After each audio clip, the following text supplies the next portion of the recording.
referee. The two umpires standing there, Richard Illingworth and Alex Worf. In a little while, teams will emerge for the national anthems. So much emotion alongside it. Put all that aside for a little piece of history. It's International Women's Day today. We've got a lot of young girls, and I hope they're all walking out there thinking, wow, I want to be playing here one day. Much like they did when they saw the Women's World Cup final here just a month or so, a couple of months ago.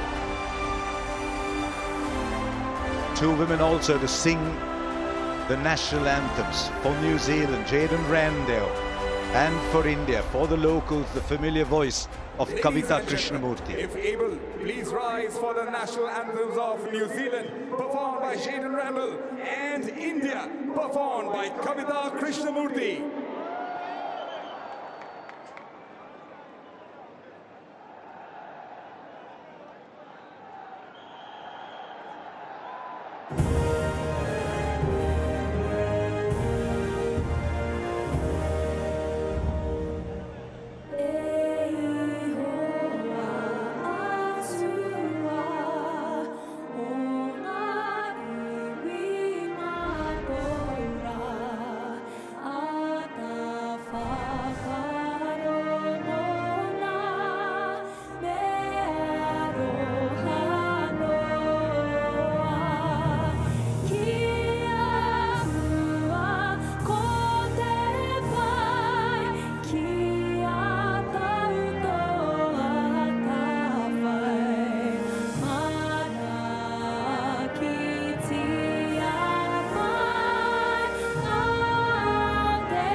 जनगण मन अधिनायक जय हे भारत भाग्य विधाता पंजाब सिंध गुजरात मराठा द्राविड़ उत्कल गंगा विंध्य हिमाचल यमुना गंगा उच्छल जलधि तरंगा तव शुभ नामे जागे तव शुभ आशीष मागे गाहे तव जय गाथा जनगण मंगलदायक जय हे भारत भाग्य विधाता जय हे जय हे जय हे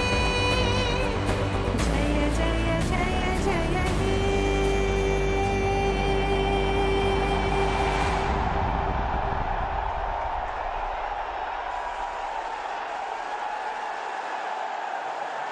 And wasn't that lovely?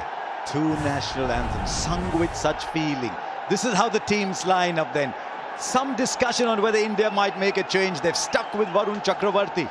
And so they will play exactly the team that won their two previous knockout games against the West Indies and England, batting so deep all the way down to Akshar Patel. One change for New Zealand. It's a good one. Jacob Duffy comes back in. No room for the off-spinner Cole McConkie, but they bat very deep too, all the way down to Jimmy Neesham and Matt Henry. down at number 9. 3 seam bowlers, all kinds of spin bowling options available to New Zealand. They will be chasing. They'll be hoping there's a little bit of dew there. They'll be hoping that they can keep India down to under 200 on what, by all accounts, is an excellent batting surface.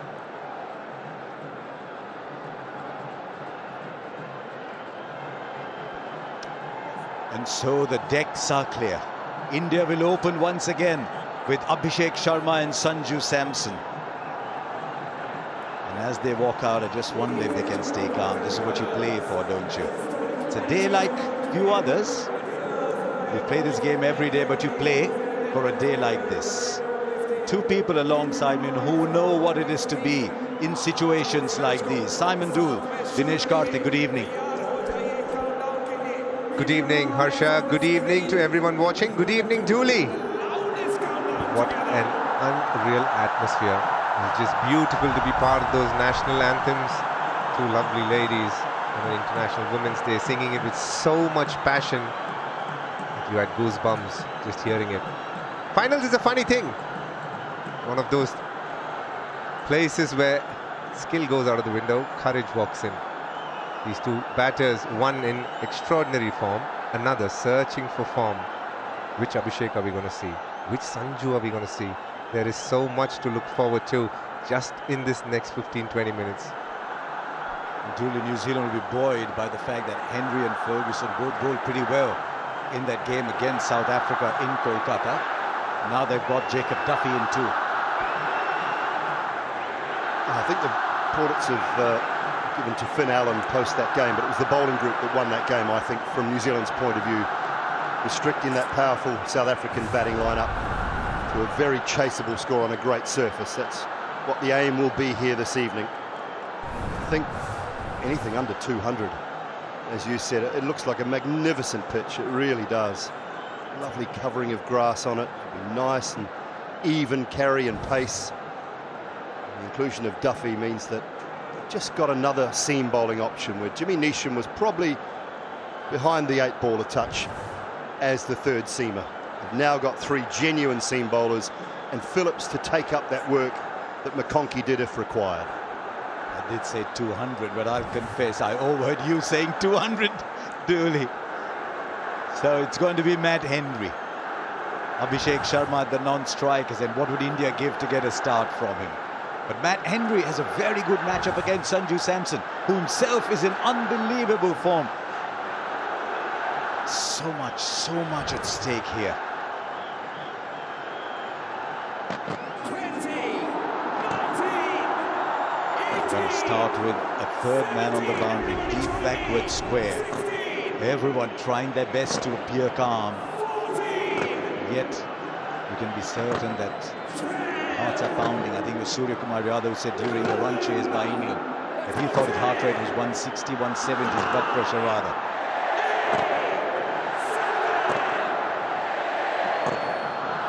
And the countdown to the start of the final of the ICC T20 World Cup.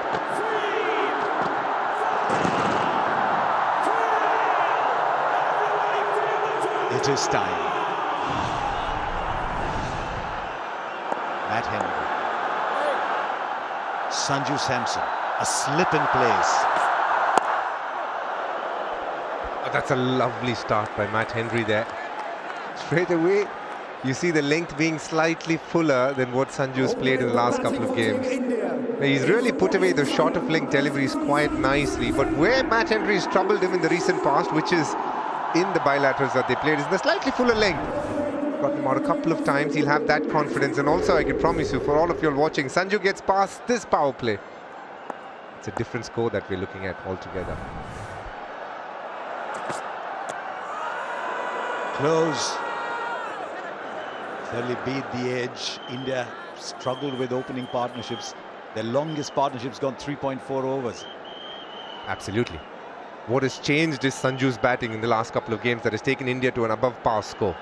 And you see this exact coming back in from length is the nemesis for a lot of batters, definitely Sanju as well. Luckily the inside edge probably. But that's where this man is so accurate. If he is on top of his game, this is what he does. Gets the ball to come back in constantly inside it, saving Sanju there.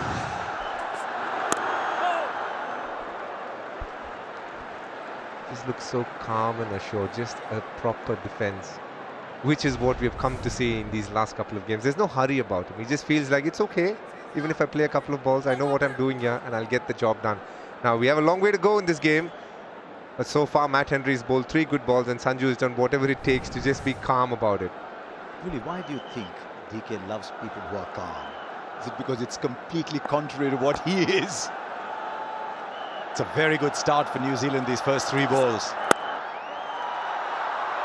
It's a very good start after 4. Well,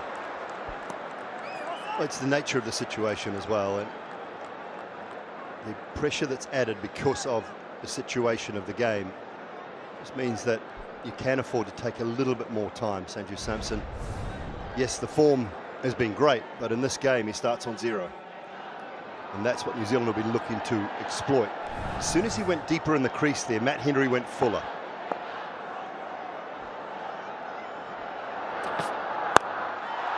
This time he connects just marginally shorter. That's all the space Sanju Samson needs. He is up and running with a 6.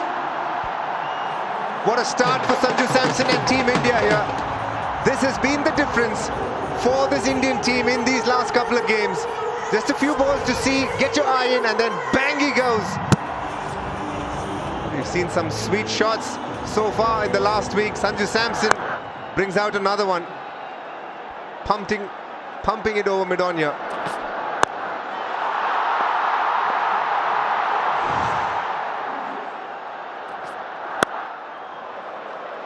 Take a single. He will keep strike. Honours even after the first over, 7 for no loss.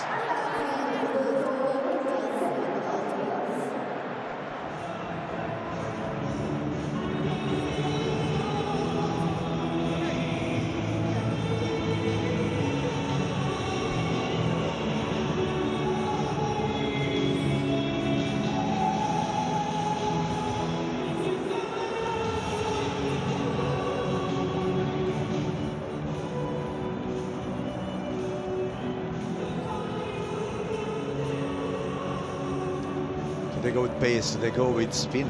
Interesting. He's a right-hander in strike. They're going with Phillips. Yeah, and this is what I was saying. The reason that they were able to bring in that extra seamer for Cole McConkey is Phillips hasn't really bowled a lot in the tournament since the early stages. A few overs against Sri Lanka in that game in Colombo. He gives them that option to bowl 1 over in the power play and maybe 1 later on if required, but he doesn't have to bowl many more. Long on, deep mid-wicket.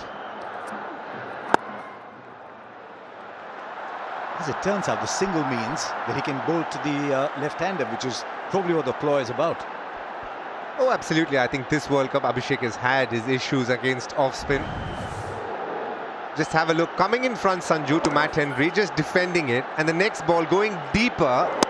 And again, just knocking it. But the bowler has to constantly keep watching what Sanju is doing there. That's why it's getting harder to bowl to him. He needs to make sure he's not only figuring out where he wants to bowl, but also how he wants to release the ball, the length that he bowls. Is that the keeper's job, though? Signal to the ball, or is he too far back?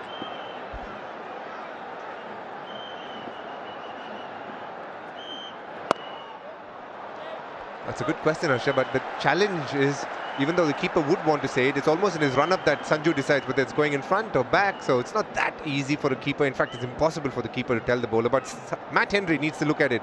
But this matchup is such a crucial one. Can Abhishek get past the off-spinner here?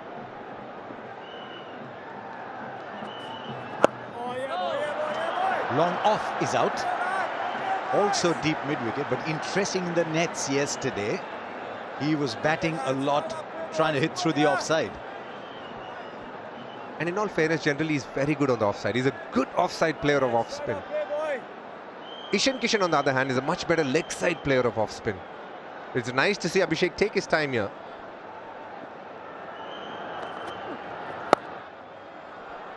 You know, Harsha, as I said it, I found it silly because he's played 2 balls and I'm like, I'm happy he's taking time here. But the fact is that in T20 cricket, taking a couple of balls is still something that you can afford to do if you're an opener. And Abhishek has been known to take on from ball 1, but that's what confidence does. He'll get there, but he needs to earn the right to get there.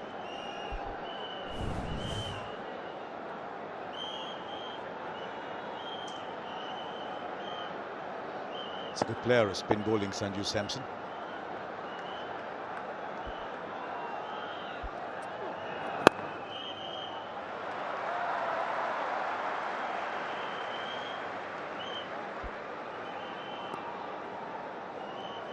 So much variety in this New Zealand side. They can call on Rachin Ravindra. They can call on Mitch Santner. Of course, a frontline spinner. 3 quicks. They can call on Jimmy Neesham. I just think in terms of balance, this is very good balance to this New Zealand side. Just 3 of the over.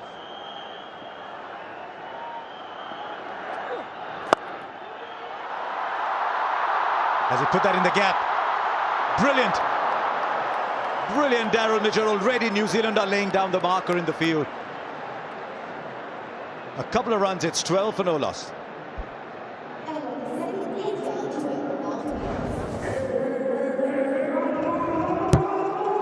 one thing you can control from a match point of view is the fielding. As you said, Harsh, is setting the tone, laying down a marker. Quickly across to his right, well and truly applauded by his teammates as well. Be a key to this contest this evening.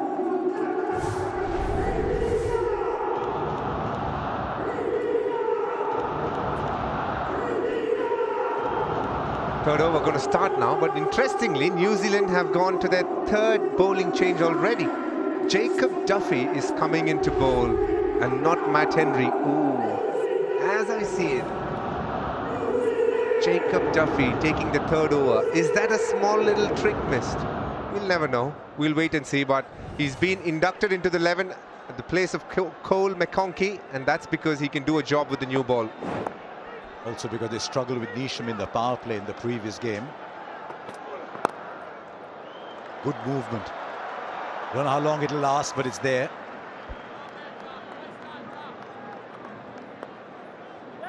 There's been a bit of swing so far, not so much seam movement. Well, if you're an Indian fan, you definitely don't want to be seeing that. And you're hoping that it changes after tonight. What do you think, Dooley? I didn't know that. Otherwise, I'd have brought it up earlier.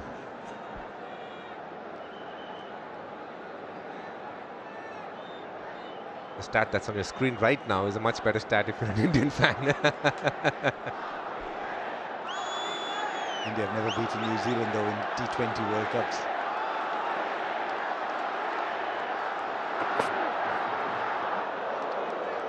It's called wide. It's called wide. I like what Abhishek has done here. He's going to take his time against the spinner, but if a pacer is bowling, he wants to put pressure back, try and go for those boundaries. And this is one of his go-to shots. Stepping away and trying to create room to go on the offside. So we're going to see an aggressive Abhishek against Duffy here. Clears the infield. Not sure it quite came off the middle of the bat, but it goes long enough for his first boundary. Yeah, the length and the line from Duffy.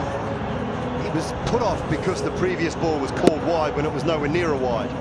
So he's had to go straighter. And Abhishek has pounced on it.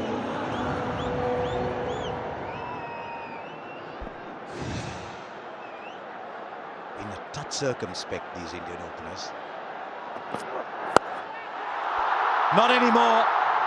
The length is full, which is exactly where Abhishek likes it.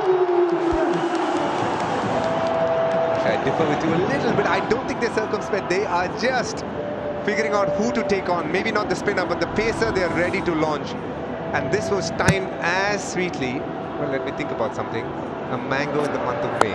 Very sweet. Very good. How I would like that. The other mangoes are available.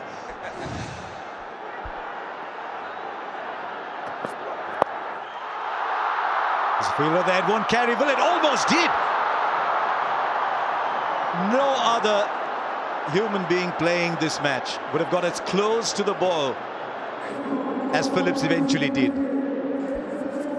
He's so quick, it might have been just caught on his heels first up, but it was top edge. It's gone sideways and then had to sprint in. You're right, no one would have got near it. If he can't get there, no one is. He's done well to save a couple of runs in the end. Dooley, we're watching it in front of us as we're watching the screen, and I thought he's going to be about 2 meters short and just take it on the bounce, on the move. He's got to get his length right here for Sanju. Anything slightly short, it's going. There we go. That's an example of that's a good length ball. For most batters, that's a very good ball. But because of the depth increase that Sanju uses, that becomes a scoring opportunity for him. You're going to see a lot of these players in action tonight. Is there any matchup that you're looking forward to, Harsha? There was Matt Henry bowling to Sanju Samson, but that didn't last very long. I think Lockie Ferguson as well. He's got a good matchup. So does Santner. So Sanju's got a few things stacked against him in terms of numbers, whatever they count in a final. Brilliant. That's probably the best shot of them all today. Once again, a little too full, and India have clobbered 15 of the over to get to 27 for no loss after 3. Now they watched closely. First over and a half, 2 overs. They watched closely. Now anything in the zone, they realise how good the surface is. It's a touch full, but it's a quality shot. Playing with a little bit of swing. Sanju Samson's held his shape really nicely.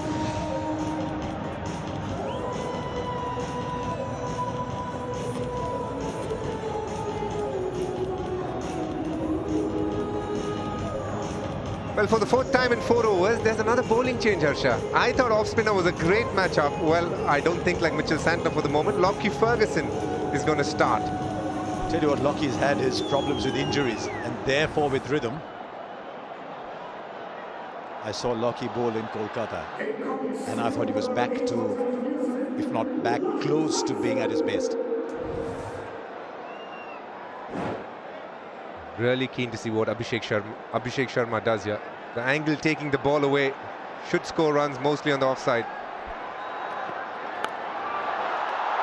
Well, it is off, but it's over where a slip might have been. And even if a first slip was there, unless it was Daryl Mitchell on Kyle Jamieson's shoulders, I don't think it would have been catchable. With Jamieson on stilts. This is the plan, though, from New Zealand's point of view. They will go into the surface, deep backward square in place, and a third down on the boundary. So he'll look to go into the surface and that pace off, that slower ball. 6. You thought initially he might have sliced it. No, but Abhishek Sharma is back here. He's given India the start like he always does. Oh, there's 100,000 people here, and I've seen plenty wearing Abhishek Sharma shirts, and that is because this man constantly, in the last 2 years, has developed this habit of smashing it out of the park. We haven't seen too much of it in this World Cup, but I can tell you, Mitchell Santner is playing into his hands right now by bowling pacers. A change in the field, shot third man comes up, deep third man goes back.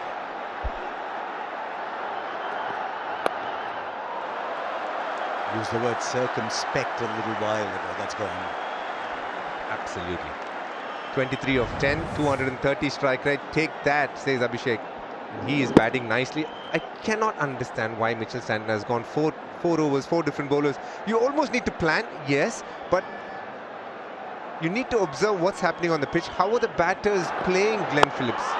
I think this has been the effect of having Sanju Samson there, the right-hander. Maybe the second over, they'll take him on a lot more. Him being a part-timer, can he handle that pressure? Those are the sort of questions. That's the change that Sanju has brought.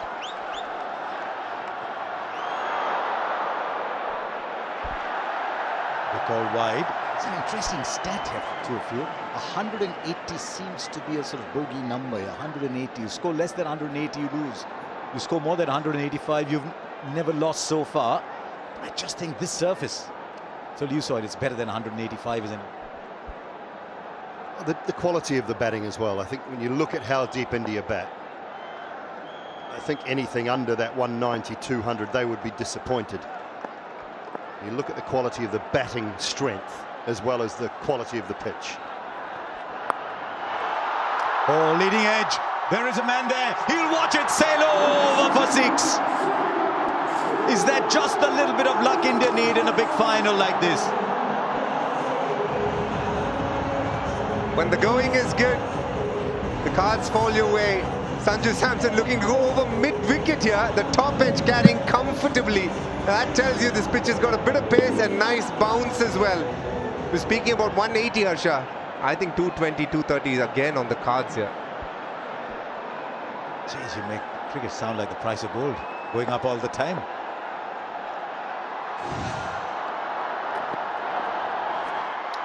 Down the leg side. Tell you what, it's pretty well done. Might have taken pace off, but pretty well done by Seifert. Grass covering is fantastic. That just assists a little bit of pace and bounce. It's the mixed soil. We talk about the black and the red soil. As we look down the pitch, it's black soil to the right, red soil to the left.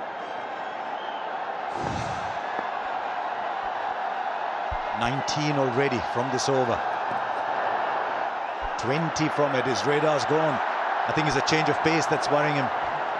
That's the problem when you're bowling to Sanju Samson. Anything outside off stump, he strikes at more than 200. So you're trying to get it into his body, and because of the angle Lockie is creating,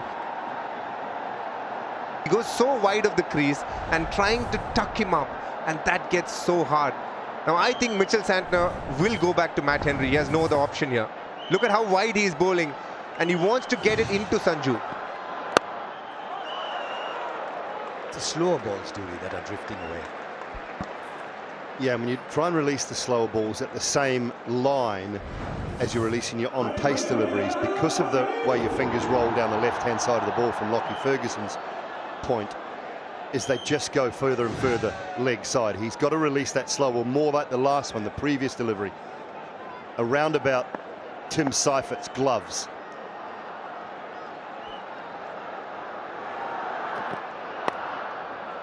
Beats the fielder inside the circle, once again into the pads. Not the over New Zealand were searching for, as 50 comes up in just the 4th over.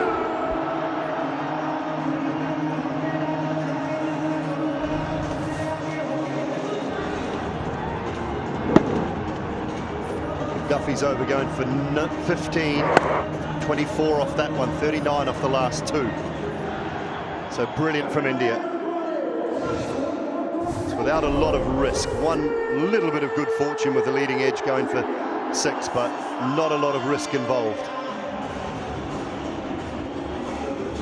Suddenly got clearance to build a few more floors.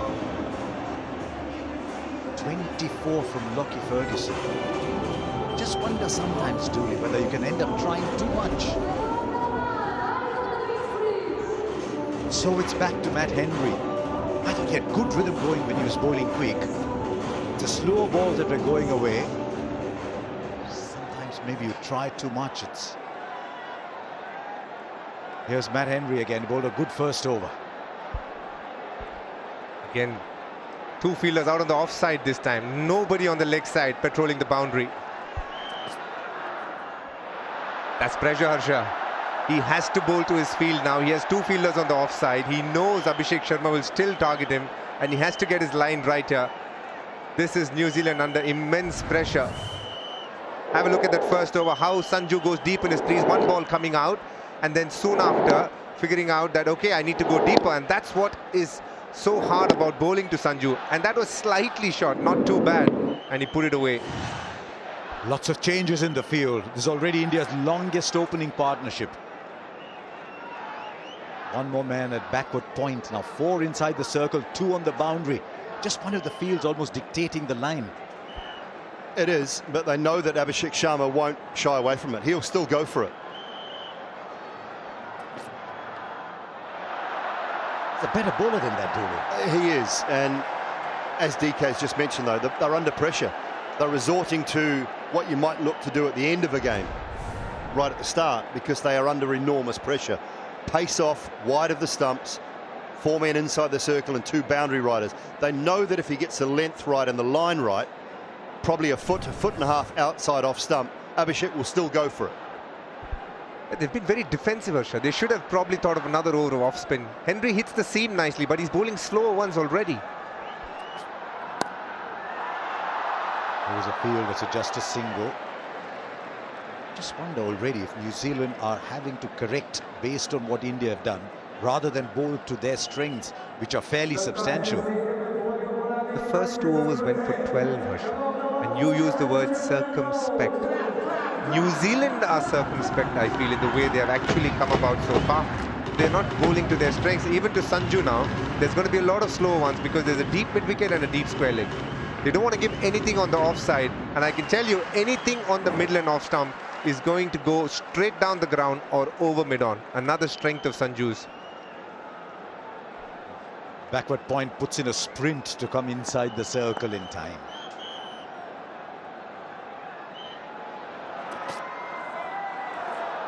Right down the leg side again. Look at the speeds for Matt Henry. The plan so far has been bowl into Sanju and for Abhishek Sharma, see what he does. But Sanju and Abhishek have been solid. 55, the biggest opening partnership, coming on the biggest night of their lives. Both these players part of the World Cup for the first time. Sanju, yes, has been part of the squad, but in the 11 this time, it makes such a huge difference.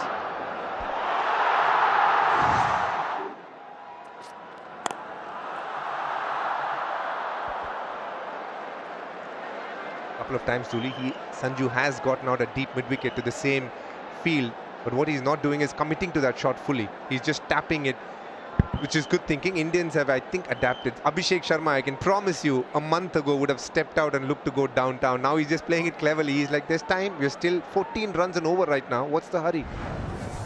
Julia, they married themselves to the slow one too early. Look at the speeds in this over. The quickest is 124.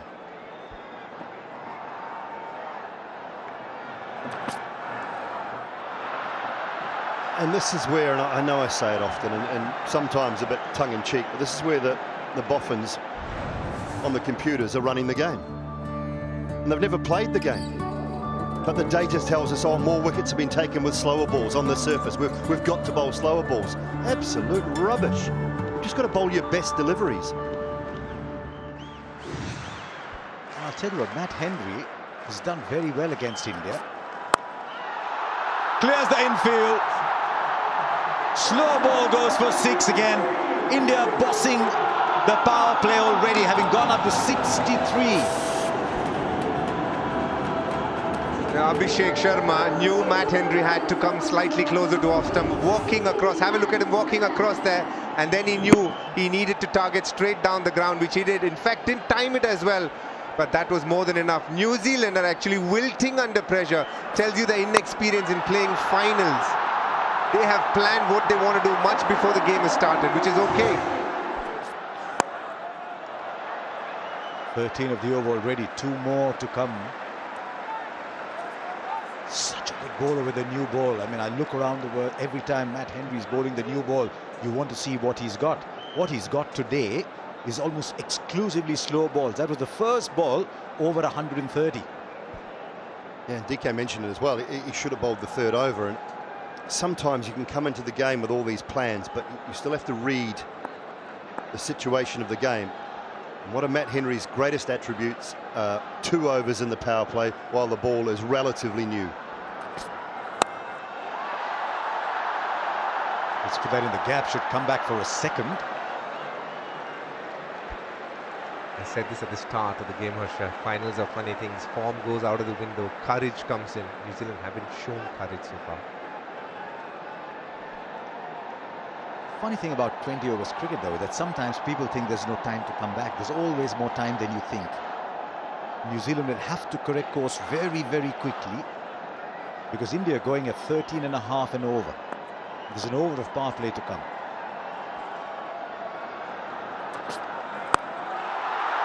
Straight up.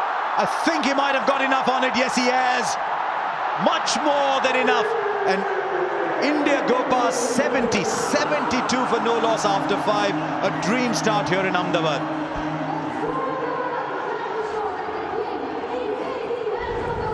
Oh, that is another outstanding shot. Right of the center of the bat. That ball needed a passport. It was going a long way away.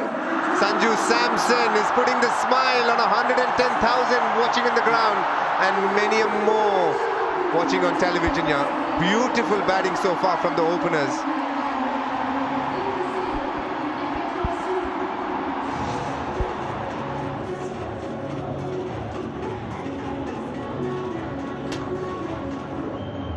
So 60 runs coming in the last 3 overs, and India going along nicely. So 72 for no loss. India, they're off the blocks like a tracer bullet.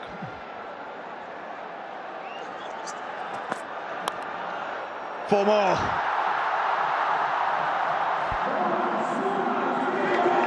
Lots of holes in this ground at the moment, and runs are leaking. This is an explosive start. At this moment of time, no answers from New Zealand. Good evening, Danny Morrison, Ian Busher. Yeah, hello, Ravi Shastri. Our colleagues have been spot on. The best laid plans may not to come to fruition because you've got to be able to adapt and think on your feet. That's what T20 is about. It's such a great entertainment ground. Thrills and spills and everything happening. It can happen so quickly. But you really have to adapt what's happening in front of you. Given what's happening, I would have definitely had Henry for another couple. Man, he's such a good swinger and pace on. This is one of the paciest pitches going around in India. And given when I was out there with you, Rav, I just felt the pitch, it was still a bit cool to touch. That's up in the air and will land in the crowd. Well, have a look at the supporters here. In excess, close to 120,000. We've had plenty to cheer already. Well, no pitch there, just air. Been fatted clean. That is just such a good strike. Didn't overhit it, didn't lose shape.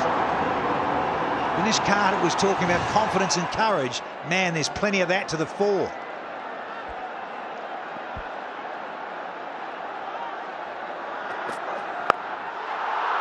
That's up in the air. It's gone a long, long way. It rolls over into the fence as well.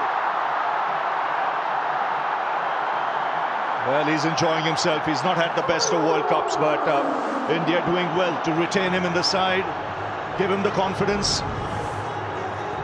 And he can't choose a bigger stage than this to do the job for India. So 45 now of just 16 deliveries.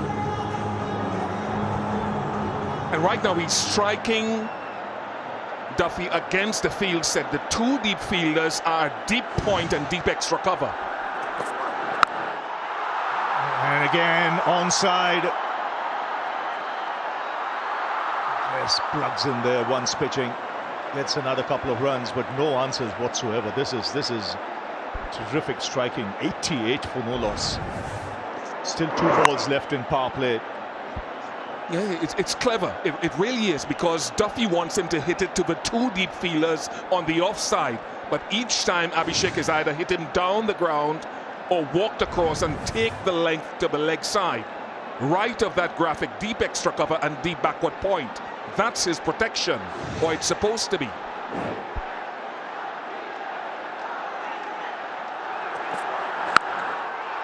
And again, he's just walking across his stumps. Brings up his half century. It's come off just 18 balls in a World Cup final. He's risen to the occasion. Look at the dugout. They'll all be pleased for him.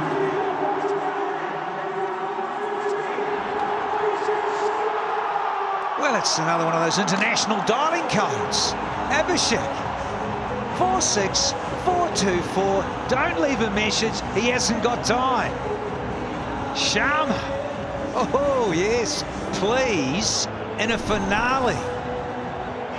Yeah, I'm with you. This stadium is pumping.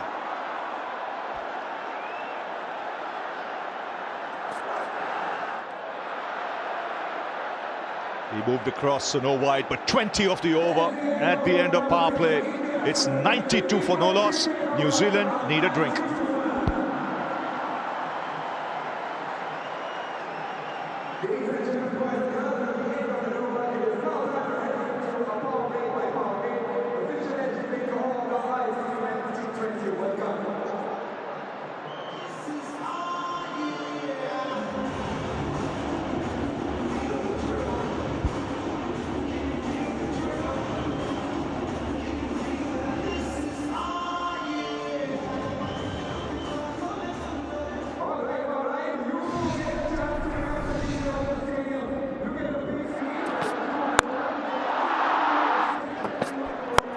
So it's been a terrific striking by India. Right from the outset, both these players matching each other shot for shot. And it's been a real revelation, this. Abhishek Sharma getting into the act. Sanju Samson carrying on from where he's left in the last two innings. And shots already all round the ground, and you can see the pressure being put on New Zealand. Seems they've run out of ideas at the moment, so this break coming at the right time. To regroup, regather their thoughts, get some further plans in place. Like you said, Danny, you've got to have a plan B and C in place. Well, you certainly do. And there's nowhere to hide in T20 cricket at all. Certainly not the pressures of a final to go with it. And the dugout all just so pumped as well, as a great vibe flowing through this blue dugout. Yeah, that's what it means. Abhishek is not been quite himself in this World Cup, but my word, he's turning it on now. Fastest 50 in this year's World Cup. 18 balls for that last 50. Couldn't have chosen a bigger stage than this. And this is the highest score in power play in this year's World Cup, and of all World Cups, it's the joint highest score. Couldn't have asked for anything better. Also tells you that this is a very, very good pitch. Got to go back and trust their spinners now. Santner, the key. It'll be interesting to see how India plays Santner. They know if they can take him down, then it'll be real problems for New Zealand.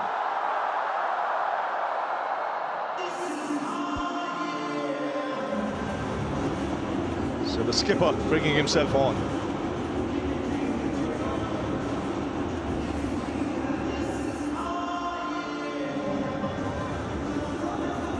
Highest score in power play in this year's World Cup, of all World Cups joint. The fastest 50 for Abhishek.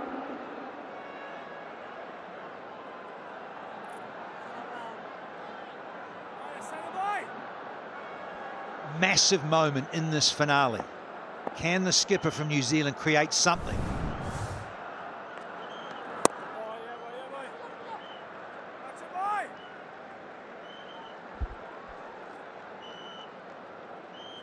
We know that spinners have struggled at this venue, but certainly Santner is all about guile and flight. Can he control that? Can he pull out a bit of magic? Because he certainly needs to for New Zealand now.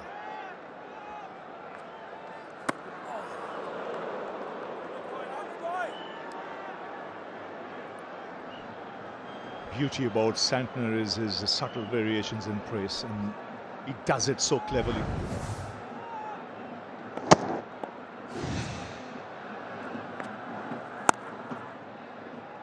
He's a tall man, it's not easy, demands a lot of practice and skill.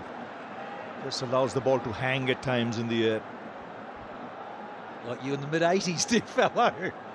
Oh, I remember it well. I've just seen a couple of little bits of video of you on YouTube. Class. There are. Oh, it's good to be here again. A glorious shot. Picked up length. Just opening the face of the blade and getting tremendous power. Top shot. I wonder if it was just going to finish maybe just on the off stump. But with the pace on, it's easy for Sanju to use that pace. He's done it well over the last two games. Got to be tighter in his line with his tricky variation.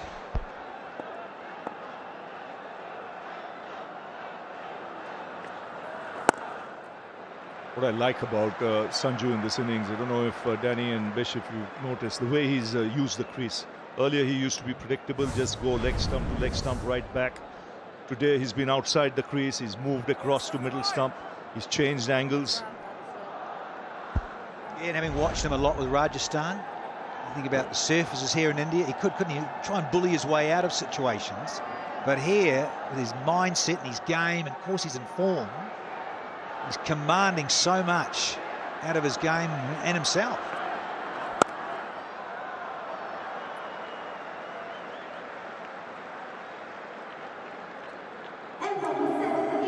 It's 98 for no loss, so India going at 14s at the moment.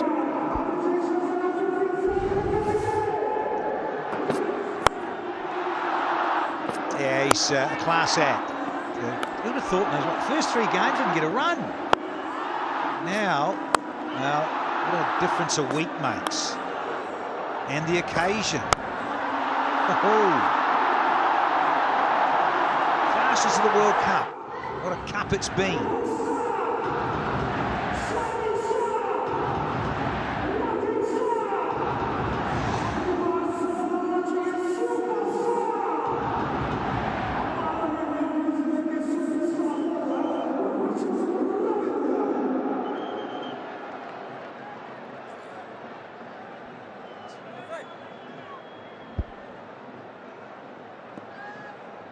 So 98 for no loss. Rachin Ravindra. He's got him. There's a sound there. The finger has gone up. He chased a wide one. And a good catch that. If it was fuller in length. Yeah, terrific innings coming to an end here.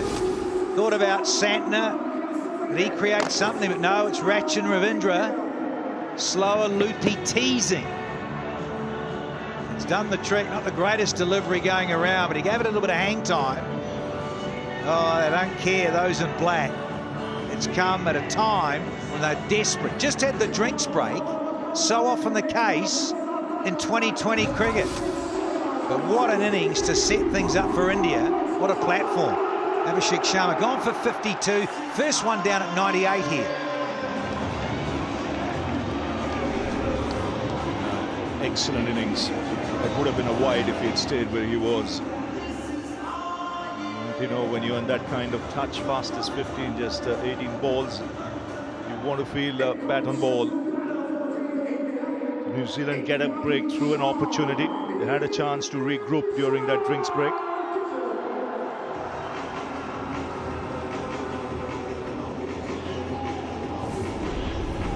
One left-hander goes, there's another left-hander who comes in, who's also in sparkling form, Ishan Kishan. He doesn't hang about too long, especially when there's a spin in operation.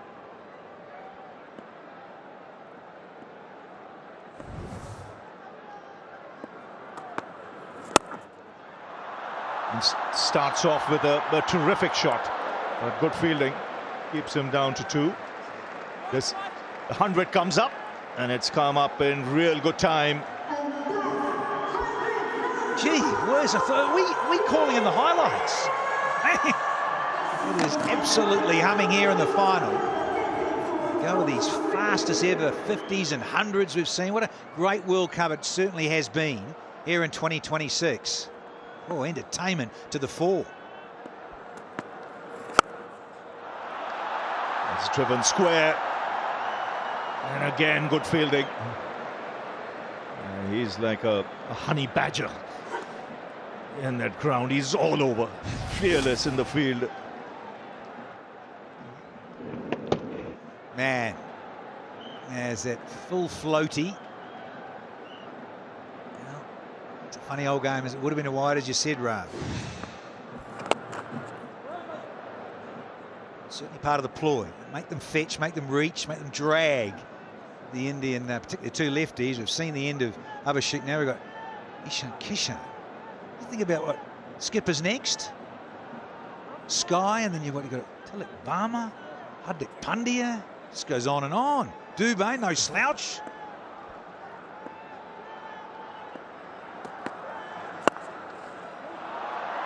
Well, that's a terrific shot of the back foot. This is a shot of a player in prime form. How good was that timing? When you look at the shot, the difficulty was to keep an almost vertical bat in playing that through mid-wicket. Usually it's a horizontal bat you pull across the line of it. That is almost vertical and brilliant.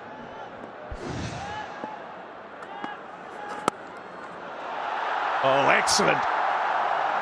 Some quality shots already from Ishan Kishan.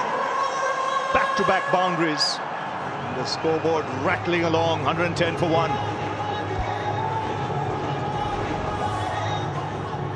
It'll be fascinating to see how this game progresses. New Zealand won wickets. Let's go back to the semi-final and how good that Wankili pitch was.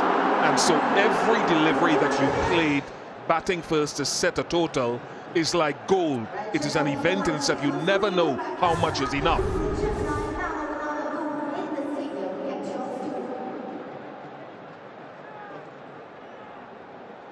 So India going with no change, and rightly so. A lot of talk about Kuldeep or Rinku Singh coming in. Glad they've stuck with the same team.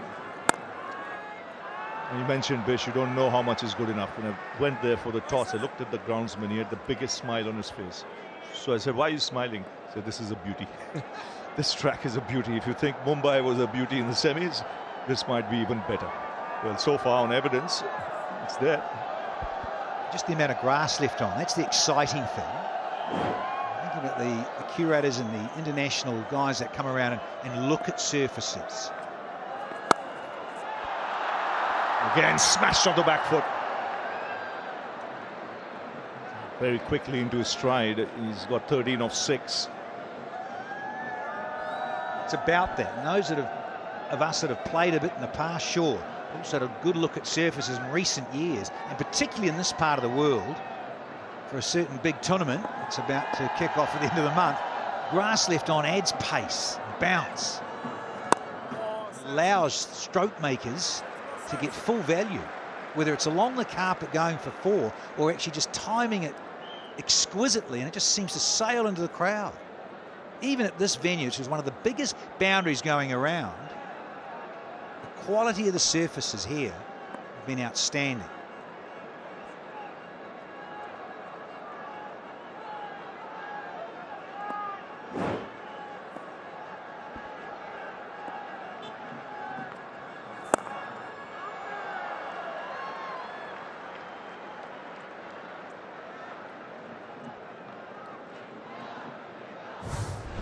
Well, they can afford to. At the moment, there's just singles happening because of this great graphic. It's simply superb as the skipper, with his guile and flight. So 4 singles. Been moosing everyone else at the other end. Happy to sit on Santner for this over.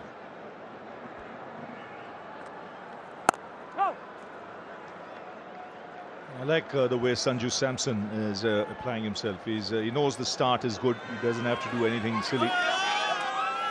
He knows whom to target. He'll target the faster bowlers.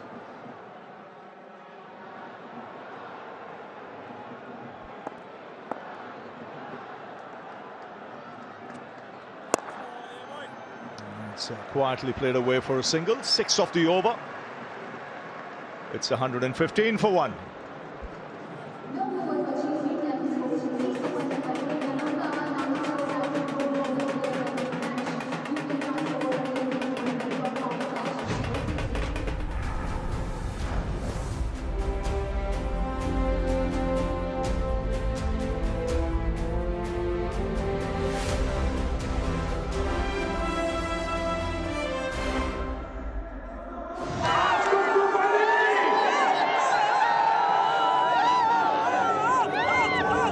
So 115 for 1. 9 overs have been bowled.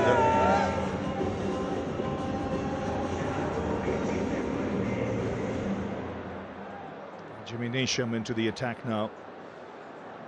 Now this is where again Sanju Samson might want to put pressure on the bowlers straight away. There's eyeing the field.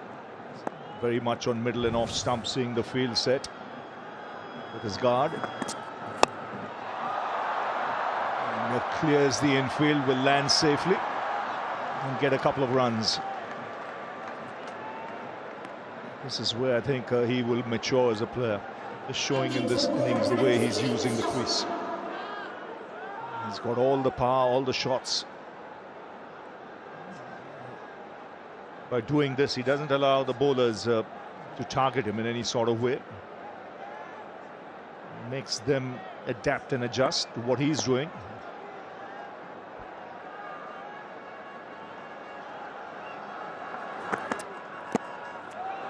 Oh, that skill.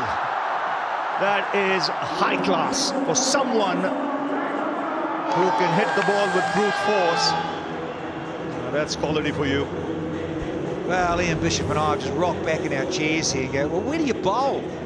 Not the worst, nearly a Yorker, nearly a good Yorker. Hello. Fetch this, fellas. Look at the angle of the bat when it makes contact with the ball. It's almost as if the edge is looking at the bowler.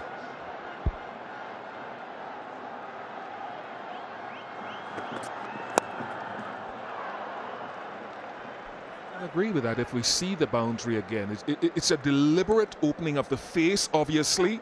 How fine he expected to get it is something to behold.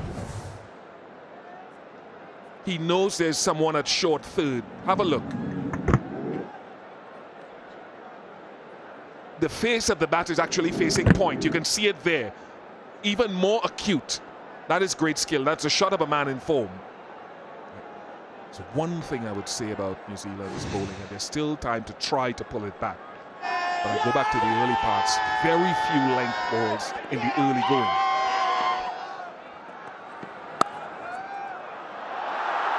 Oh, that smashed off the back foot. Rare misfield from New Zealand.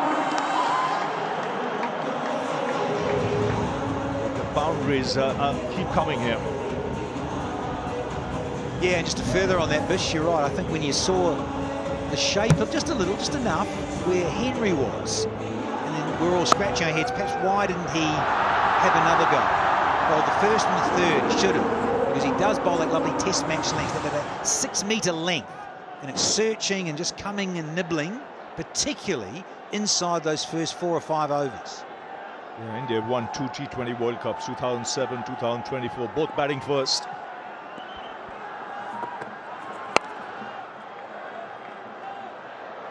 Always a better side when they've got runs on the board. Because what happens then you get the crowd behind you. Having said that, this wicket will play good. So in the last game, 252 was almost not enough, because England were in it for long periods of time.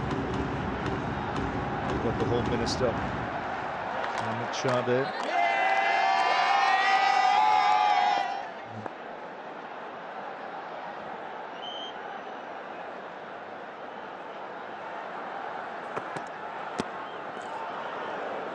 "12 of the over, 127 for 1. Yeah, you're talking about setting the tone, and I understand New Zealand were trying to stay ahead of the game as a flat surface, but I thought within the power play, the seamers were either side of that good length very often, and those blue ones are boundaries. How many of those boundaries came just in that good length? In fact, they're Abhishek and Samson, different colors. So that good length on the stumps is something I thought they didn't do often enough in that power play.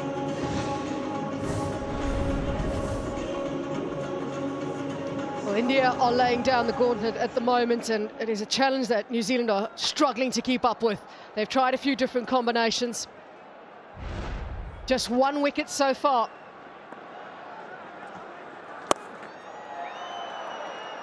Through the tournament, spinners have struggled at this ground in terms of going for runs and picking up wickets, but tonight the spinner's probably been more economical with this bowling lineup. Mitch Satner himself is in his 3rd over and he's just gone for 12. He bowled against South Africa, though. His 4 overs went for 33 at this ground.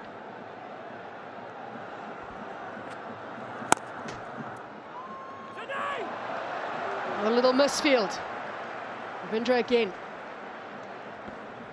Well, this is a rollicking start by the Indians. Brilliant. Absolutely terrific. The think tank showing faith in Abhishek Sharma, and like Samson responded in the earlier matches, Sharma responded with a brilliant half century.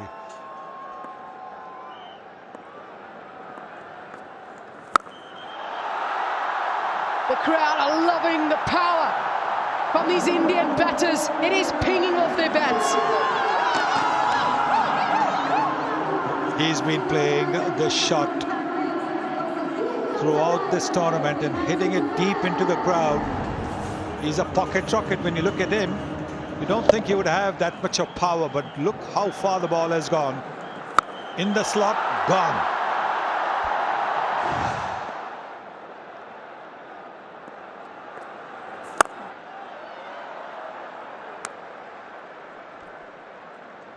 He's been impressive yet again, as Ishan Kishan. They've been trying to keep it out of his hitting arc. This, however, dead straight, right in the slot. No hesitation, full swing of the bat. Santner knows. Gonna try and stay out of that hitting arc. His line wide. They can try and hit through the offside.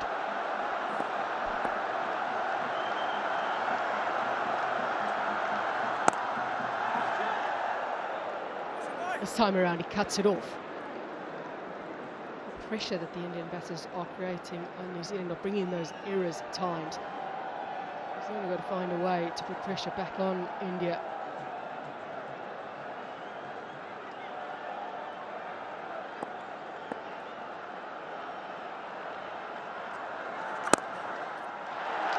He becomes the third player to score a half century in a semi-final and a final of a T20 World Cup. And he's done it at home. 137 for one. Well, another magnificent knock from Sanju Samson, shaded by Ishan Kishan and the rest of this Indian side. Lack of runs at the top of the order before today from Abhishek Sharma. Questions were asked. Introduced Sanju Samson to this World Cup, and he has been right on top of his game.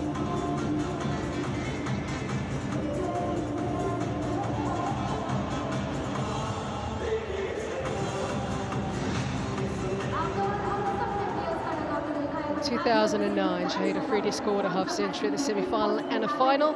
Virat Kohli did it in 2014.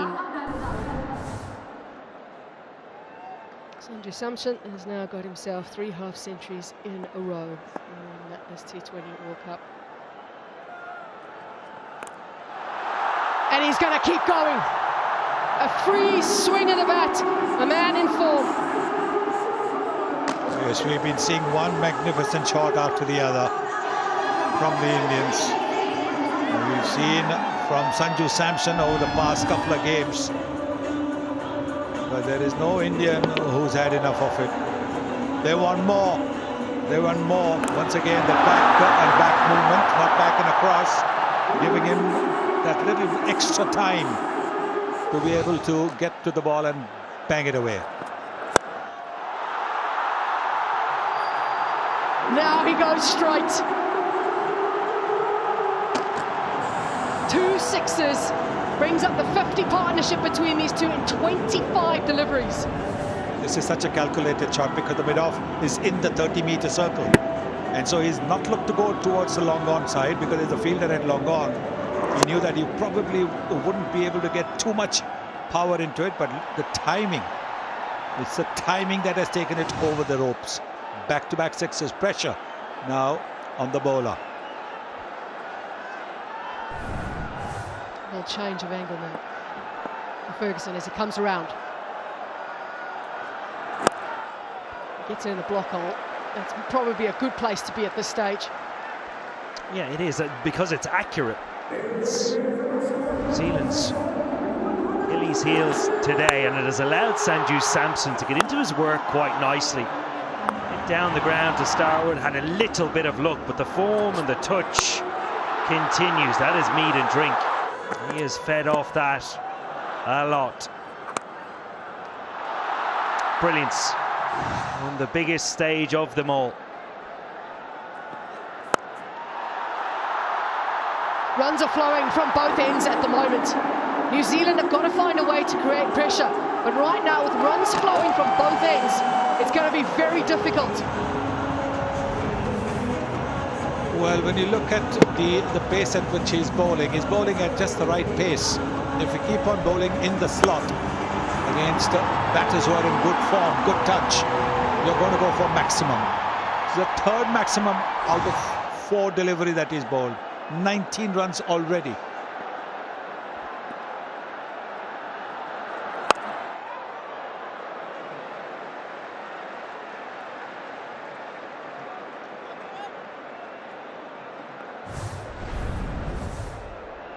Ishan Kishan started so brilliantly in the tournament, though they struggled a little bit with the opening partnership, India. And in fact, coming into this tournament, they were averaging just over 16 with the opening partnership coming into this game. So they're making 98. Ishan Kishan also moving down the order. And he's kept continuing making runs. Now second on the list.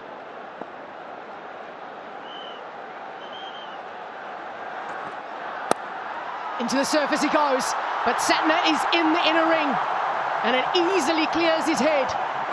161 now on the ball. Well, another classy shot. Very difficult to play this. Sits back as ever in the crease. It's the length that allows him just to go up and over mid-off. Who is in the ring. Clears him quite easily. Good manipulation, but also indication how good this surface is here at the Narendra Modi Stadium. Questions for the New Zealand captain.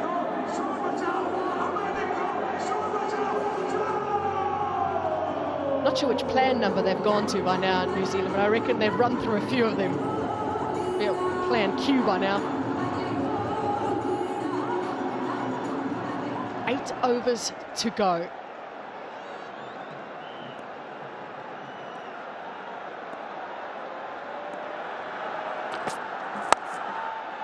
Trying to keep it out of the hitting arc as much as possible. They tried that earlier as well in the power play, but it didn't really work. Question is going to be who gets their hands on this trophy. Well, a legend had his hands on the trophy a bit earlier on. MS Dhoni walked the trophy out with Rohit Sharma. Jay Shah as well, alongside. He was the vice chairman of Geostar out there in the middle. Lovely moment for everyone involved.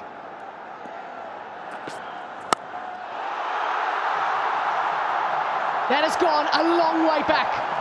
So easily as he dispatched that into the crowd. My God, what a shot. That is, I mean, the previous over we saw that shot from Sanju Samson of the last ball. Have a look at this one as well. Oh, this is some batting. This is some hitting. This is some massacre.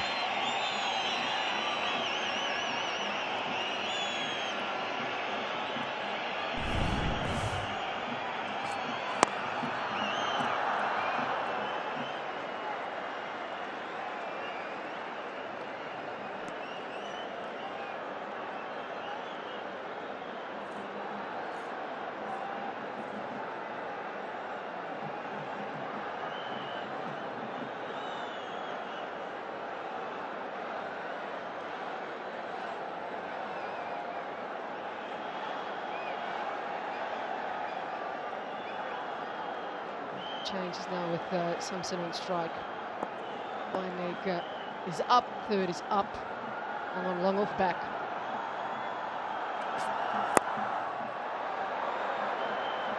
Amazing to think from New Zealand's point of view, coming into this game, they only had 4 overs go over 20. Already had 4 of those tonight. Been absolute onslaught by India and their batters. Yeah, I think one of the reasons behind that has been alluded tonight already.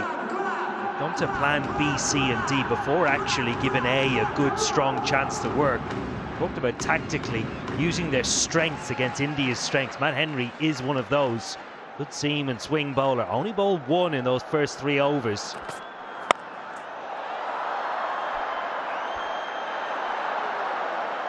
I think when they look back at this absolute onslaught, and this is what happens when you make tactical mistakes against really good sides. They punish you. Informed batters come out. Almost Sanju Samson, who was the informed batter coming into this game, took a back seat for the power play. Abhishek Sharma took full control. Glenn Phillips only bowling 1 over to Abhishek Sharma as well. Probably the second of the tactical mistakes. India now firmly in control. As a South African, I would say, where were the tactical mistakes the other night in the semi-final? They made none.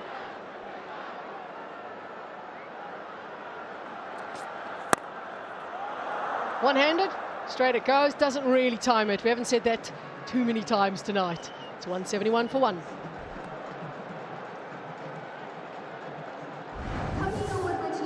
Well, the only wicket to fall this evening after Ravindra wide, edged through the Tim Seifert. Brilliant hands. Hasn't seen a lot of the ball this evening. Nice soft hands. He will have a part to play if New Zealand are to get anywhere near the total of that India set. You have to believe that they're not out of this game yet.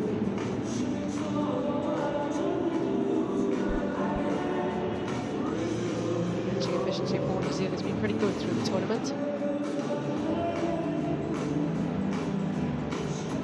Lengthy discussion between bowler and captain.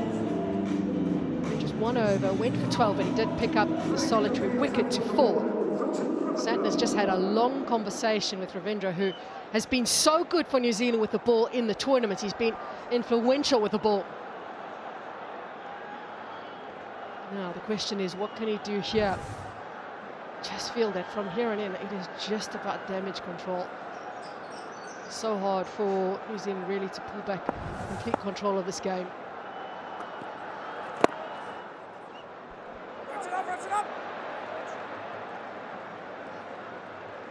Yeah, the skipper has to believe that they're not out of the game yet. Previous semi-final India played, scoring over 250, but only won by 7 runs. Have to find a way to stay in this game. Batting surface is good. Got to find a way out of this situation. I think Sonny, Owen and I have both done pretty well. We've both brought up our semi-finals at the same time. I had South Africa in there, he's brought up the England semi-final as well. Yes. One thing you've got to say about Rachin Ravindra's bowling is that he might have given 12 runs, but he seems to have a knack of taking wickets, because he's got, what, 12 wickets so far in this tournament. So he's coming pretty handy.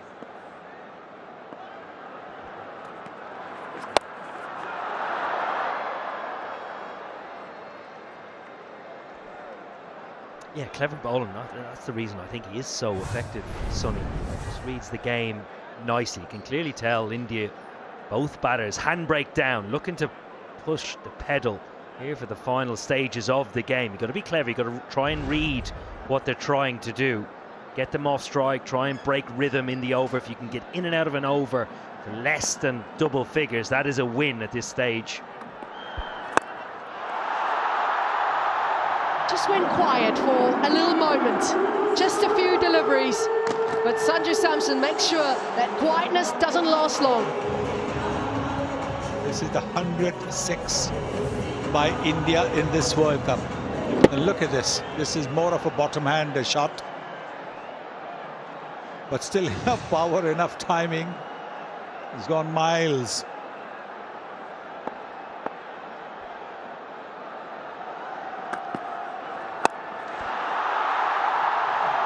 The runs continue to flow so easily. Samson showing his strength in Ahmedabad. Well, how crisp is the footwork here from Sanju Samson.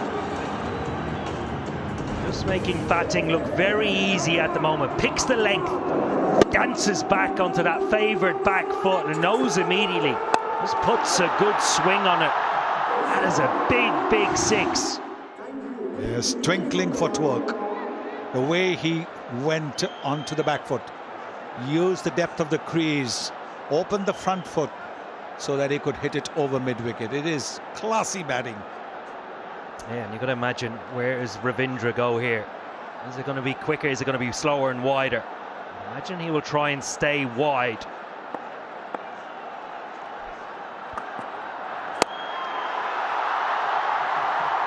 The shots are something that you have to just admire.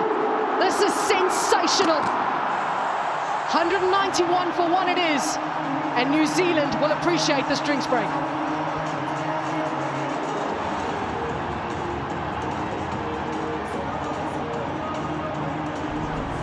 Well, the partnership races to 94 or 41.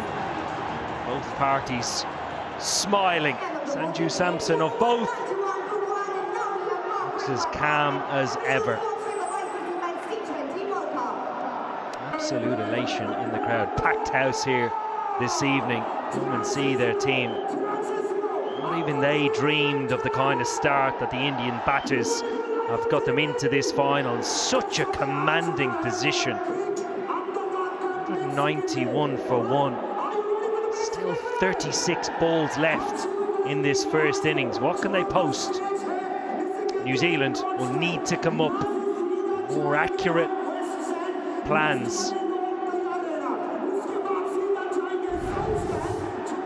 Well, the partnership so far, there have been some absolutely outstanding shots. They've capitalised on tactical mistakes that New Zealand have made, but ultimately once they got themselves in, got the pace and bounce of the surface, played some free-flowing shots, capitalised on a really good surface here.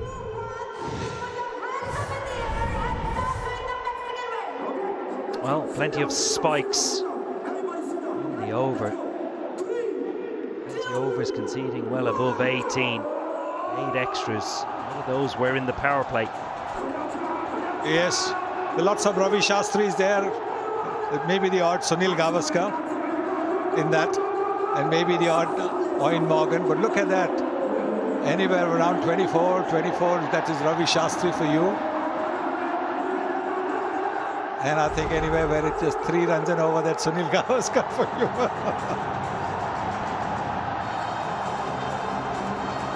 I'll tell you what, before you two sat down in these chairs, we had 2 bowlers there, Ian Bishop and Danny Morrison. I reckon right now you two are the happier because the batters have had a field day today. It's been so tough for the bowlers. Can they find a way to pull it back, New Zealand?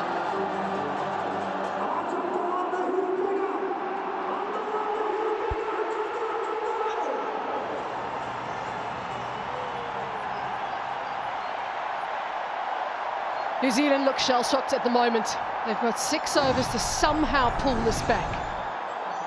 Already, India have the highest team score in a T20 World Cup final. Samson has the highest individual score in a T20 World Cup final. Record's been broken. We're just 14 overs in.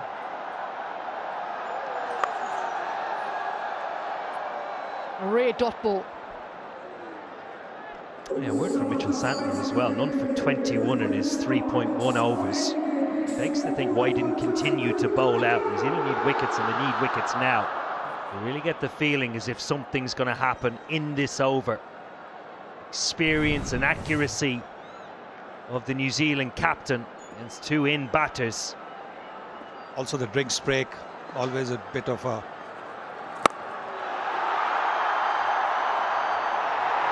Easily gets into position. So quickly he moves his feet, gets himself into position to allow him to free the arms. Yes, I was just going to say drinks break can be a bit of a concentration breaker, but these guys are in such tremendous rhythm. Anything in the arc, it is going to go down there. He's such a good player of that particular shot. He's got the power, he's got the timing.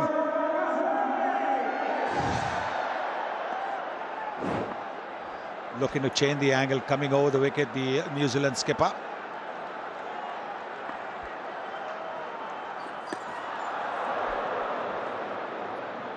Yeah, Ishan Kishan just pleading for the wide, but I think it's a good decision from umpire Illingworth. That is the most effective line to Ishan Kishan. Wide and then vary your pace. Yeah, look where that back foot is. That therefore moves the guideline for the umpire. Good decision.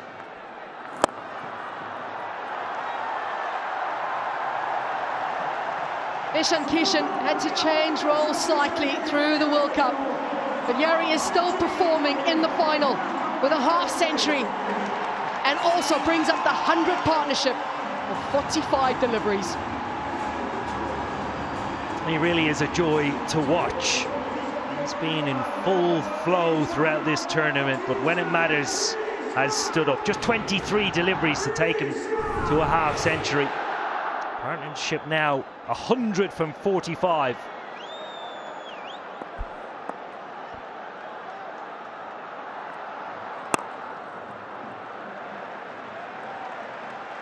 Half centuries for the top three batters. Couldn't ask for much more from your batting lineup.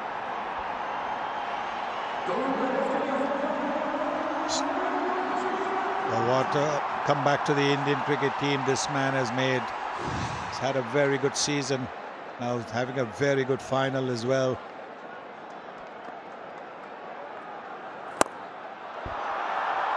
Straight he goes. These two are playing so beautifully together. Already the 200 is up. It's 203 for one.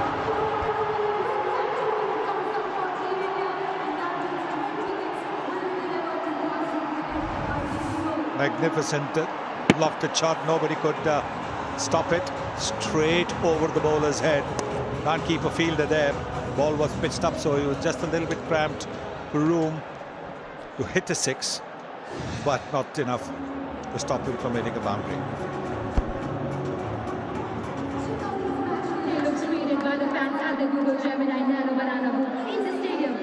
It's the first time in T20 World Cup history, and there'll be many more such first times by the time you're done today, I think, that first three players have all scored 50s in the same innings. Here's a little stat for you. Sanju Samson, 89 of 45, is striking at 198, and he's the slowest of all the players today. How many can you get in this game?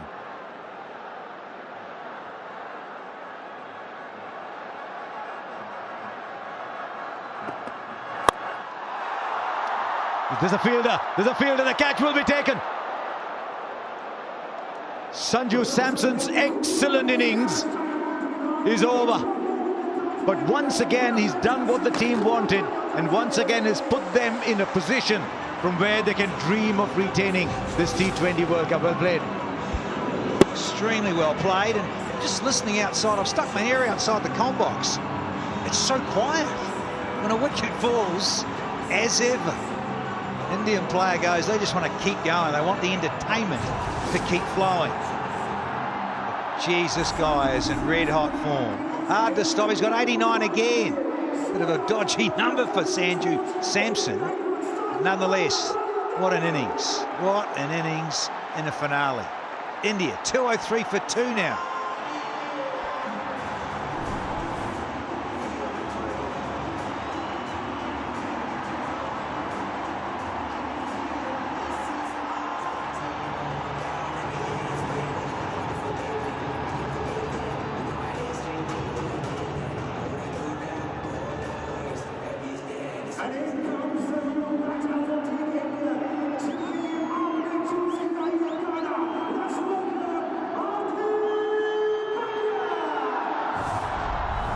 Captains said to Hardik Pandya, you go in. Are you sure that's the case, or Hardik Pandya has just run out before even Surya could react? He's your friend. You know him better.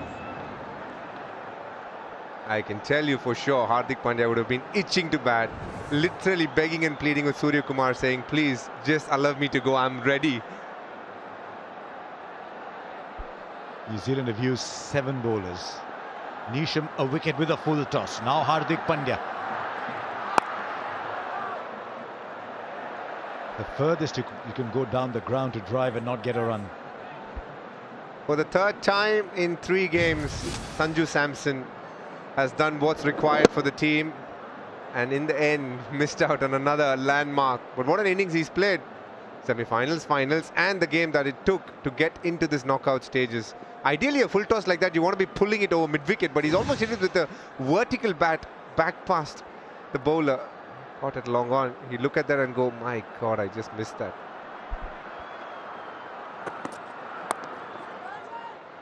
The good thing about this T20 game is it's taken away the individual landmark completely. It doesn't count. Very selfless, isn't it? That's what I love about this. the players get it. Well, we've been treated. Some of us are Ricky Martin fans. Oh. Yeah, Falguni Pathak before that. And then, of course, Sukhbir Singh singing his favourite numbers.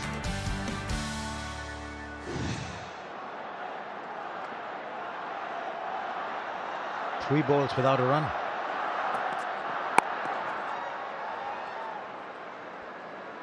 Interesting move, DK. Decipher this for us, sending Punjab.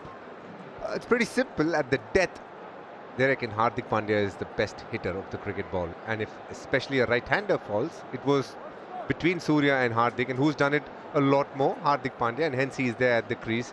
They know what he can do. He's got great hand speed and he'll be looking to hit a six from next over almost every ball. But have a look at those strike rates. Everybody does quite well here. Just wonder if Surya Kumar Yadav thinks he's in a stage in his career where he likes those 7 or 8 balls to get going. And you don't have 7 or 8 balls to get going from here. So who's quickest off the blocks? One hand, 2 hands on the catch. Jimmy Neesham has bowled his a low full toss. He's picked up another. They're picking up wickets. Are they picking them up too late, or is there a little comeback for New Zealand? I know with that iPad, John. You just don't know, do you? That's the beauty of this game. 2 and an over. Someone else with ball in hand who's something dramatic as well in those final overs. Yeah, he's pumped as Jimmy Neesham. Good time to get another set batter out. Yeah, Ishan Kishan gone for 54 from 25. Another halcyon effort. And they're 3 down for 204 here.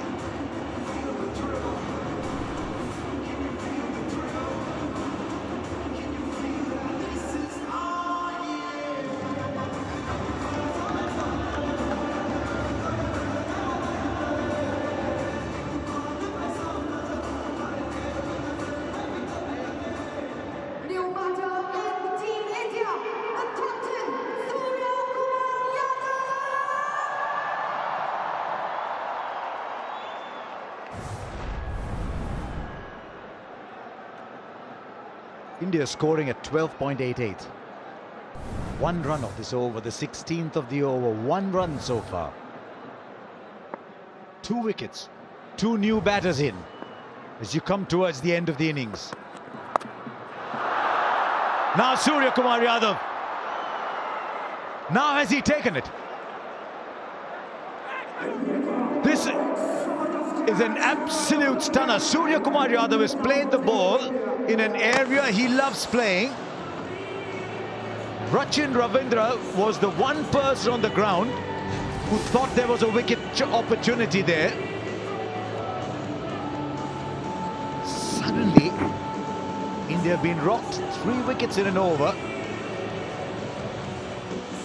That's a brilliant catch. As much for completing it as for getting there. Surya Kumar Yadav is gone without scoring. 4 overs left. India 204 for 4 now.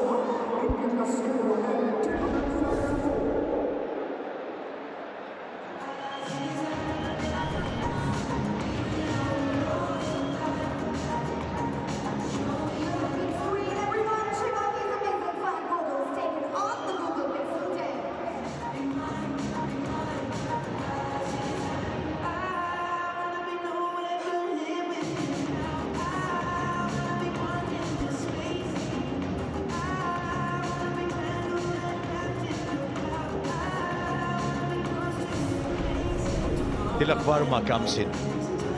In recent times, it's been magnificent at the end.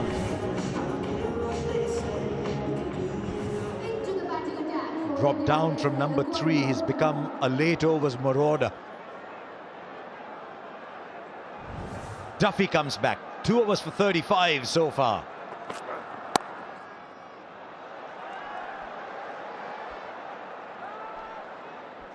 Well, dare to believe. That's the thing. Talking about getting 2 in an over, then you get 3. So it was certainly on for Sky to do this. There's the beauty of this venue compared to Wankhede, where Bethel got England very close. because the boundary size allows this sort of thing to happen. So much bigger in a pocket like that. Excellent. It's a tricky feeling for a middle order batter at this stage, because it's easy to say just come and get going, but the fact that 3 wickets have fallen in 1 over, you're almost second guessing yourself. So probably we'll see Tilak Verma take a couple of balls. Hardik has already done that, so it's Hardik's turn to keep going when he gets his opportunity. Oh, that might have gone straight through his hands. I just hope he's not hurt, Finn Allen. That was hit very, very hard. Not that it might have been another wicket. He's got a bit of taping on his hand as well, low to his left. It's not a good sign, but he's okay. He's still on the field, just walking to short fine leg, which tells you it's probably an old bruise that's flared up. He should have got it, shouldn't he? Every night of the week, Harsha, you'll be saying. Oh, it is. It's niggly. That did hit him on that bad thumb.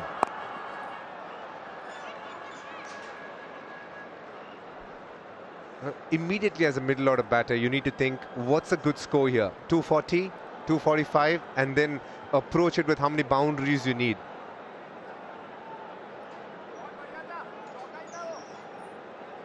I'm just thinking down the track here, DK. Think about Finn Allen. You'll know about hand injuries. Just think that's strapped up massively, and then you've got to open the batting as well. Yeah, absolutely. The adrenaline will help you to obviously get past the feeling of pain a little bit, but probably you'll have to take a painkiller as well. In the middle of a storm, it's a little drought. Last 9 balls, only 4 runs in 3 wickets.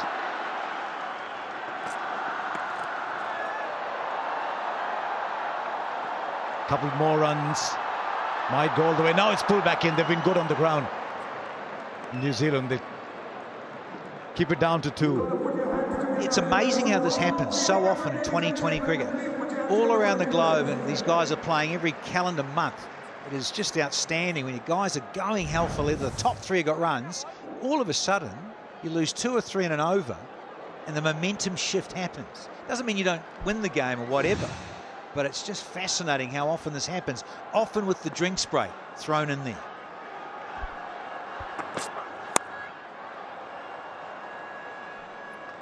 In a game like this, Harsha, you'd rather have the quiet period very late in the game than very early. So I think India's obviously done so well to get to the position they are. 210 for 4 in 17 overs, just under it. They'd do anything to say okay to that. I think if you said that at the toss, you'd take it every night of the week. There's Rohit Sharma, MS Dhoni, Jay Shah.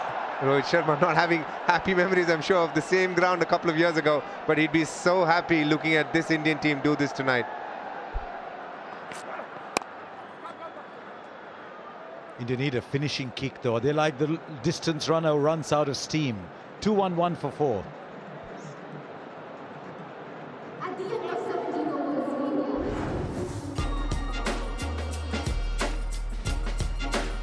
They're as much a part of our game, aren't they? As much as we are, as much as the players are.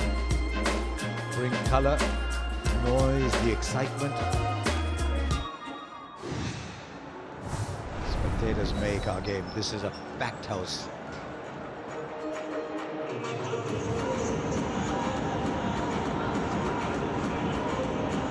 I reckon, Harsha, this over is going to be a huge over. But this is where Hardik and Tilak will unleash without having any doubts whatsoever. They'll back their shots. They'll try and go as big as they can. I just got the feeling a couple of times that Hardik was probably trying to hit the ball too hard. If you do see how New Zealand have gone about things today, have a look at this. Their slower ones, 14 balls they've bowled, 4 have been wide, so 14 of whatever has been bowled has gone for 42 runs. They've trusted their slower ones so much and they've gone plenty. And when they actually have bowled on length, there's not too much that's happened in the new ball. They went too early to the slow balls tonight. On a hat-trick, Jimmy Neesham. Can the runs stay down? Can New Zealand say 230? Can we keep them down to 230 maybe? Can they dream? Have a look at that first over, Harsha. Brand new ball with a good upright seam. He's just hit length. And there's not much the batter has done there. But soon after, they've gone to slow one so early and given it away in a platter to India. They're going to look at this and go, why did we do this? Well, way too early, too often, BK. But someone like Henry, it's such a good length. I'm saying about the 6 metre length and the test match length. Bowled the first one, should have bowled the third one, backed themselves a bit. And what you said, courage or a bit of confidence to do that in a final situation with a new ball. Hardik Pandya is not finding his rhythm here. He's batted 8 balls, just a 5, not a boundary yet. He knows boundary is the currency right now. At this stage of the game, he needs to go for as many boundaries as he can. And be rest assured, Tilak will be trying to hit a boundary every time he plays a ball as well. Maybe a pull shot or on the leg side is what I think it's going to be. How about an off pole ripping out of the ground?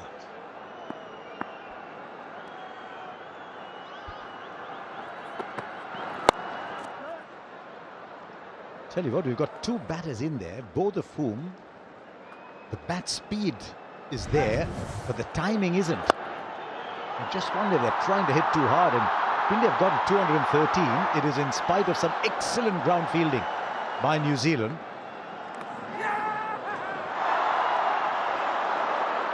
Again, a lovely catch, 2 great catches, and Tim Seifert's catch. I'm sure that'll go unnoticed a little bit. That was a very good attempt as well. How can it, DK, with a keeper in the commentary box? How can it? Gold. Once again, he's called for 2 here. They'll get it quite easy. Surely not a 3. Do you know that 3s exist in the T20 game, No, Danny? no, they've sold those. They've gone out of fashion. But I was being a bit cheeky and facetious with that one, and I yelled out about just a little bit about knocking the off pole out. When you knew he's probably going to bowl a slow one. But I just think he bowls a good Yorker, does Neesham. He gets a good Yorker when he bowls a scrambled seam one to get it in the block hole. Very adept at it, very good at it. Now that we've moved into that stage of the final overs. They're dragging it back, New Zealand. There's a fielder there. No, he almost got there. A boundary after 16 balls, and it almost wasn't, because there's a man called Glenn Phillips who doesn't believe there's a ball there that he cannot get to. The moment he hit it, he thought he was gone for all money. That's because this man on screen almost got to it. Hardik Pandya has looked to probably hit the ball so hard and into Sabarmati River. At times he's losing shape here. Being supported. The phone booth there. He jumped into it, threw on his suit, and got the cape out to Phillips. Nearly. He's normally a fantastic timer of the ball.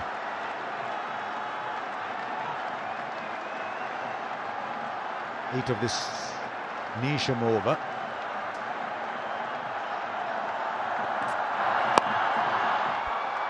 Finds the fielder again. All of a sudden they're about 15 on the ground. 9 off at 2, 20 for 4 with 2 to play.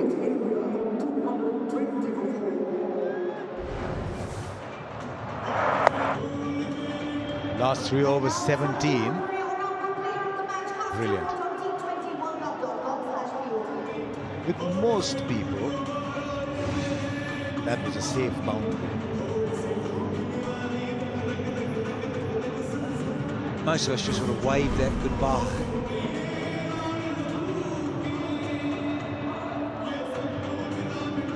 Over number 16. 3 wickets in that over, and India haven't really recovered after that.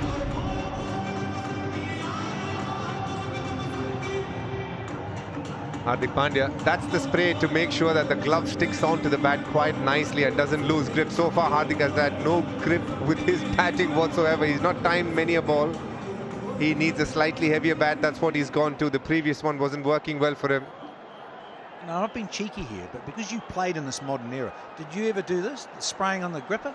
You can spray it on the grip or on the palms of your hands. Either ways you could go, but it definitely does help. Why would you even ask, Danny?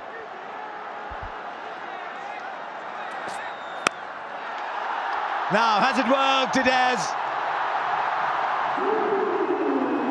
Whatever it was that he needed, he's gripped that bat well enough. You ask Hardik Pandya and he'll tell you he probably didn't time it as well as he would have liked. The inner half of the bat just about carrying. Hardik hasn't still got his rhythm tonight. And when he gets it, we know what he can do. The question is, can he? He's 18 of 12. Now we've got a man coming in from deep point. So you've got deep mid-wicket, deep backward square, long gone. And then 2 out on the off. Straight up. This should be taken. Inside the circle. And it's taken. One more goes down for India. It wasn't to be today for Hardik. He looked a little lost. He looked like he was playing a part in a play he hadn't rehearsed. Yeah, well said, Harsh. He did come out early. Skipper said, yeah, you can go in at 4. But, kudos to the Kiwis coming back after Neesham's heroics and 3 wickets and 1 over. Really has halted proceedings. They were looking at 260 odd down the barrel. With Hardik out of here, he's gobbled up 13 balls for 18. He's out of here at 226 for 5 now.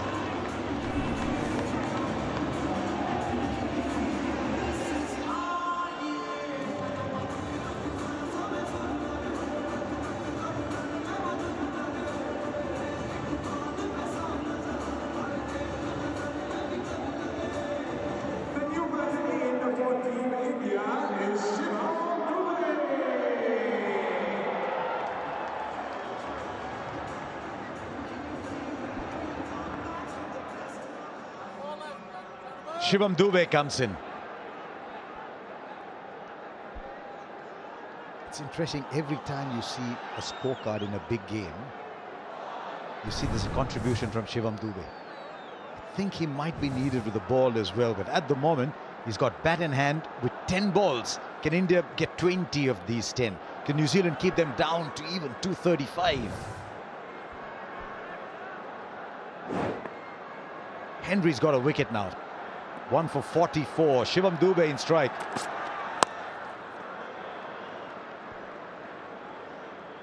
Just a night when Hardik Pandya just couldn't get going. The slow bumper has been a nemesis for him. This one bouncing on him a bit too much, and he's looking to hit it over long off. Almost an impossible shot. But must say, the slow balls that didn't work with the newer ball is definitely working in the last 5 overs. They've bowled plenty of slow ones, 7 to be precise, and every one of them haven't gone for a boundary, which tells you that the slow ball, when the ball is old, seems to be working much better.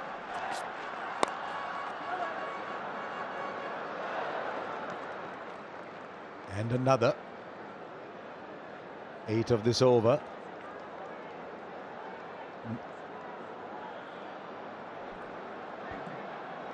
Matt Henry is someone who loves his slow bounces at the death. Bowls it 42% of the time.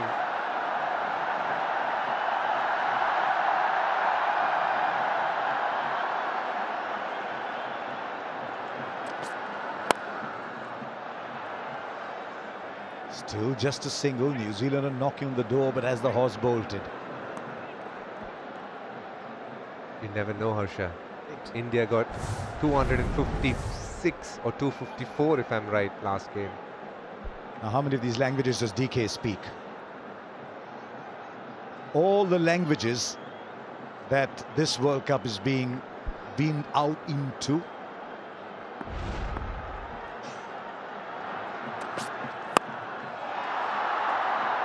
One more in the air, but this will fall short.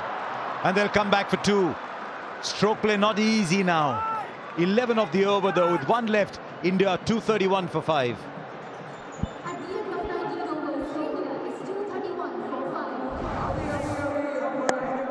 Another mistimed shot here. Another slow one from Matt Henry. Luckily for Tilak Varma, just falling in between fielders. New Zealand have found a way to stay in this game now.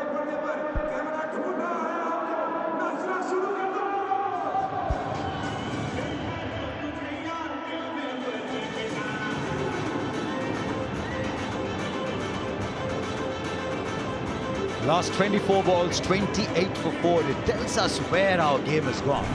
That with a score of 231 for 5, they get things as an opportunity. Just tells you, you never know what is enough. And especially New Zealand. You saw them play against South Africa. Finn Allen made 133 balls. And it begs the question again to the two of you, how much is ever enough? It's an interesting ground, this, because of the bigger side boundary. The slow bouncers generally tend to work very well. I remember in the IPL finals as well, plenty of that was used, and that was very effective. It seems to have worked today as well, but that seems to be working much better when the ball is slightly scruffed up. Comes on much slower to the batter. Shivam Dube will be ready to try and pump it on the leg side. Last over coming up. Jimmy Neesham, 3 for 22 of 3, round the wicket. Dube goes high but not long enough. But he was never there. Oh, it might be 4, it is. He was searching for it. It tells you how good the Akshar Patel catch was the other day. This was as tough, if not tougher. Well, he's got long on, as Neesham. He hasn't got long off. That's the skipper who had to backpedal and had a lot of real estate to get to. Got a fingernail on it, and then watch this pop up. Ooh, just above the right eye. And add a bit of insult. It does go into the fence, but what a great effort from the captain. But now, Neesham, he's under the pump a little. First one goes for 4. And both you gentlemen, left and right of me, saying at 240 odd, can India breach 250 in this final over? Long off is still in. Inside the circle at mid-off. This is huge from Shivam Dube in his hitting arc. He's got a lovely bat swing that picks it up from wherever and deposits it to deep mid-wicket. A small little cameo from Shivam Dube yet again, when others weren't able to get boundaries. 2 on the bounce already. You had to bowl the slower bumper or the slower one much fuller. This one on length. Shivam Dube just used his height and brilliant bat swing to good advantage, going high over mid-wicket. India going past 240. He's a monster hitter, this man. How many fielders can you put out? Long off is going out. Point is coming in. He doesn't play too many square behind square. His hitting arc is straight down the ground. This is dangerous, it really is, for a right armour coming round to the lefty. 6 more. As good a shot as any you will see. Absolutely classic. Over extra cover with wings on it. It has just sailed away effortlessly from the big guy. Just have a look at his balance here. He hasn't looked to overhit it. Good stable base, simple flow, just going through the line of the ball, and that's what's good depth hitting. Not losing shape, trying to hit it too hard. Lovely batting by Shivam Dube. Under pressure, when you're nervous, it's so hard to do this. Credit to him, he's done it nicely so far. This Indian team is a batting juggernaut.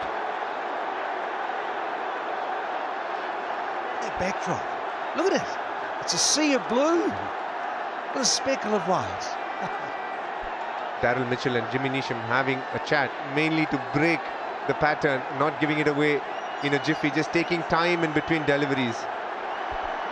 It's the highest T20 score at this ground now.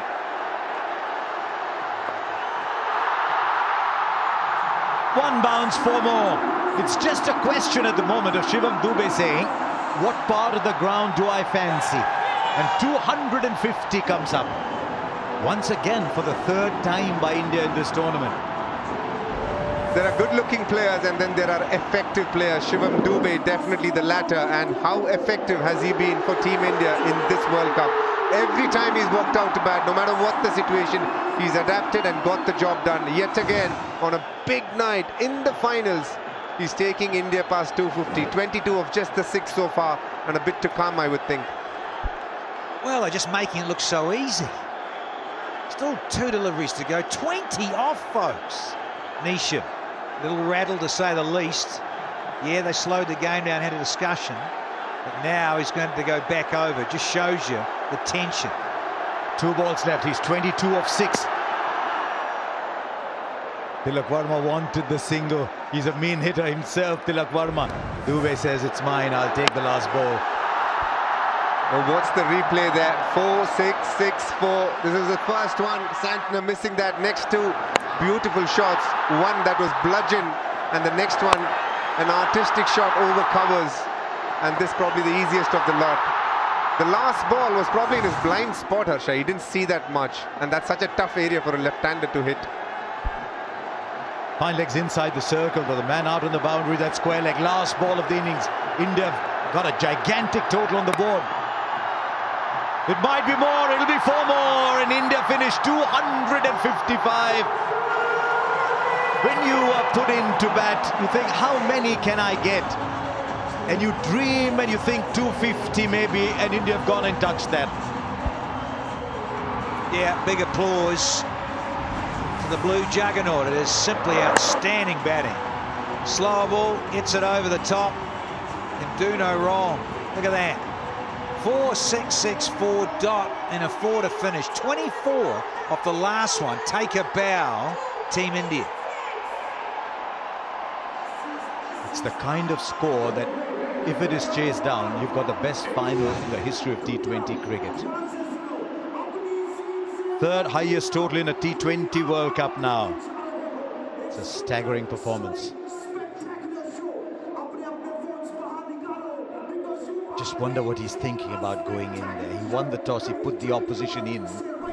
He's now got to live with the fact that that decision has produced 255.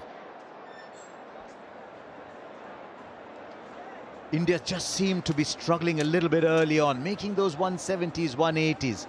And then once it all fell in place, this batting juggernaut has taken India, powered India past 250 every time.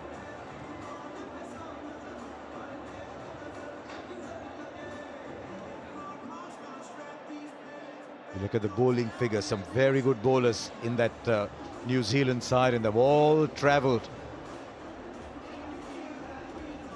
New Zealand have no choice but to go from ball one.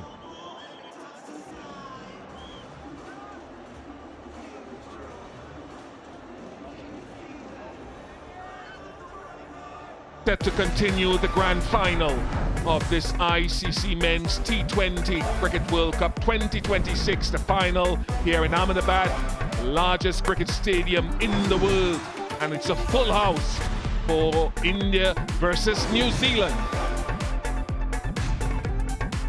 The entertainment has been rich with the power hitters on show. A target of 256, a record target, stands ahead of New Zealand, and they have some power.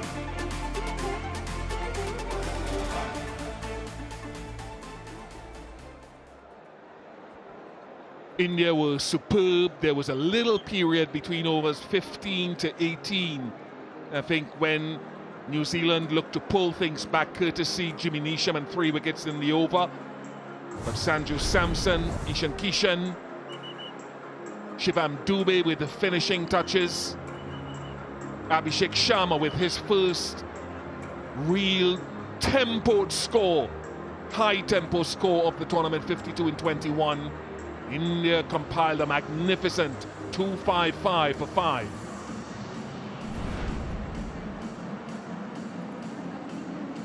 Jimmy Neesham stands out there with 3 wickets. His last over went for a few. He sort of discolored the figures. A touch, a wicket for Rachin Ravindra, and 1 for Henry. An awesome sight in a T20 World Cup, where it has been the most successful in terms of fans coming through to watch the tournament live. Over 1 million have participated in the experience at the stadium. Dinesh Karthik and Simon Dool here with me. The culmination here with India having done so well, but New Zealand have power. Finn Allen and Tim Seifert in particular showed us that in the semis. Evening, Bish. Yeah, they did, but they're going to have to do the same as they did against South Africa. 170 and 12.5 overs. This is the power of these two. They hit the ball in similar areas, matching each other here, but in a slightly different vein. Finn Allen stays a lot taller. Tim Seifert crouches, gets down, hits the ball square of the wicket a little more often. You would think, but they've both got power, or if New Zealand ever needed them, tonight is the night. It's such a daunting task. It really is, and nobody expects that they can chase this down, but they won't be thinking that. That is the key. They will not be thinking that in that dressing room, and those two openers coming out to bat won't be thinking that. Everybody else in the stadium, probably most of us up here, think that it will be a very, very difficult ask. 12.5 overs, 173 for 1. They need to match that. DK. Good evening, Sir Ian Bishop and Dooley. In a way, when you're chasing down a total as massive as this, you almost become unhinged in your mindset. You just say, all right, there's not much to lose. Let me just go and give it a proper crack. And stranger things have happened in life, as we all know. And Seifert and Allen and the whole of New Zealand will be wishing for something magic to unfold. But the fact is that out of the 79 times that teams have scored 250 plus, only 4 has been ever chased down. So they are, in many ways, against what stats tell you. But if at all New Zealand have a chance, it's these two men on the screen that you see, Allen and Seifert. They need to come, and don't be surprised if both are knocked over in the power play, because they're going to go hard every ball that they see. And that could pretty much mean the end of it. But if they get going, they get past those 5-6 overs, and I can promise you, we have a blockbuster finals on record. India has a cheat code in the name of Jasprit Bumrah. Bailed them out against England as always. But Arshdeep and Hardik have been quite good with the new ball. We saw Hardik early on knocking over Phil Salt with some swing. Arshdeep, as always, very consistent with the new ball, will get the ball to move both ways. There's so much for India and its fans to look forward to. But that man, Mr. Jasprit Bumrah, well, he is a cheat code. If ever New Zealand want to get past him, he is the first big barrier that they need to get past. Varun still, in spite of all the theatrics and noise around how he's had an ordinary World Cup since the Super 8, the highest wicket taker yet. And for New Zealand, they want Bumrah to bowl as early as possible. They want to force the hand of Surya Kumar Yadav. If they can get on top of Arshdeep and Hardik in the first and second over, they want Bumrah to have to bowl as early as possible. They want the skipper to say, I need you to come in early. And what was so brilliant about that England game from Bumrah's point of view was he was able to be held back till late in the piece and then was a game changer. Said it many times, and I'm not sure Ian Bishop's going to disagree with what we said prior to the match, DK. He is the best white ball bowler, quick bowler in world cricket, hands down. There is not a comparison to Jasprit Bumrah at the moment. So New Zealand need to force the hand of Surya Kumar Yadav and make him bowl Bumrah early. I'm hoping that if he does bowl early, that he doesn't get wickets, because the danger with someone that good is if they come on early, they can put their fingerprint on the game. But it may be too quick a turnover, but New Zealand will remember that England came within 2 hits of chasing 253, within 2 hits at the Wankhede. And that is the positive mindset that they have to take against this Indian team. And India don't want to just leave it as a bowler, as a part of a pack myself. You don't want to leave it only to this guy. The other guys have to pull their finger out and say, we want to make an impact as well. It's not just going to happen. Hardik has been good. I think he hasn't necessarily received enough credit with the ball. Oh yes, absolutely, Bish. I think he's been someone who's been effective with the new ball, and at times when they needed him at the death, he's bowled on over 2, picked up wickets there as well. But Tim Seifert and Phil Allen, you've got to say the New Zealand hopes pretty much hang on how long they can bat. As a pair, if they can bat together, nothing like it. But if one of them goes on to make a massive score, that's when New Zealand really stand a good chance. He's propelled himself to the top 10 in terms of batting, and you can see innovation always comes to him quite nicely. What he's really improved on is his range hitting as well. Someone who likes to take his left leg outside the line of the ball and tonk it down the ground, especially over mid-wicket. The pick-up pull, as they say.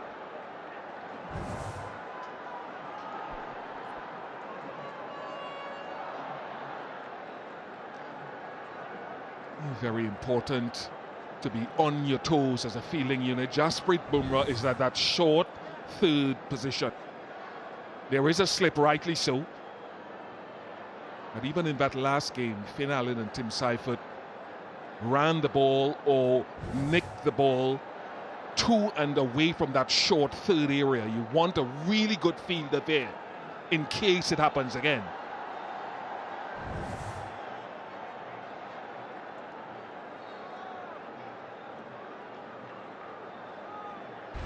It's that get off strike, it's that get off the mark type. It's where you want the good delivery to go. To save the dot ball, that's where you want your good delivery in that area. Boundary right is quite wide. Down at third and Bumrah quite tight.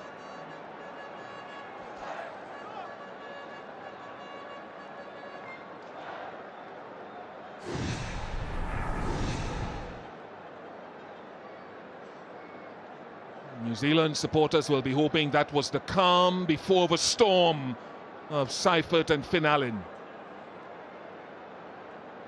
Is there any swing for Arshdeep Singh?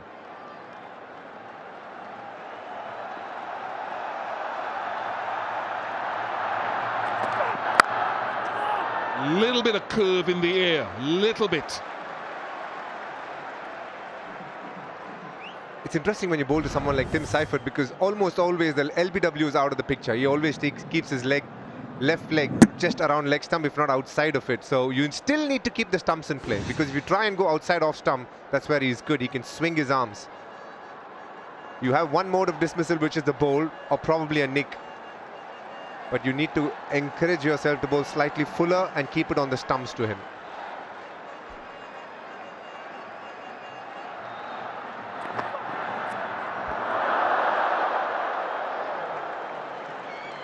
Fascinated to see how consistent the seamers are with that length, because we talked about New Zealand not necessarily hitting the good length in the power play often enough. That's the one that goes the other way, different from the first ball. Very true, Bish. You can see straight away Arshdeep not wanting to be predictable. Got the first one coming back in, the next one going away. I thought New Zealand bowled to what they thought India can do instead of reacting to what they are seeing India do in the moment with the new ball. Swing there again, just mixing up the each way movement through the air. Well, it's quality because he's on target. First three deliveries. First one was honed in at the stumps. That away swinger to the right hand of the second ball. Completely different seam position. And this one here, just knowing that Seifert likes to get leg side, as DK has already mentioned. Moves that front leg, so no danger of being a wide. Just looking out the window, I wonder whether there will be an early indication of Bumrah warming up, whether they just give him the second over. I'd be very surprised, Tony. Hardik bowled quite well in the England game, so I'd like to think Hardik will be bowling the second over.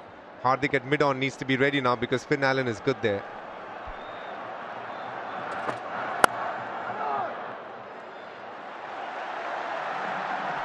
That's his preferred area. He likes to go over mid-on, and Hardik is such a good fielder. He should be thinking about fielding right now, not so much his bowling, which he would be doing a bit later.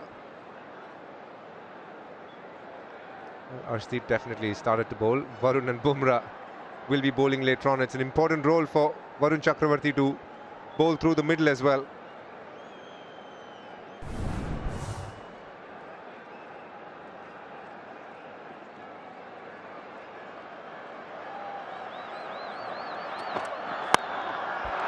High. It is a chance. It is a big chance. And it is dropped by Shivam Dube. Not a sound outside in the stadium. India's had their issues with catching. The only anomaly to this was the England game, where they fielded absolutely brilliantly, especially Akshar Patel. But this one, Shivam Dube, you always felt that a lot was going to happen in the power play. Not the easiest of catches. I don't even think he got much of a hand to it. Lucky it didn't get any part of his face. Completely losing balance there. Surya Kumar doing the best that he can to cheer him up. 15 dropped by India in the tournament, the most by any team.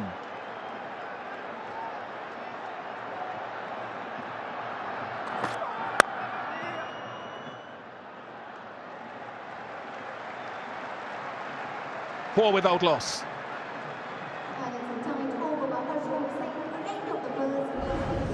And it's a catch he'll be disappointed to drop, but a little point on that. During the half-time interval, Indian players all came out onto the field to get ready and do some catching. They started catching for about 30 seconds, and the lights went off, and we had some silly show go on. And they couldn't continue to field. They couldn't practice their catching. It is an ICC Men's World Cup final, and they couldn't go through their process in between the innings to practice their catching. By the time the lights came back on, they were back in the change room getting ready to come back out onto the field. I saw 2 catches go up, that was it. So I'm not making an excuse for them, but they didn't have an opportunity to get that done in between innings, which you would normally get done. Just in his defence, Bish and Dooley, in Ahmedabad catching can be hard because of the ring of lights. It's never easy.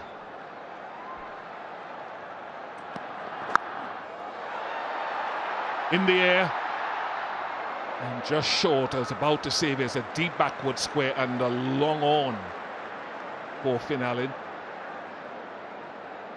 I think when we saw the slow motion of the missed opportunity, not this one, Dubey almost closed his hands before the ball arrived at him. Going early for the lap sweep here, Bish. Just watching the gaps. He's looking for the boundaries and not so much the sixes, especially when the ball is swinging. A very similar field for Seifert, but they have long off rather than long on.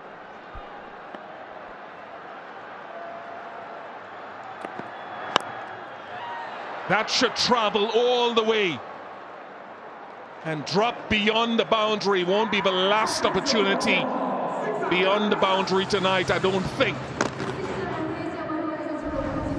Further indication of how good this surface is. It's just sliding on nicely. Not a half volley, but talk about how Seifert clears that front leg. The ability to hit the ball on the up over that long on mid-wicket region. I don't think India should get discouraged by that shot because the ball is swinging and there's always a chance of a top edge or a mistimed shot. A small change in the field, long off goes to long on. A very similar field employed to Finn as well. He's one of those players that can score all around the park, like Finn Allen as well. So this is a very difficult opening combination to bowl to when they're on song.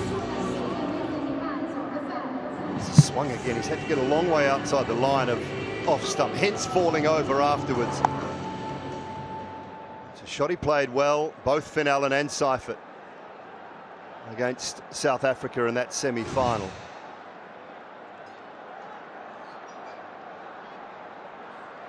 Just to inform you that Shubham Dubey has left the field. Rinku Singh is down at long on.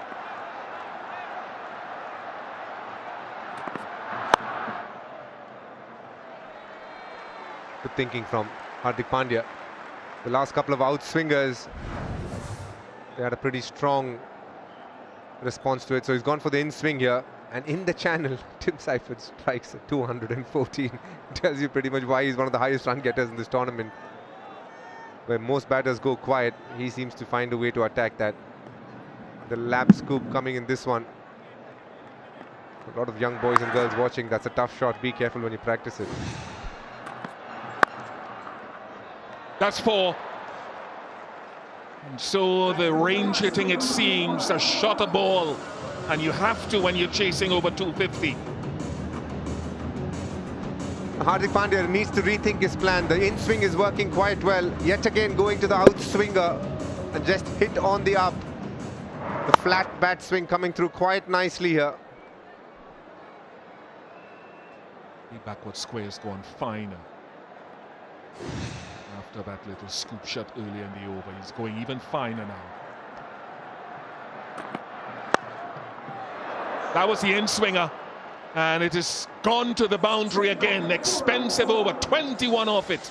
25 for none.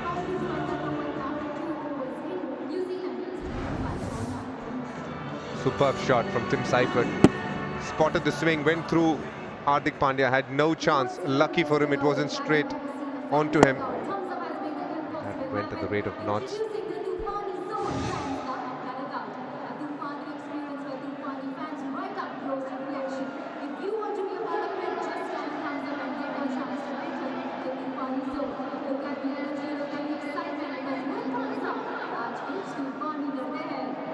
Finn Allen has had his struggles in the tournament against spin and left arm spin. Not that we'll find out if there's any spin. We didn't see a whole lot of grip in the first innings. And I'm sure they're operating on that theory. Maybe he might just target the stumps. A good move by Surya Kumar, bringing in the left arm spinner who will be targeting on the stumps. You need to bowl slightly flatter and quicker because he stays so much of the back foot. Don't give him too much time to work with, is what Akshar Patel will be thinking. You will get your opportunities because he'll be looking to hit a 6 as quickly as possible. Flatter onto Midland leg. Don't give him any room to work with.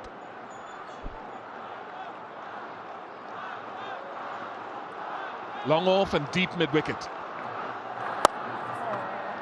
There is that deep mid-wicket.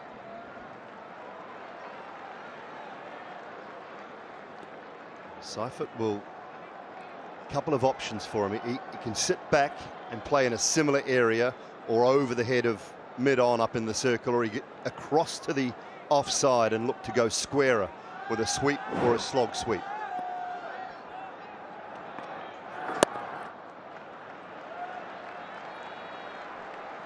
If you're a bowler, Bish, at this stage, I reckon, especially as a left-arm spinner, when you're bowling to someone like Finn Allen, what you don't want to be giving is too much to score off the back foot. If he steps out to you, if you place the reverse sweep or the sweep, you're accepting it because that's playing against what he usually does. But if he hits you off the back foot, that's when you need to think. And as we see in the bottom of your screen, you can see mid-on going to mid-off and long on being there. Good change, but didn't work. Long on couldn't cut that off. This is the kind of shot you want to try and avoid, but this is an extraordinary shot. He didn't give him too much time, but still found a way by Finn Allen going straight down the ground. Spot on, DK, and what you talk about. You allow him to get back and use those big long levers. He stays nice and tall and still ability to hit the ball straight. Now, if that man is straighter, he can look to go a little squarer.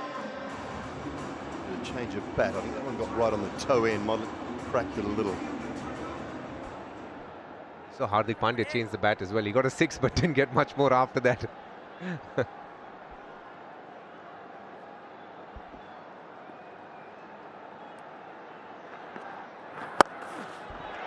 Down to long on and taken. So a wicket in Akshar Patel's first over, and the change of bowling and change of pace has worked. That's outstanding tactical effort from Team India there. Akshar Patel being brought in early, Midland leg, flatter, quicker, smash straight to long on, and it wasn't the normal long on, it was much wider. Tilak Verma takes a very good catch under pressure. Finn Allen for the second time giving India an opportunity, but this time India takes it. Big wicket this. Finn Allen is the one who could have made a massive difference, but he goes. Just the 9. India strike, 31 for 1.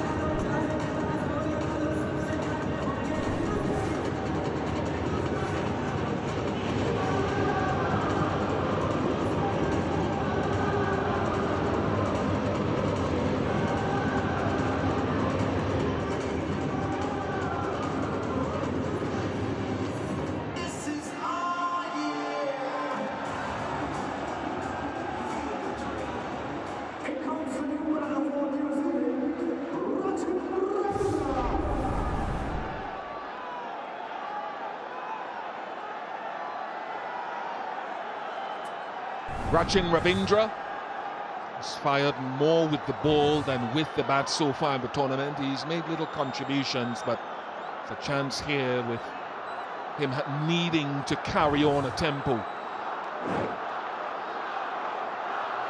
deep forward square and a long on in place.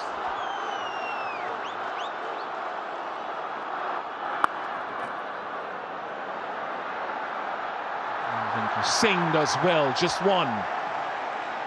It's the fourth time this tournament that Finn Allen has fallen to spin.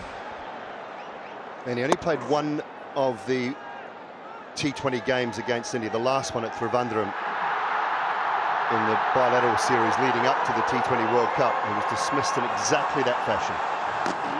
Akshar Patel caught at long on. Very good over from Akshar Patel, 32 for 1.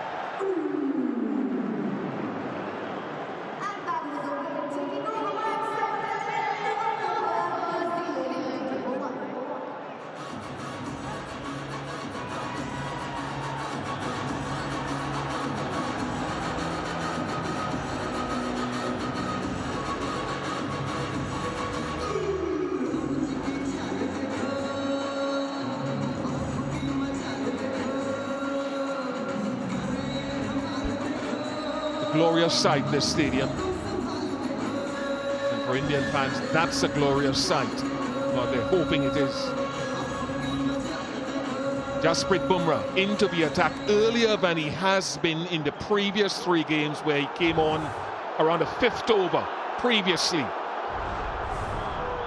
Slip in place. Deep backward point and deep square leg.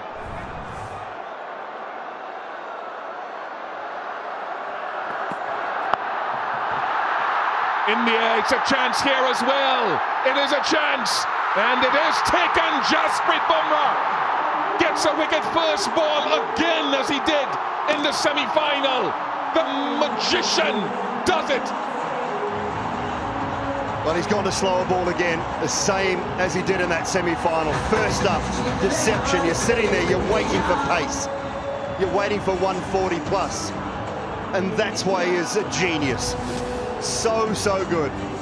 Pace off, Ravindra straight underneath it, and this is a brilliant catch from Ishan Kishan. Charging in, wasn't quite there, had to dive forward, bounces up, holds on to it, even though his hat was over his eyes, he couldn't see a thing, just felt for it, knew where it was, took it. Bumrah strikes early. New Zealand have lost 2. Ravindra goes very quickly tonight. Out for the 1.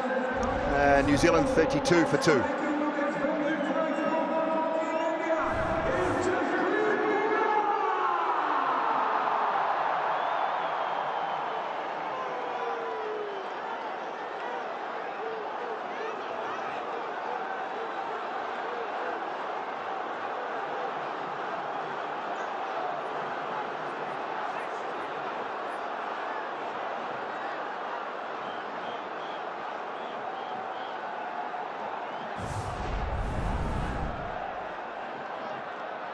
Glenn Phillips with a task on his hand.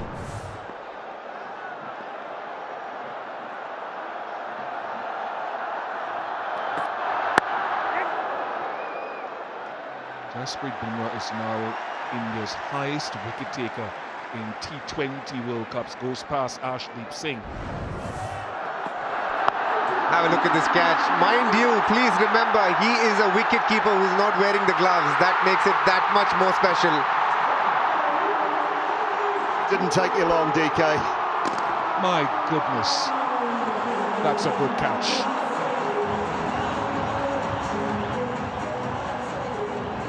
Just almost popped out.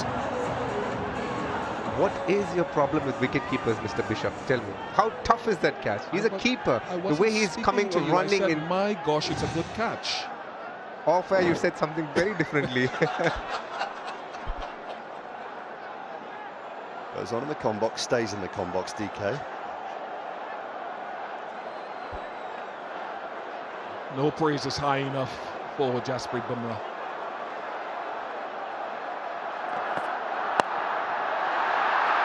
Well elude them. And it's the feel for that slower ball. A number of bowlers around the world will tell you when they feel a batter is going to go hard at you, they'll take pace off it.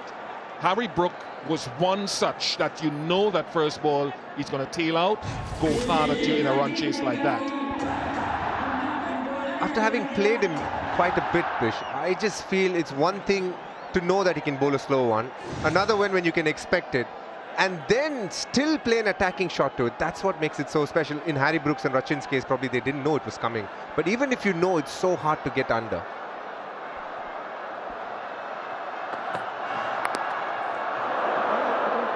I necessarily think a lot of batters expected first ball of a new ball spell. This was Harry Brook, and this was the catch. We can refer to it now as the catch.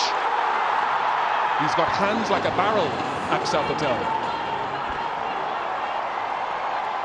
And so far he's bowled 4 deliveries in this game. 3 have been slow ones, 1 slower bumper. He's just thinking, he's finding variations within the slow one and then executing it so consistently.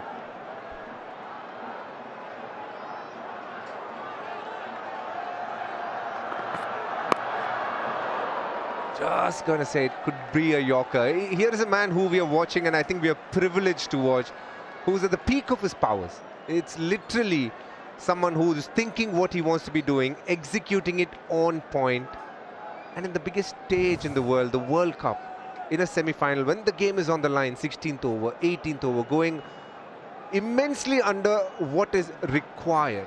England were requiring around 14, 15. He's going at 6 and 8 in those overs and just making it easier for the next bowler to come through. And to do it time and time and again is what makes him so special.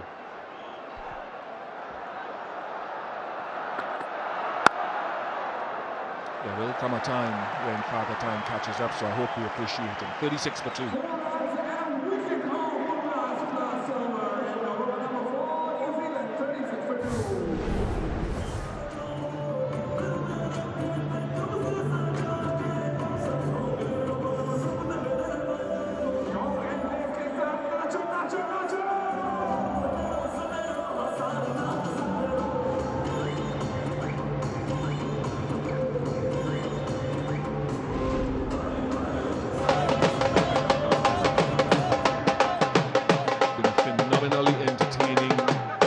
World Cup, the pitches have not been homogeneous.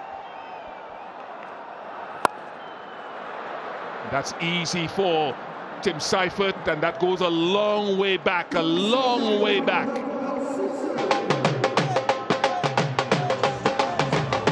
Driving it into the surface a little bit more here.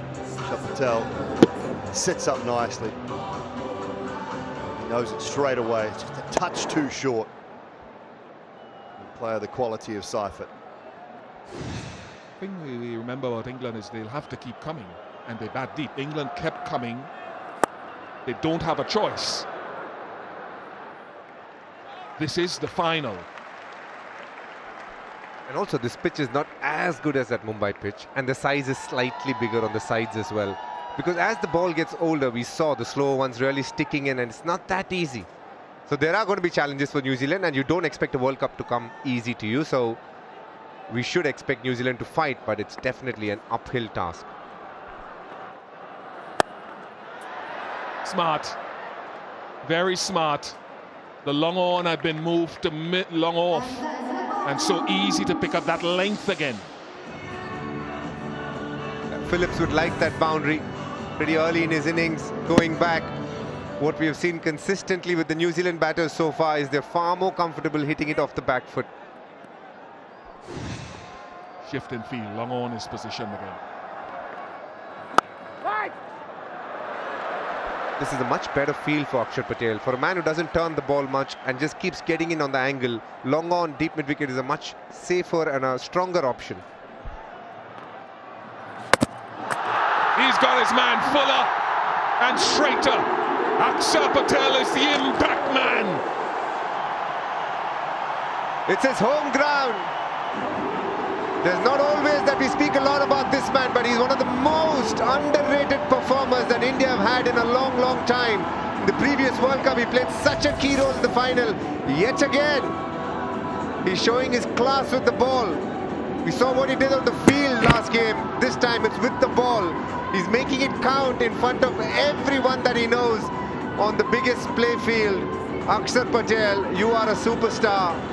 You are so quiet in what you do, but so good and consistent and effective for Team India. Second wicket for him. Glenn Phillips goes for 5. New Zealand 47 for the loss of 3.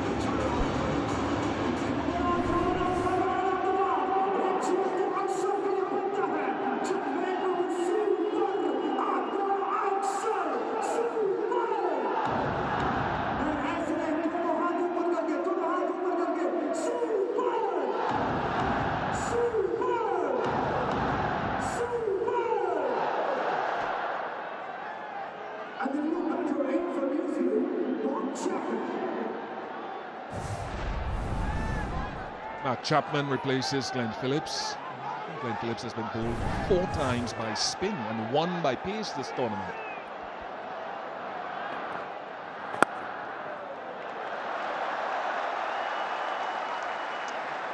Well, another good over from Akshar Patel. 5 done, 47 for 3. Yeah, Ian Bishop mentioned it. 4th time this tournament. He's played down the wrong line and been bowled by spin. He looks back in surprise, but it's skidded on, clipped into that leg stump. Akshar Patel absolutely delighted.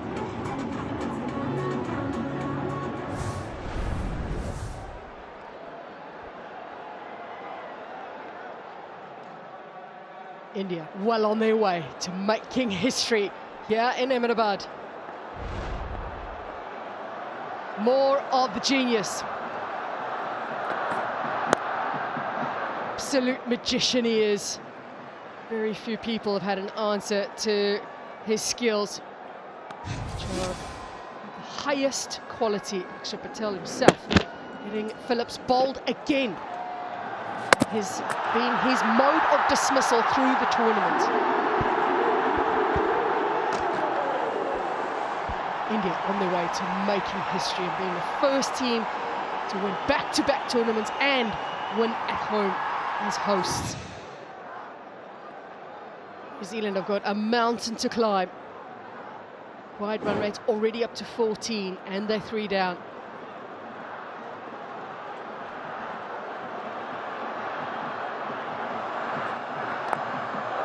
Brilliant. That Yorker we've seen so many times. And this is a good move, giving him the second over. Just push New Zealand back. That'll be the aim early doors. They can knock over another one in power play. They'll feel they're in the driver's seat. Not that they're already. Real uphill task now for New Zealand.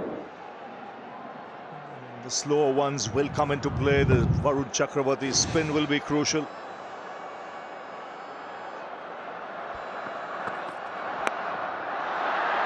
An edge that flies away and it just falls short. Tilak Verma does so well to dive forward on this occasion. And nearly another opportunity. Hustle is the message from the captain. Look at the inside into this. Charging in Tilak Verma. Not quite there, putting his face and teeth on the line. Great commitment. India going for the jugular here with Bumrah in his second over in the power play. Look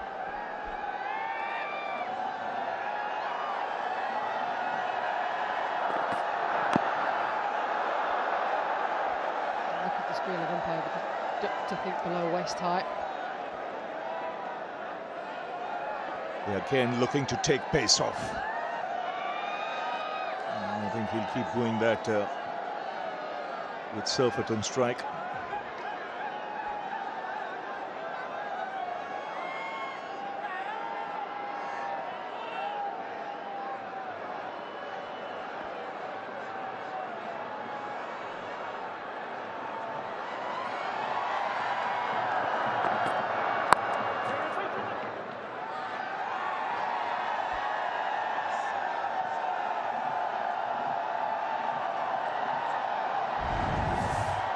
Well, the story of Glenn Phillips' tournament is had his hubs knocked over 4 times.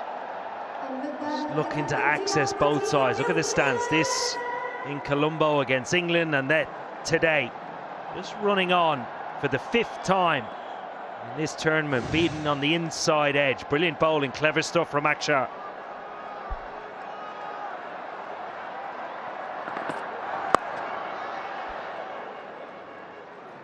If anybody's going to keep it quiet, it's just Bumrah.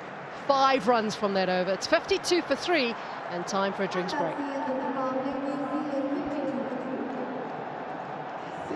Just sensational from Bumrah. He does it time and time again. You heard that from Ian Bishop earlier when he spoke of the wicket that he took first ball in the semi-final. He's done it here in the final as well, using that slow ball to great effect. And nobody seems to have an answer to the great man in his bowling. An asset to have for India. And what a day they've had. After the call from the captain was be courageous in tough situations. Well, they have been courageous. And again, say these first 6 overs, Ravi, belong to India. Yeah, just did. Good changes in pace. Catch was put down early. New Zealand didn't benefit much, though. They started by playing a couple of good shots, a 6 and then a 4. And Surfit was the man who got a big over from Hardik Pandya. 21 runs coming off it. But then Akshar Patel brought into the attack, striking. Bumrah, as Bumrah does, taking pace off with his very first delivery and accounting for Rachin Ravindra. It needed a good catch, though, from Ishan Kishan. And then Akshar knocking off the poles of Glenn Phillips there.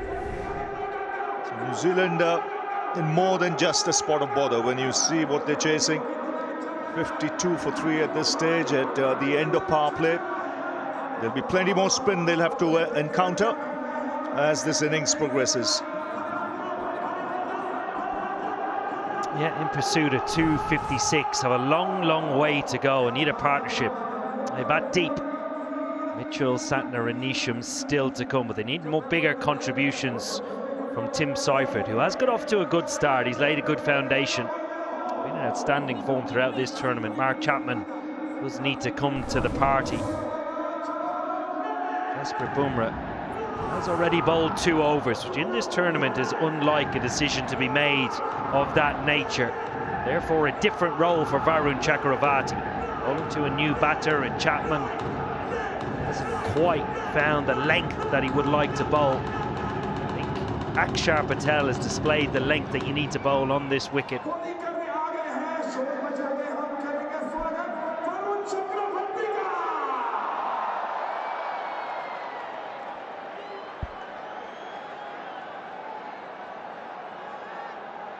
Varun Chakravarti had got 13 wickets in the tournament, but 9 of them came in that first group phase.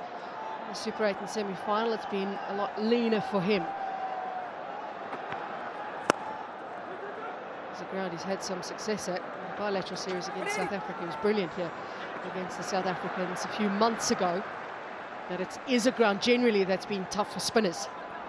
Yeah, well, what you'll see with him, he'll probably look to vary his pace here. He's normally not a big spinner of the ball. He targets the stumps. He's got to just take that pace off every now and then. As the ball's got a little older, it will hold into the surface. Might just grip as well.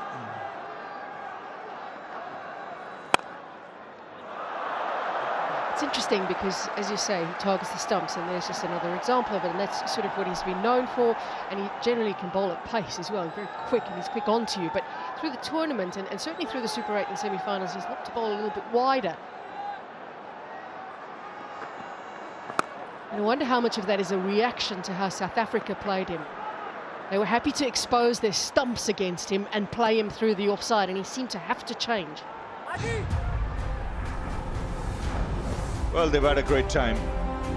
Some images of some celebrations of the Indians out there. They've had every reason to.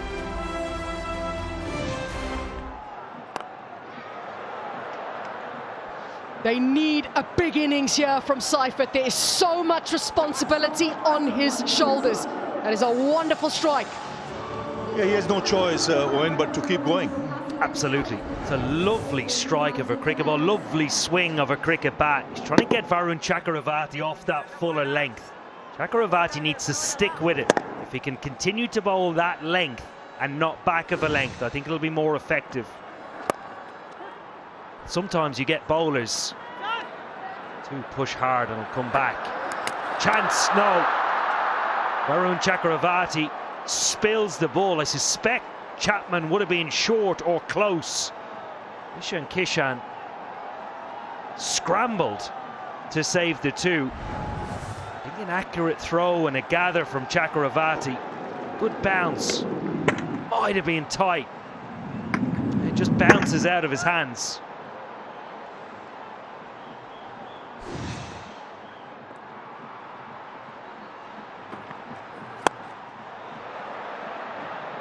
Another free swing of the bat for Seifert. It takes him to a half century. He needs a lot more. It's 68 for 3. Yeah, well played. Tim Seifert at the top of the order again, setting the tone for New Zealand. Semi-final, remember, he was the front runner in the partnership with Finn Allen. He reached 50 before Phil Allen got 30. Finn Allen will have all the highlights, but Seifert, very good player in this tournament. You can imagine if New Zealand were to go anywhere near close in this run chase, he has a lot more work to do. Big difference between the two teams. 30 runs and 3 wickets difference.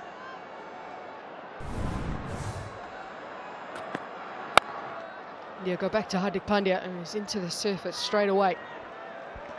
I mentioned Seifert having to keep that momentum going, because sometimes you're thinking too far ahead. Should I bat deep? And when things are going for you, just you keep going. That might help the non-striker as well, help the other batsman in the side, take some pressure off, keep the team in the hunt. You don't want to go further behind with that required rate at this stage.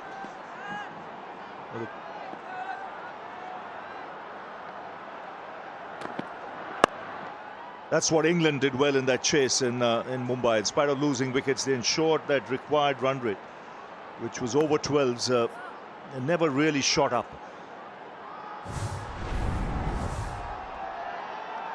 See, you can pick your player of the tournament at the end of this. These are some of the contenders. 2 playing today, Samson and Seifert.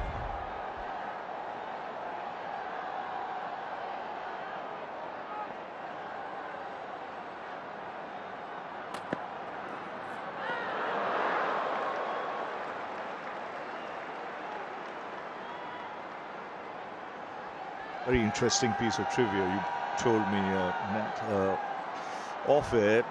Natalie mentioned that every time India has won a World Cup, that's 2007, 11, 24, 26, there's been a player of a Kerala origin, just one player in the side. Srishant at 207, 11, Samson 24, 26. Now I'll tell you something more. I can't take credit for it though. I did read it on X, just by the way. Chops it on. He'd been bowling that hard length into the surface. And in the end, Chapman now gets an opportunity, he thought, to score some runs instead. It's another wicket for India. Yeah, you could see it coming. The pressure was building on him. He got 3 runs of 8 balls, and he was looking to break free. And when you see this, he's looked to hit the ball a little too hard. The bat comes down at the angle, takes that inside edge, and goes back onto the stumps. So the New Zealand innings in further disarray now. They've lost their 4th wicket in the 8th over. It's 70 for 4.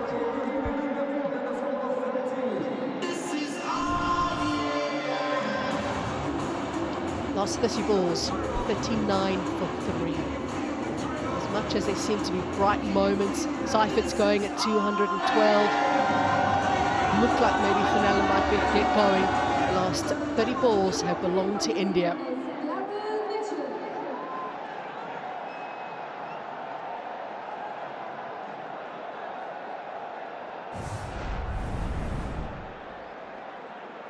Mitchell. There was debates about where he should be batting for New Zealand. Should he be batting a little bit earlier on, more up the order? Daryl Mitchell comes in at 6 with his team in all sorts of trouble. The required run rate now past 15.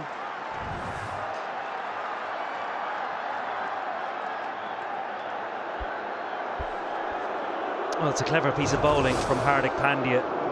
Pace on delivery, but it was the first of that over And he went pace on into the wicket, going across the stumps, almost doing Chapman.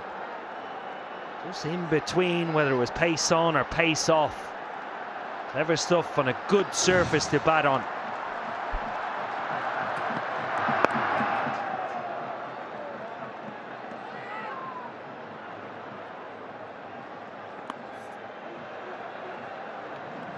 India right on top at this stage.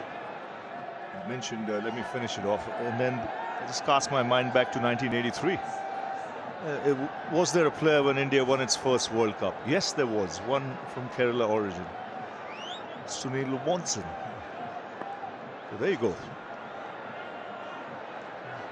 Yeah, I think I'll get a free appam when I go to Trivandrum.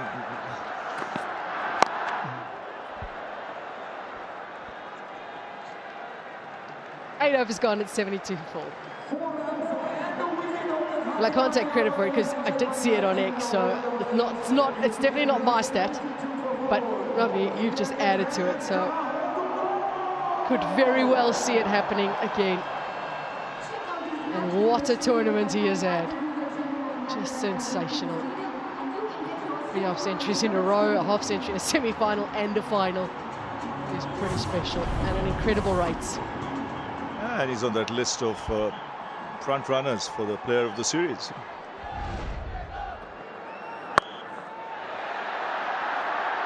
Is it strong enough? No, it's not. What a time he is having in the field tonight.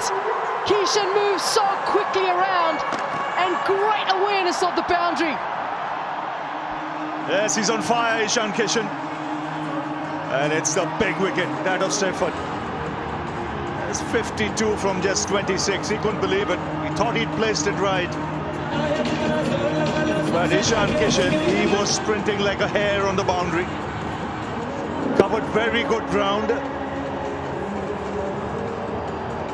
Very calm as he took it, and then very composed. Threw the ball up in the air just in case he thought he might have touched the rope. So there was good thinking there as well. And India all over New Zealand like a rash at the moment. It's 72 for 5.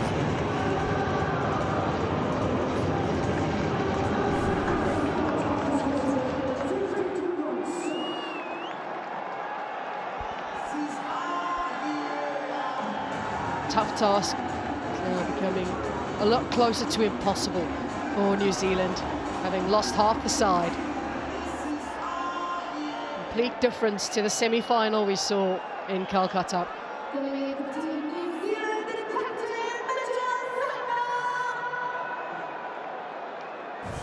Chakravarti has his 14th wicket of the tournament, and it'll bring Mitch Santner to the crease. It's the big wicket of Tim Seifert.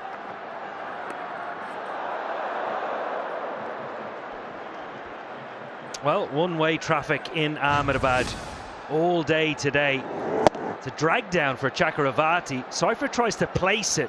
Could have easily gone with power and tried to go over Ishan Kishan. It's a tidy piece of work on the boundary. And the momentum for India continues. Wow, that has missed everything. Not quite sure how, but that's pies. Well, an absolute beauty from Varun Chakravarti. Not at the best of tournaments. It's coming good. The googly just shaves the top of the bails. Even Sanju Samson is done.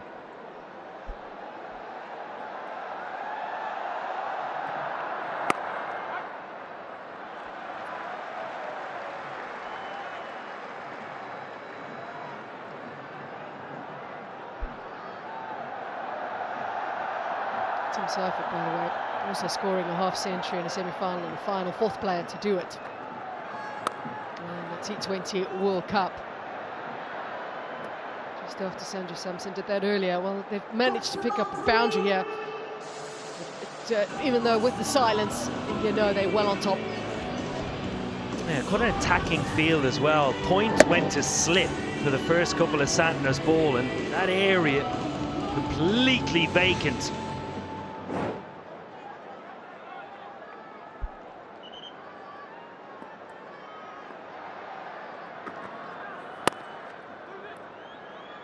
The call to his partner was 2. It's into a big space. Excellent commitment by Tilak Verma. They might have a little check of it. They do get 3. Yes, after that drop catch, you can see they're supercharged in the field. The Indians, 9 gone, 83 for 5.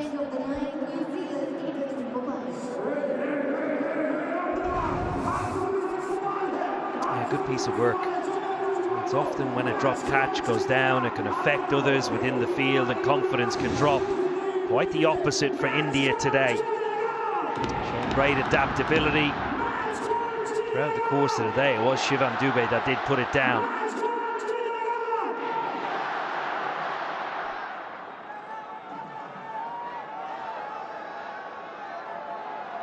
Incredible record India have in the last 2 T20 World Cups, undefeated in 2024. They lost 1 match in this edition, and that was against South Africa at this ground.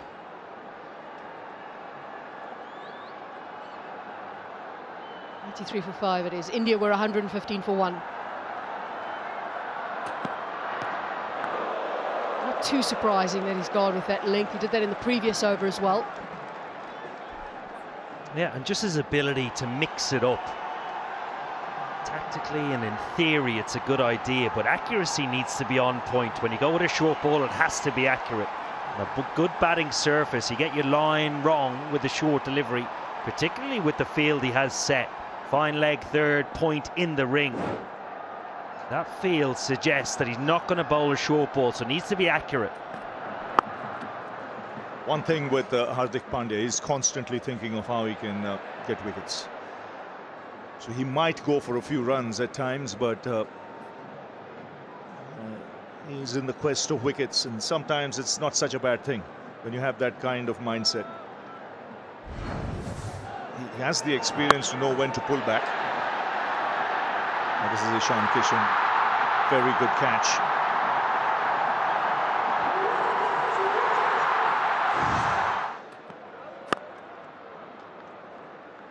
That was the danger man. Sifat was batting so well.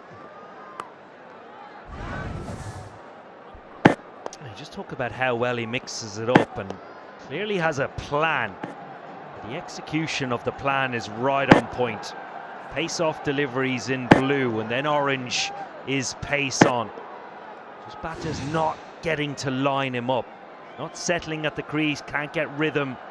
Very smart bowling from Hardik Pandya. Moxley is one who will test the pitch, you know, with the slow off cutters, with the pace on bouncers.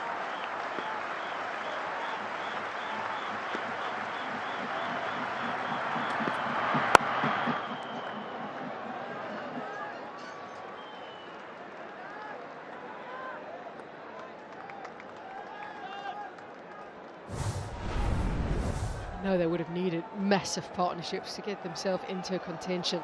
And unfortunately for them, after that 31-run opening partnership, which came with just the 16 balls, which has never have really got going since then, and wickets have fallen regularly.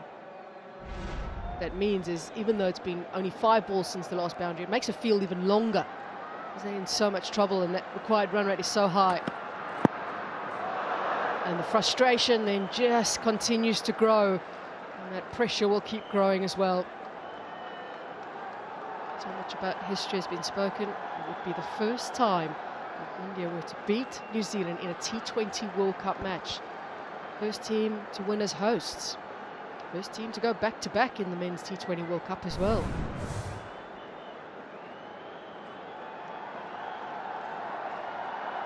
Team of invincibles at the moment.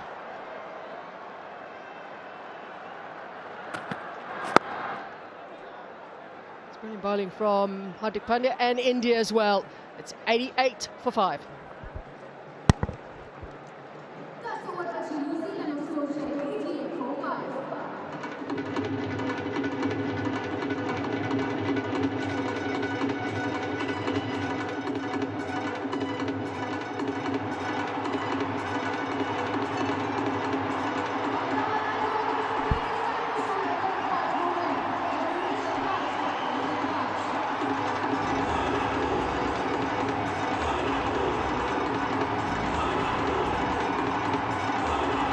full house here at the Narendra Modi Stadium in Ahmedabad.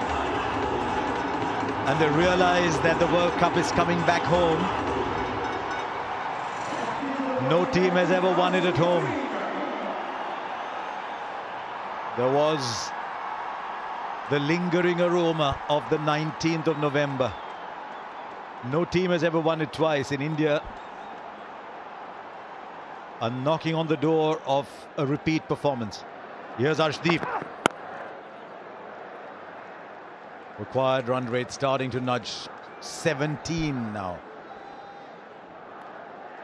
Just wonder what can New Zealand do in this situation. There's still half the game to be played, half the innings to be played. Sunil Gavaskar alongside me. Danny Morrison is here too. Well, these are the previous winners. The first time ever the ICC Men's T20 World Cup was played. India won it in South Africa, with MS Dhoni being the captain. Then India won it again a couple of years back, with Rohit Sharma being the captain.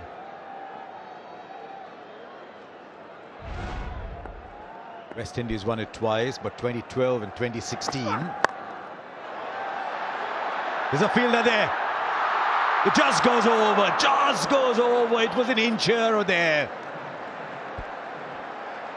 Well, Harshy just asked, what can they do? Certainly Mitchell and Santner. This left-hand, right-hand combination has got to put something together of massive substance. Little bit of luck, just enough woodwork. And it's a sixer. Yeah, Skip, not quite. He's very quick on his feet, that's why he's there. But he's not the tallest. But what an effort that was. He's taken a couple of super catches. Now that's a biggie. And you know it's going for 6 because you don't hear a sound in Ahmedabad. Yes, the asking rate is 16, so they'll have to be scoring at least 14-15 runs and over for the next 4-5 overs. In the slot goes for a massive hit, and Daryl Mitchell batting at 6. I've never understood that about the New Zealand tactics in this World Cup, to be perfectly honest. Just before the T20 series started, he was batting at number 4 for New Zealand in the one-day series. He got 2 absolutely magnificent hundreds. Man in form, he was pushed back down at 6 for the T20 series that followed. Now he's here, and look at the way he's batting, despite the fact that he didn't get much batting in the earlier matches.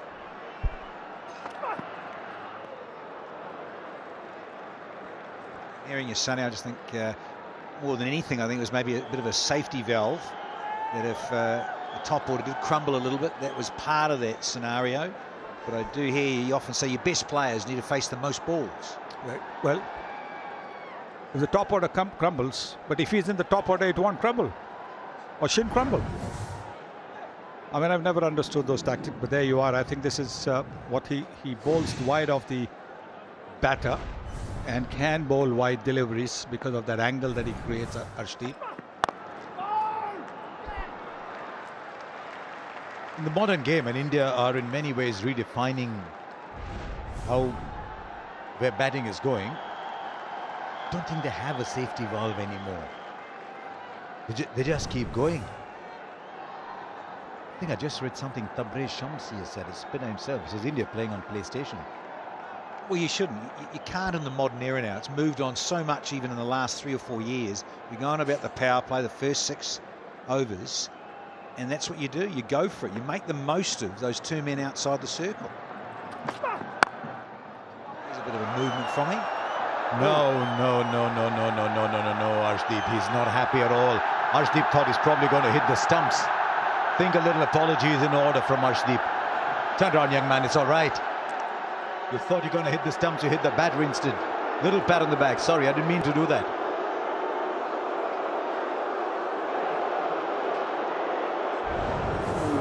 Look at this. Ryder trying to go Yorker, and oh dear. Nowhere near the target. And no need to throw in a way is what Mitchell's on about. Oh yeah. The valves come off. Yeah, that could have been nasty. It hits you on the wrist or anything there. Oh, yeah. So there's a good chant here. These two know each other well. That's a good gesture by the India skipper, going up and saying to him, yes, the young man could have got a bit carried away. Take it easy, because matches between India and New Zealand have always been played in a good spirit.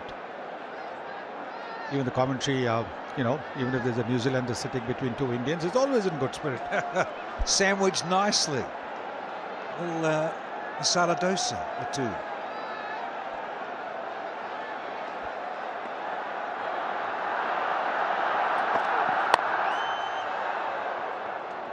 I'd like to see them shake hands at the end of the over. 15 of the over, and they do. Little sorry. 103 for 5.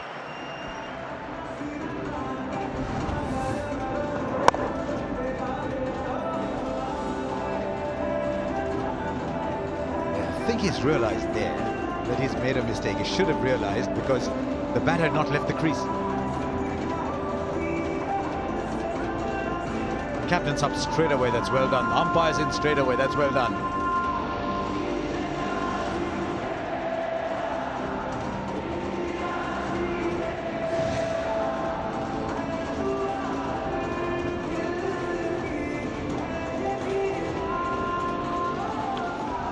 You can understand the aggression just comes into play. Truth is, Mitchell hadn't left the crease, so a little admonishment for Arshdeep. Is a fine player, the young man. Now Varun Chakravarti comes back. And this is something about this Indian team, Sunny Danny, that they stay with players they believe in. You saw that with Abhishek Sharma. You've seen that now with Varun Chakravarti as well.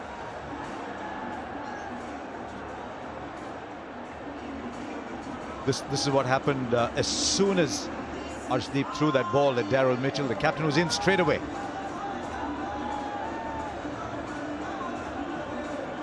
Then Richard Illingworth, who's been around a long time.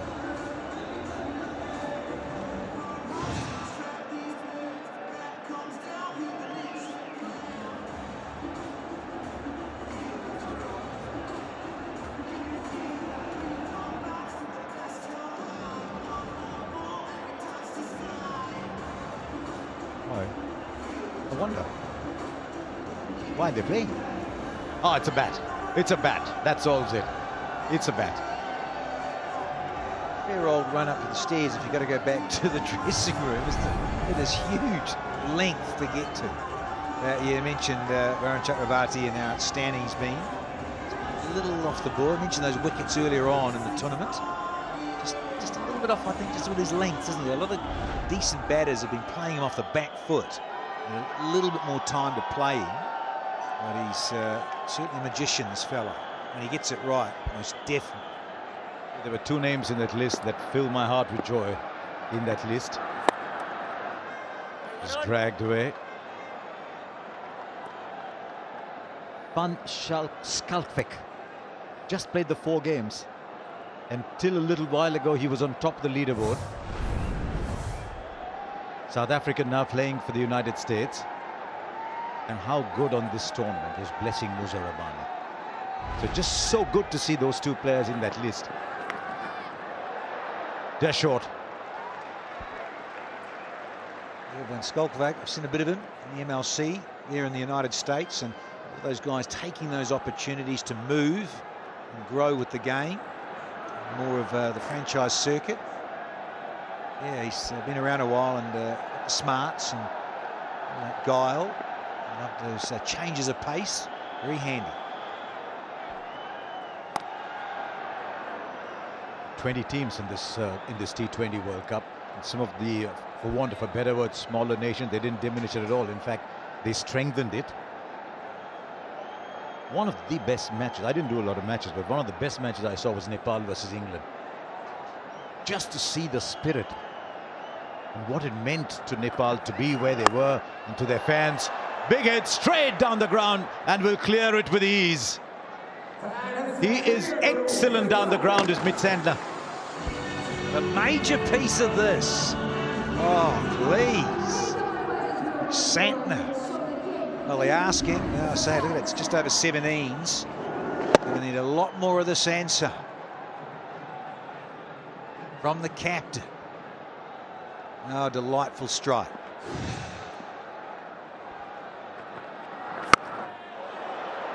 Straight up again, and will clear the boundary once again. Hardik Pandya was there at long gone, and he was watching it exactly the way we were in the commentary box. Just as a curious bystander. Once again, an almost medium-paced delivery in the slot, although he changed his angle by going over the wicket. It was right in the slot. The overspin that Varun has been bowling in this tournament. Another massive 6. Well, the scoring rate, asking rate at the moment is almost 17. So they need maybe 2 or 3 hits like this per over now if they're going to get anywhere close. 16 of the over.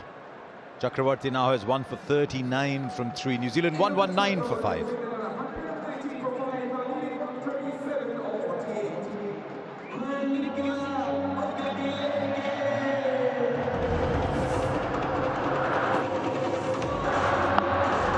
Yeah, you've got your best fielders that are very fleet of foot, running around the boundary. That is outstanding from Ishan Kishan.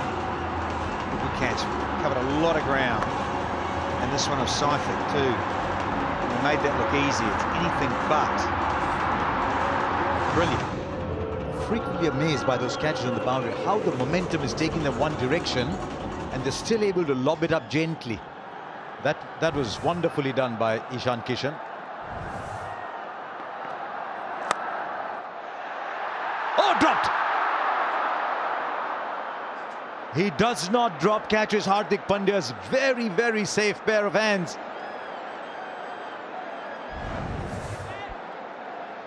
He's got the enhancers on. Players will tell you they like wearing these at night. It brightens things up. And now lets it through. It's just one of those passages of play where you wish there was a bar cut and the telecast was off and no one saw it. Naughty, nice pressure. Top catch, and then look at this. That one there just spins a little on you. That's the one. That second bounce could be very tricky. Oh, he's got nowhere near it. Naughty. Don't think there's a player who's played the game long enough to him that hasn't happened at some point or the other.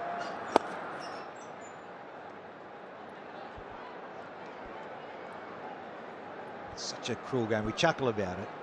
And as you say, Harsha, yeah, happens to you. Drop a catch and then there's a misfield straight over. This, you take this, well, 11 times out of 10. Hardik, brother, what's happening?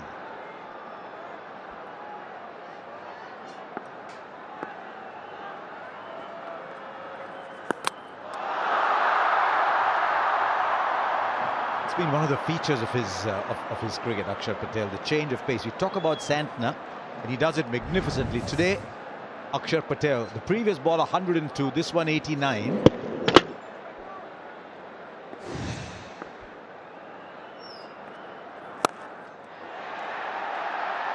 Straight in. He's not dropping anything today. And I'm afraid Mitchell has to go. The New Zealand slip deeper and deeper into the quicksand they're trapped in. Hardik Pandya is seeing that. I know it was Santner that he dropped, but this man is a danger man. You can see the full tossed up, not quite going over the middle of the bat.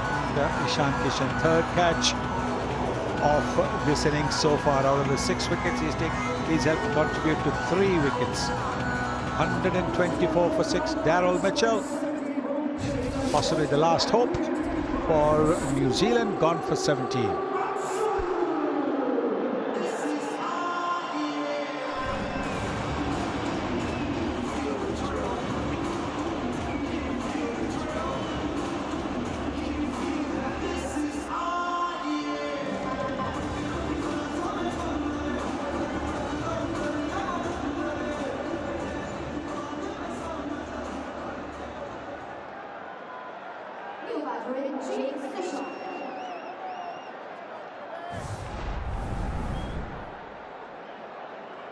Three for 23, Akshar Patel. There's scarcely a big game where Akshar Patel has not made an impact.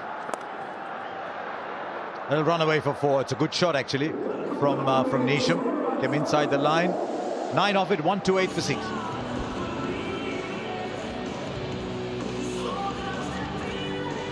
Yeah, that asking rate just keeps ballooning out more and more.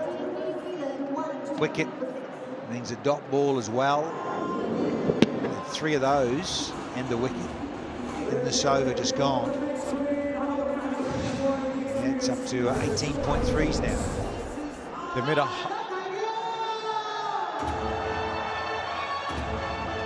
They've made 128 from 78 balls, New Zealand. They now need 128 from 42. So the first bowler to bowl out now. Hardik Pandya is into his 4th. A great ball to start off with. Is there a little inside edge on it? Certainly seemed pretty straight.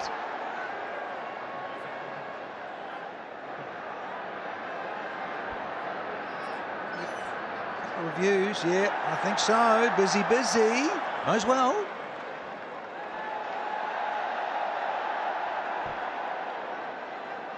Interesting one in that wicketkeeper didn't seem too interested. We have a player review for LBW. Original decision is not out. It's a fair delivery. I'm looking at the split screen now. Ball's close to the bat. Can we just go check with Ultra Edge?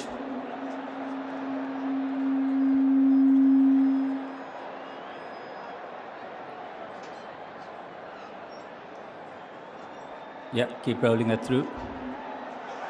It's a flat line when the ball passes the bat. Just roll it through to the pad. Thank you, satisfied. There's no bat involved. Can we go to ball tracking when ready?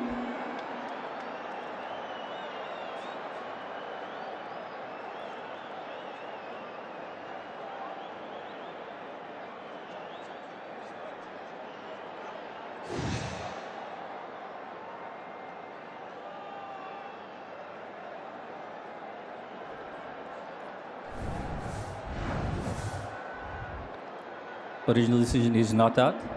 Pitching outside leg. Alex, you can stay with the original decision of not out. Stand by. You're on screen, signal now. Half the ball was in, but not enough of the ball was in. And Mitch Santner had already walked about 15 meters away. And then he comes back. It's that kind of day, Hardik. You've given it all, but it's just that kind of day for you.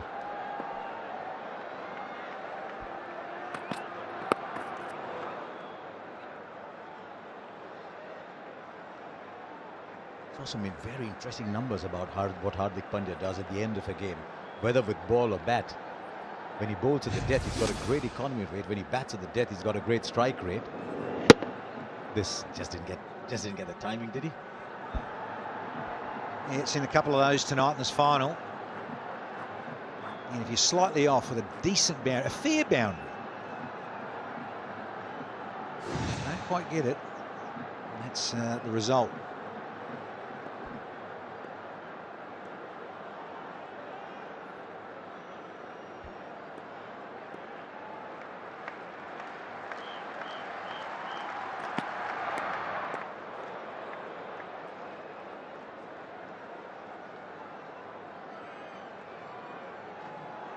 .9 now. It's just going further and further and further away from New Zealand.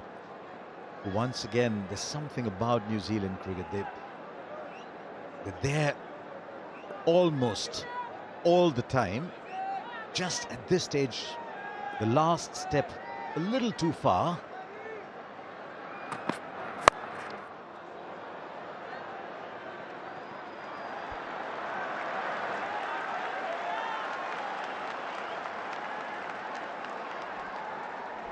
The asking rate now creeping towards 20 runs per over. 4 wickets in hand. Neesham's known as a big hitter.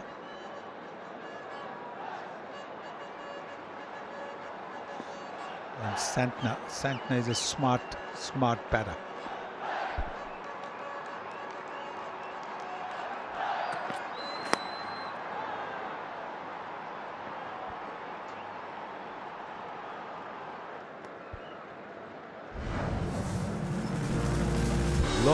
Long before this game started, we came in here very early and there's already loads of people in there. This stadium takes 120,000, 125,000, and it's absolutely packed, and they've enlivened it, as indeed crowds have all over in India and Sri Lanka in this tournament. The crowds have been one of the standout features of this tournament.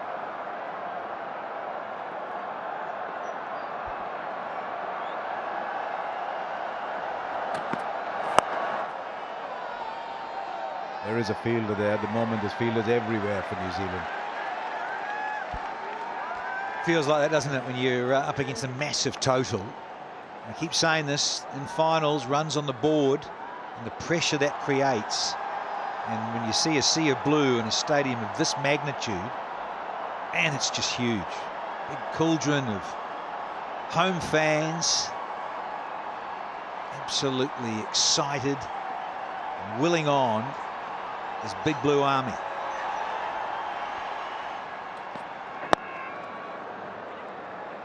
Very good over. Very good over. Just 6 off it. 14 gone now. New Zealand at 134 for 6. And time for a pause. Time for a drink.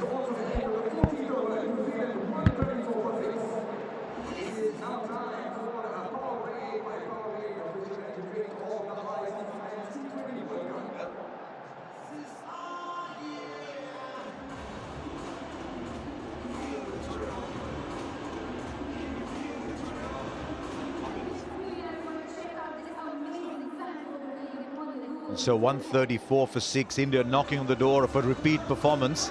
So many great moments here, but it's time to look back at one that might have made a huge difference a couple of years ago.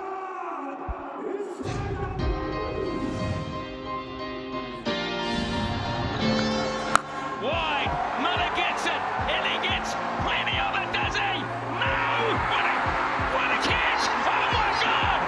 I don't believe what I've just seen. Athleticism at its very, very best.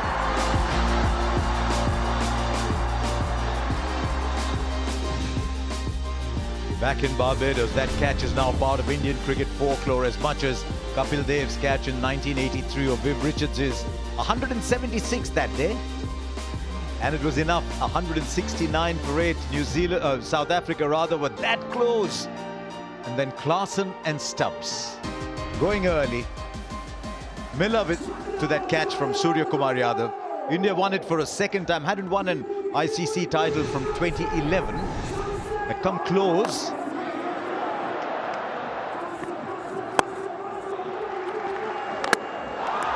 And in this phase where New Zealand really had to make a difference, it was India that did. They caught well, they bowled with discipline. And New Zealand just didn't have a player on the park who said, "It's me. I'm doing it."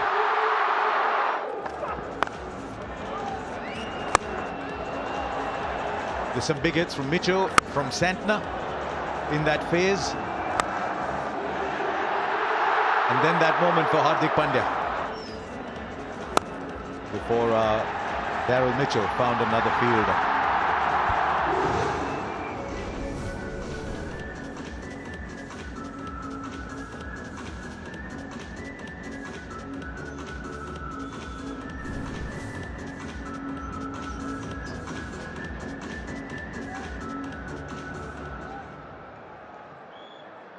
We're looking at teams that have won the T20 World Cup final, batting first, not too many. The West Indies back in 2012 and India twice. 2007, what a great game that was. And 2024, otherwise all with chasing sides. Now in 2026, again India batting first. What's it telling you? Big day, runs on the board. And in many ways, this is a pretty good bat first stadium, this. We've seen that in the IPL as well. We've seen that here. It's a pretty good bat first stadium. The top brass of the BCCI, top brass of Indian cricket, they've all flown in. The who's who of India is here to watch this game. And Arshdeep. 2 overs for 18 so far.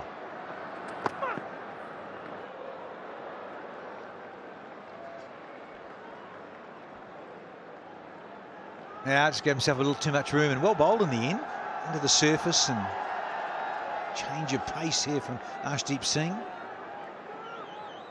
Yeah, it's a shame it's in a way for New Zealand petering out here, almost needing 21s. It's just 122 of 35. But it's that wickets column that has created a lot of pressure for the Black Caps.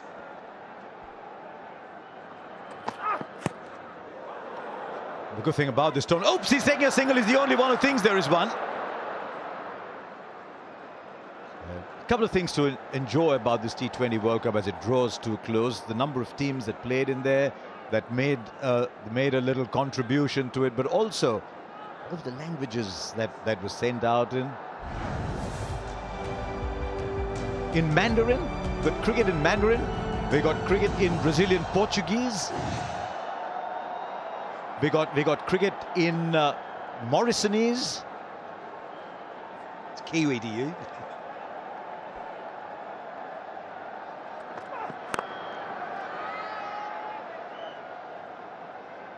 Across India and many Indian languages as well. Across Afghanistan, Pakistan, Sri Lanka, everywhere. There's 105 teams that played. Bahasa, Japanese, Mandarin, Nepali, Pashto and Dari.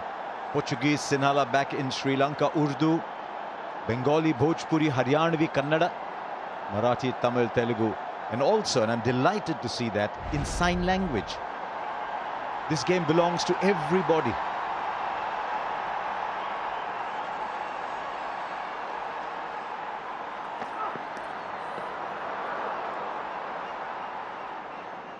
It's just meandering away, isn't this game? You want this game to be a hard-fought one going through the end, a bit like the England game. This is just meandering away a little bit.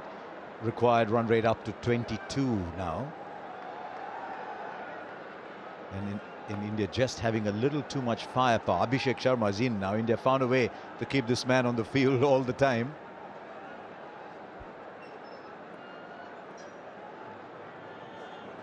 Mohammad Siraj is on the field too.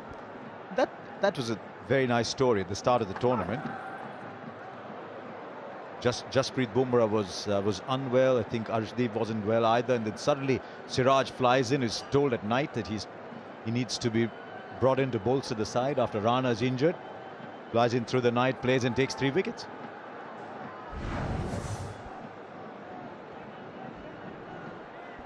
Yeah, just looking the ball wide of the Jimmy Nesham swing. Nesham's a big, powerful lad. If he connects the ball, will go the distance. He's losing his direction then, Arshdeep. This is much better, isn't it? The Yorker. Sorry, probably through the effects might they're chuckling away, but do love a good Yorker on the boot, and the batter can't get a run in. How many did you inflict and how many did you suffer? Oh yeah, both. Certain 2 W's come up against them a lot, and they love to test out the toe cap. It was non-existent back in those times. And that Alex hit on the top of the shoe there. Feel for you, Jimmy. He's had his moments too, Arshdeep Singh.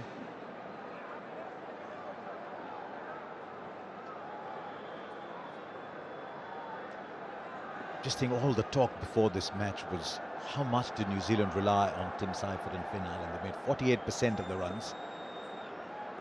Chased down totals in no time at all in the matches leading up to this. They were breathtaking. That might run away to the boundary as well. Now it's stopped. They were breathtaking against South Africa. And really, when you're 256 behind, you need the openers to give you 80 or 90. But can it happen sometimes that when 2 or 3 players score bulk of the runs, the others are almost a bit undercooked?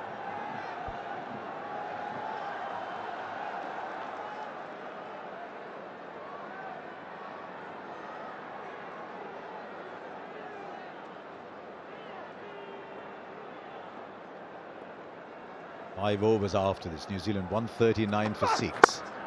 And that is what it will be. It's an excellent over. Great control over length. Just 5 left now. New Zealand need 117.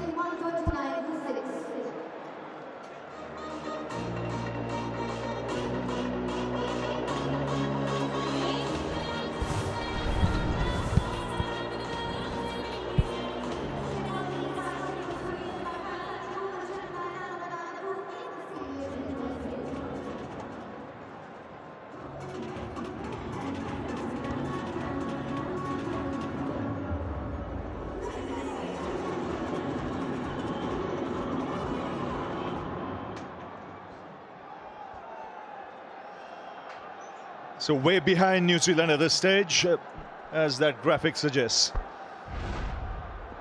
There's 5 overs remaining and it's boom boom back into the attack.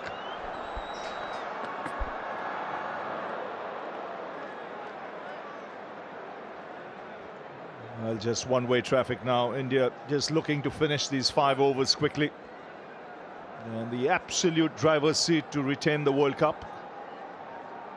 Surya Kumar Yadav, not much has been spoken about him, but he's not put a foot wrong in the field today. Smart bowling changes. He's kept his cool, got spin into power play.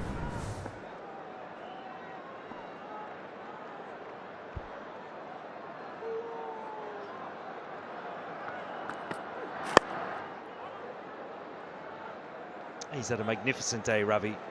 Glad you've acknowledged. Often goes unnoticed. The best sides in the tournament needs good leadership. Surya can be proud of his men, but also proud of the decisions that he's made throughout the day. They haven't been set in stone. Now with plans, and they have adapted throughout. They recognised where the threat was, and was at the top of the order. It was actually the introduction of Akshar Patel that changed things.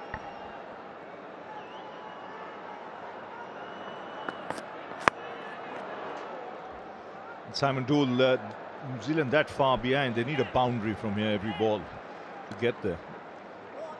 So obviously, but when it comes to bowling and mixing it up, India have been way ahead. Yeah, they've been brilliant, Ravi. Obviously, a big total on the board. New Zealand needed the perfect game, the perfect chase. Well, it's going to be incredibly tough. So, as Morgan mentioned, Akshar's introduction, Bumrah very early on with that wicket first ball of Rachin Ravindra. Never allowed New Zealand into the contest.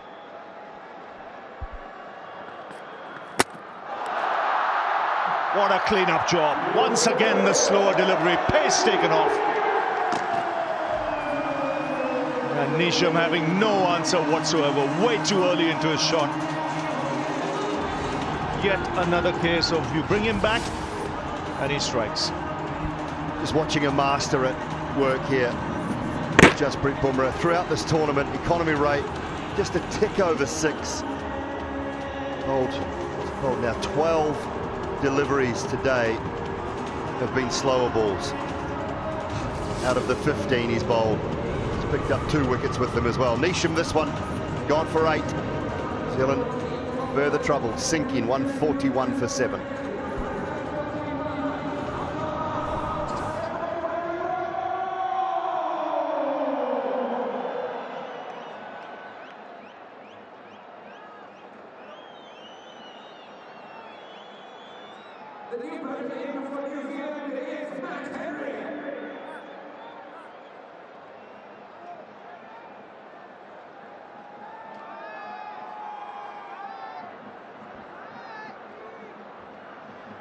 So way behind New Zealand at this stage, 115. And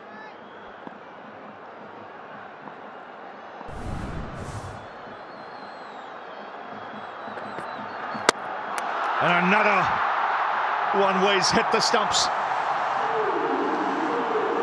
This could well be another slower delivery. He's on a hat-trick now, boom boom. First Neesham and Henry out first ball. Well, very few batters in the world game have come up with answers to Jasprit Bumrah. So many variations to go through. Yet another slower ball. It does. Matt Henry all ends up, goes straight through him. And Bumrah's on a hat-trick. 2-2. India have been impressive, to say the least, today. Henry goes for a duck. 141 for 8.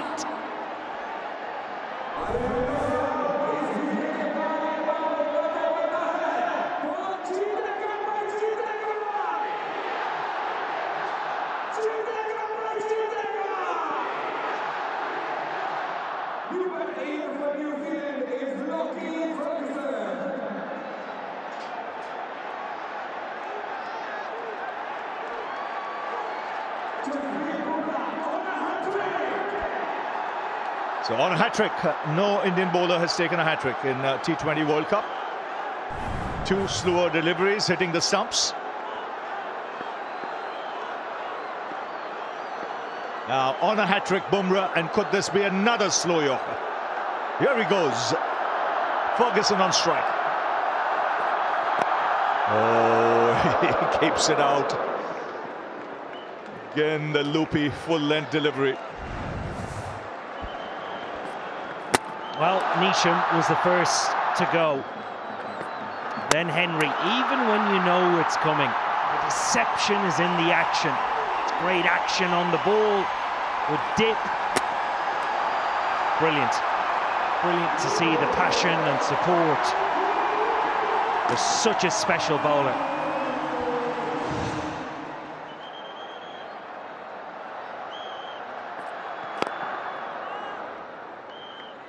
Excellent over, 2 wickets in it. And after 16, New Zealand tottering. 143 for 8.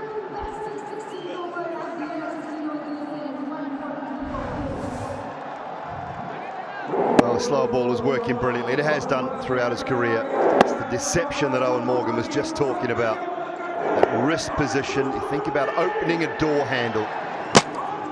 Just flicks it at the last minute. It comes out and it dips. Completely deceives batters left, right and centre.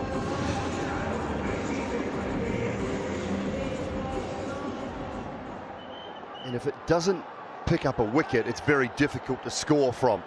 Tonight, 83% pace off. Here's Ashdeep. So the whole crowd here will be waiting for these 4 overs to be bowled quickly.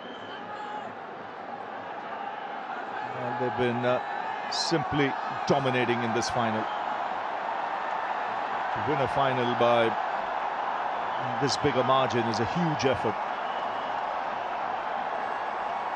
And it demanded a real solid batting performance. Remember, New Zealand won the toss. They decided to put India in.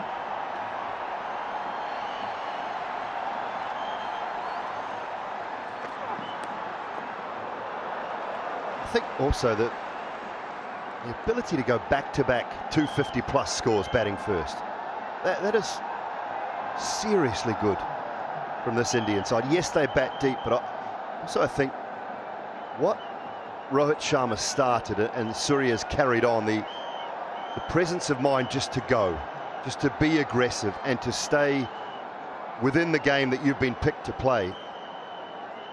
It is just so admirable to watch. They don't fear situations at all. And Simon, Owen, when you look back at it, Sanju Samson was the key.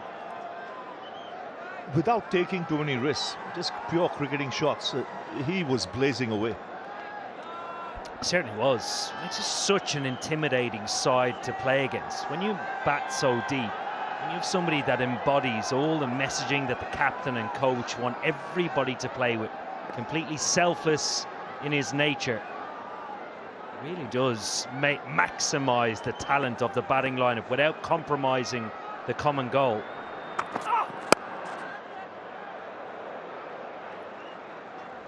Just, I think, once he shifted gears in this tournament, in the last 3 innings, started off in Kolkata, then Mumbai, then took it to Ahmedabad. It was a different Indian batting lineup altogether. And they'll be mighty pleased with that. Gautam Gambhir, his support staff, they drafted Samson back into the side. And he's not let them down.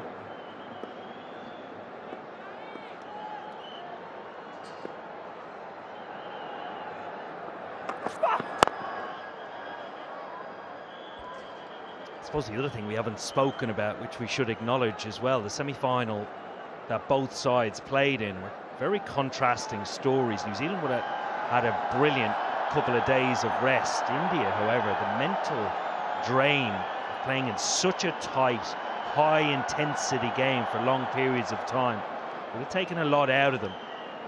So to be able to compartmentalise, rest, sleep well, and then prepare for this huge match today.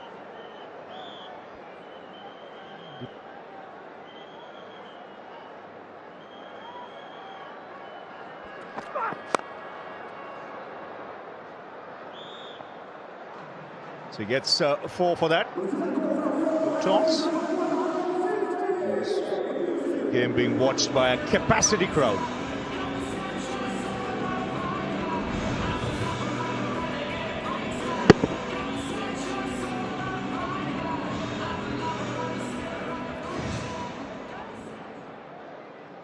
And what a picture that cuts. Really, 2 former World Cup winners. Got the chairman of the ICC in India, Jay Shah, there as well. MS Dhoni, he won every ICC trophy that was there as captain. One of the few to win the 50 over version as well as the T20 and the Champions Trophy. Surya Kumar Yadav almost has both his hands on that. And this is the best attended men's T20 World Cup edition. Approximately 1.2 million people came in through the turnstiles. Unbelievable.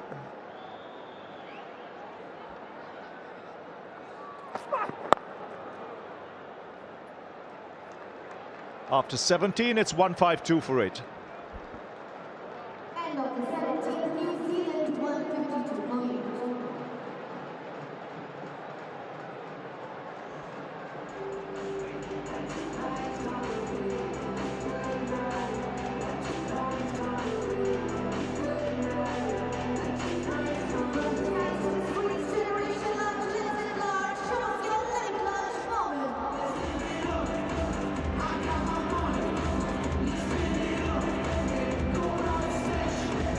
152 points. For 8, a magnificent World Cup, and one of the features, obviously the attendance display in its vast nature today, but also over the course of the World Cup, right from the get-go in the group stages. Some of the associate nations played. Also some brilliant crowds. Nepal, England, 35,000 at the Wankhede. Scotland, England, 35,000 in Eden Gardens. Some of the performances as well. Young Yuvraj Samra, youngest ever player to score 100 in a T20 World Cup. Support that they've had has been notable. Consider how late a call Scotland had into this tournament. The preparation they had was minimal, but that did not affect the performance and the competitive nature in which they played. USA the same. Really has been a well-rounded tournament for the game. Such an important part of this huge picture that we see, growing the game on the biggest stage.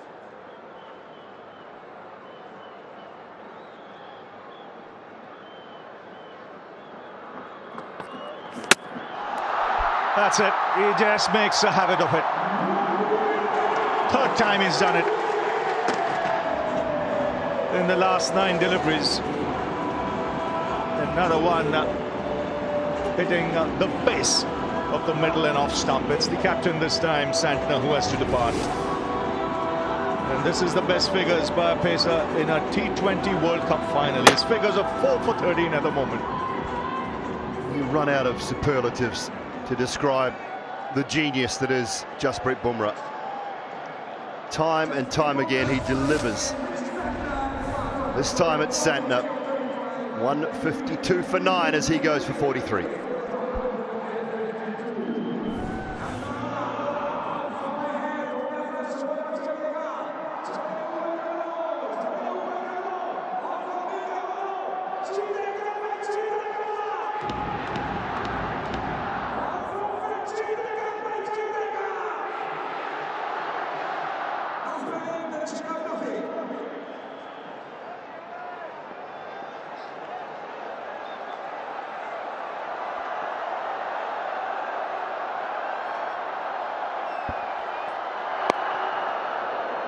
Outstanding figures. I mean, just on a big stage to do it. Come, bowl first ball, pace off, get Rachin Ravindra. Do the same against England with Harry Brooks. Does the job in power play, does the job at the back end of the innings. It doesn't matter the quality of the player, like you talked about, Ravi. The best in the world. You have big players in the big moments. He's done it throughout the whole of the course of this campaign for India.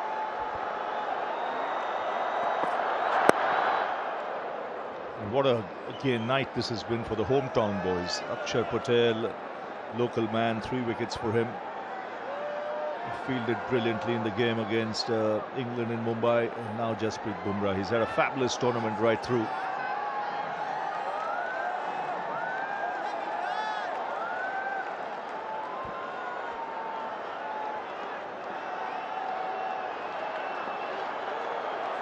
Final ball of his spell.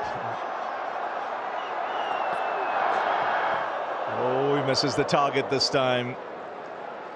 It's outstanding figures. 4 overs, 4 for 15 for Jasprit Bumrah. It's 154 for 9.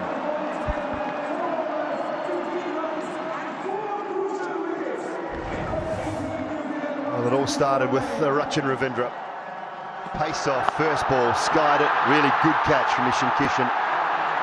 Out in the deep, diving forward, clutched it on the second grab, through the defences of Nisham, Henry and Santner, all with slower deliveries.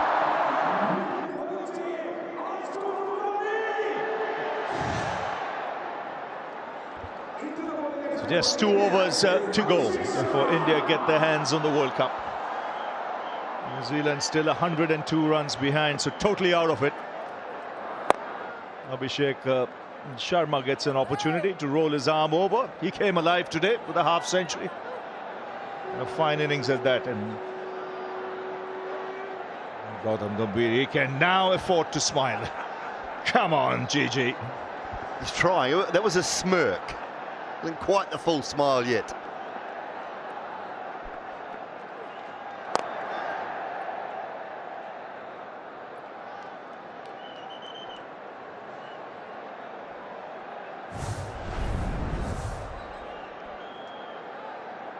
Jasprit Bumrah's economy rate will have improved tonight. It was 6.6 coming into the game. Not carrying. Leading wicket taker along with Varun Chakravarti. His economy rate now.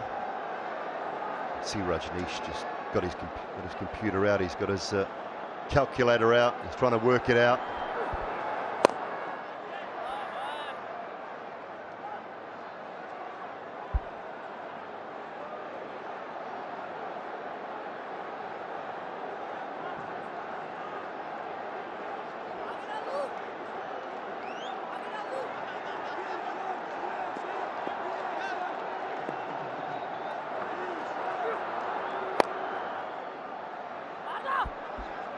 .21. Took a while, but we got there. Just brilliant. Across the tournament. 30 overs. All but in the tournament. Taken in the deep. 9th wicket goes down. And it's all done, actually. It's India who win the World Cup for the 3rd time. The first team to win back-to-back World Cups and the first host to win the T20 World Cup in their hometown. So it's a fantastic performance for India. You can see Jay Shah, the 2 former captains who've lifted their trophy. But it's India's night in Ahmedabad. After the disappointment of the 50-over World Cup against Australia, it's their time to celebrate, as will the massive crowd that's present here. And Owen Morgan, Simon Doull, it's been one-way traffic, really. Yeah, it certainly has. 120,000 people on their feet. Comprehensive win for India. They have absolutely dominated. It's India's biggest win in a T20 World Cup match. And what a stage to do it on. Best team in the tournament by a country mile. They've showed that today. a huge performance in front of a huge crowd, and they've gone back-to-back wins in World Cups. Simply superb. That's all you can say about this Indian side. That man there, he's carried on the mantra of the gentlemen sitting in the grandstands watching from a couple of years ago. They've played, as Owen Morgan has mentioned, selfless cricket, but smart cricket with the bat in particular. Been backed up by a red-hot bowling unit led by the best in the business in Jasprit Bumrah. And different players on each occasion throughout the tournament have stood up at different times, whether it be Hardik with the ball in the field in that semi-final. I thought he was brilliant. They bided their time with Abhishek. They kept faith. He delivered tonight. Sanju out of the side, couldn't make his way into the side months ago. All of a sudden, the hero of the back end of the tournament. So different players at different times, which is what it takes to go through a long tournament, a tough tournament, and come out victorious, and they have done that, and deservedly are the champions of the ICC Men's T20 World Cup for 2026. Yes, and full marks to Surya Kumar Yadav for marshalling his resources.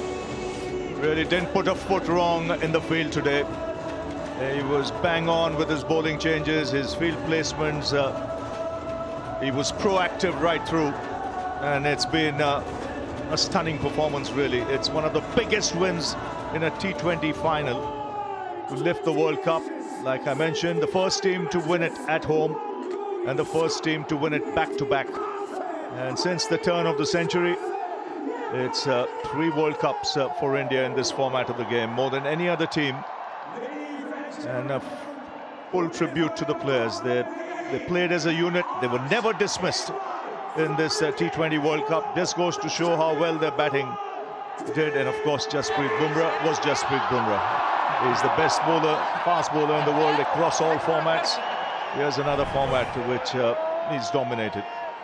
Leading wicket taker, economy rate, which was really, really good. And you can see Gautam Gambhir and the support staff. They have every reason to be thrilled.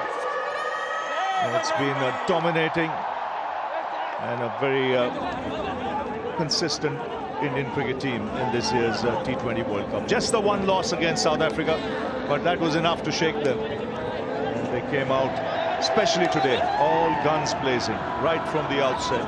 The intent was there for everyone to see, and it put pressure on New Zealand straight away.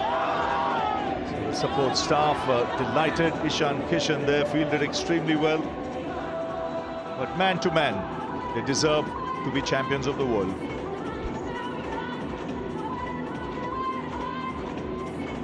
Credit to the man who I see out in the middle at the moment with the blue floppy hat on as well, the curator.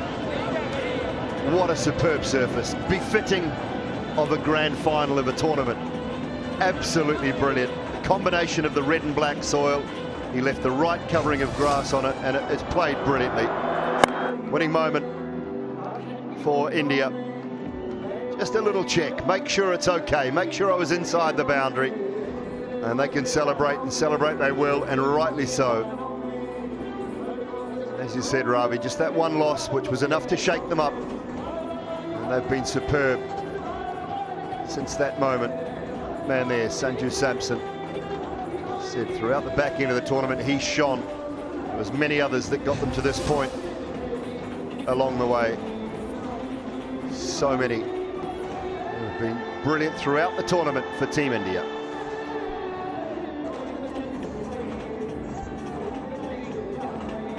Yeah, he had his moments too, Arshdeep Singh.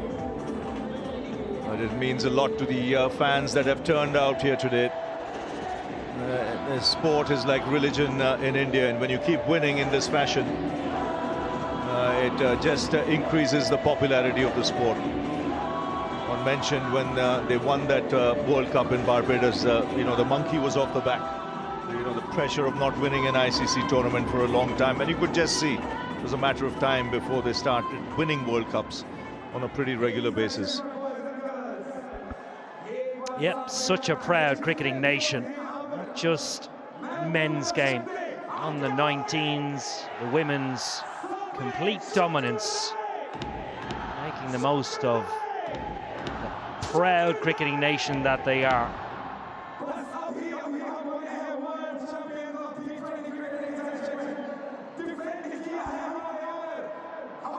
Yeah, it's a powerhouse of world cricket now with the number of World Cups they won.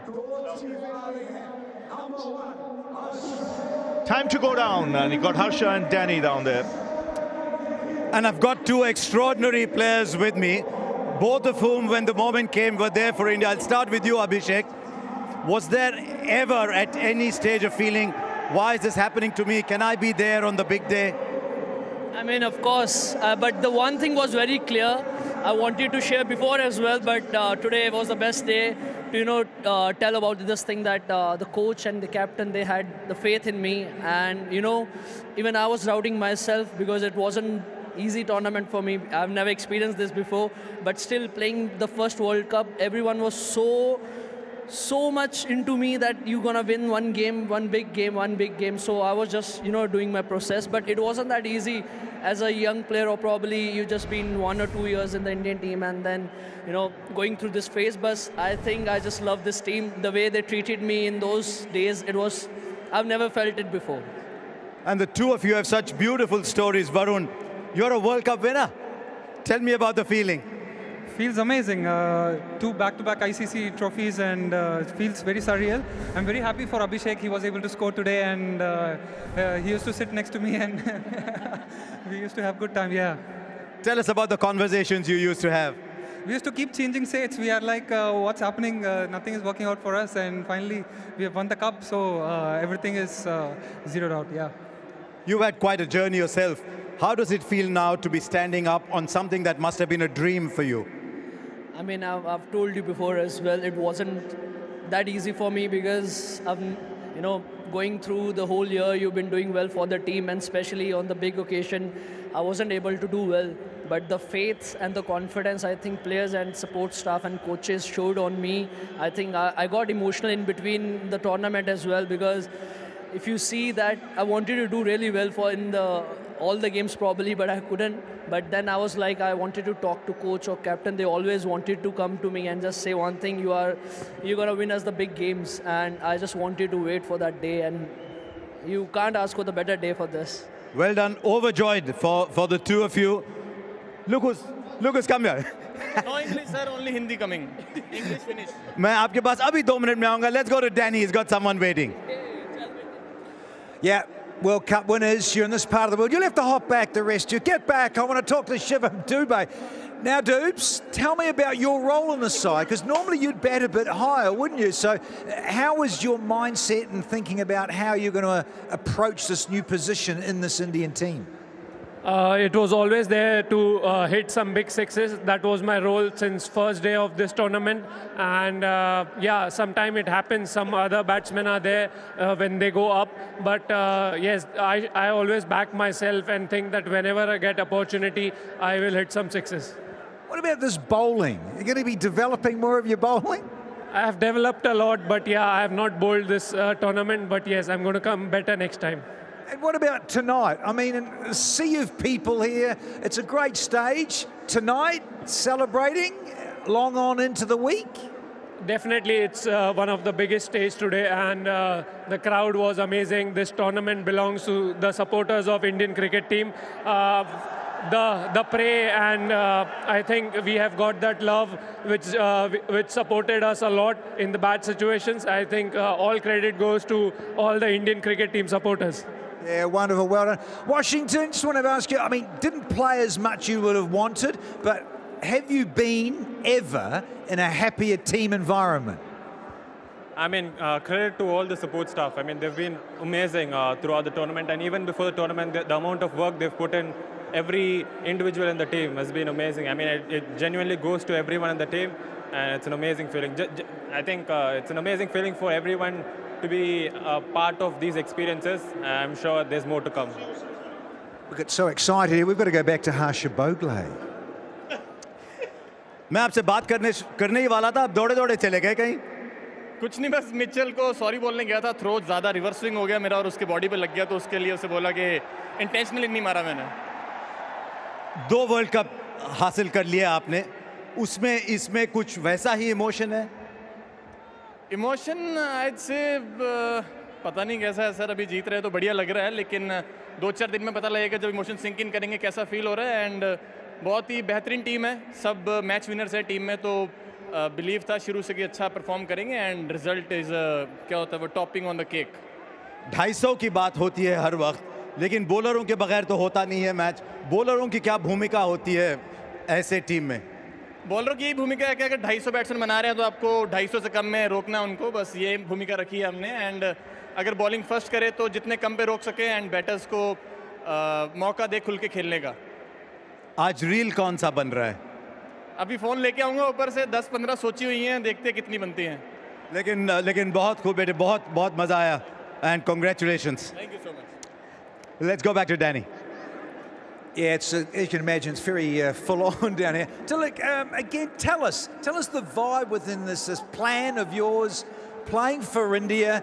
You've got to adapt, but what about for you guys, batting in different positions? To be honest, we have prepared since last 1.5 years. We are playing in all the positions, and we were prepared for batting at any positions for the team. That's what we have decided. What the team needs, we are up for it, and we have already practiced, and we are in a right mindset for batting in any positions. What about the fielding? I've got to say the fielding has certainly stepped up at the right time. Catching, getting a lot better.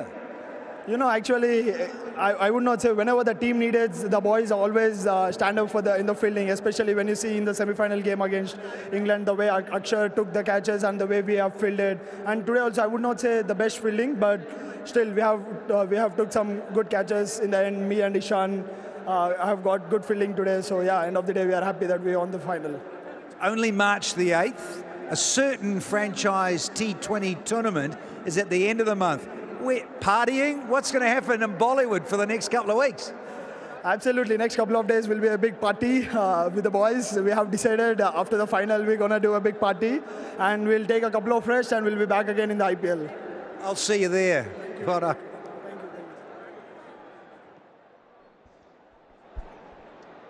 Oh, great reactions from on the field. Rightly deserved. India champions of the ICC Men's T20 World Cup here in Ahmedabad this evening. Suryakumar Yadav signing the vision screen on one of our cameras. That's better, we're in focus now at least, which is a good thing. All the players looking to sign that, and they will be looking forward to raising that trophy in around about half an hour or so at the post-match presentation. Brilliant throughout the tournament and absolutely dominant here this evening over New Zealand. Natalie Germanos has joined me in the commentary box to take us through until the presentation and beyond. But thoughts on that performance, Nat, and I guess the tournament as a whole from India's point of view? Final absolutely dominant. They were very good in that semi-final, but maybe one or two things just to answer. I feel like they answered every single question they may have had today.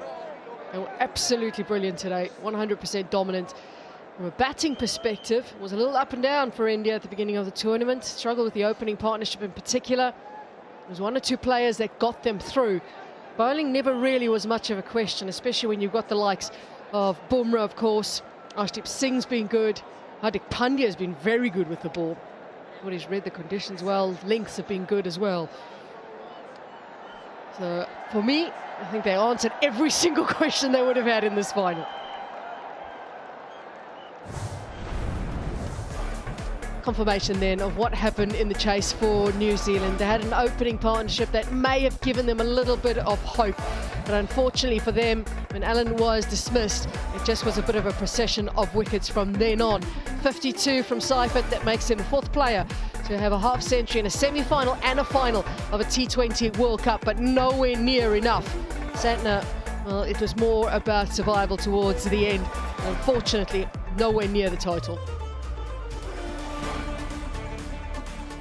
It might look slightly easier when you've got 255 on the board, but they were all pretty good. Arshdeep with his 4 overs, none for 32. You've still got to get the job done. Hardik again, the tidy 4 overs. Akshar superb with 3 wickets, and Jasprit Bumrah, well, mentioned it, genius, master, call him what you like. He was simply brilliant tonight, 4 for 15 from his 4 overs. A wicket for Varun Chakravarti and one right at the end for Abhishek Sharma.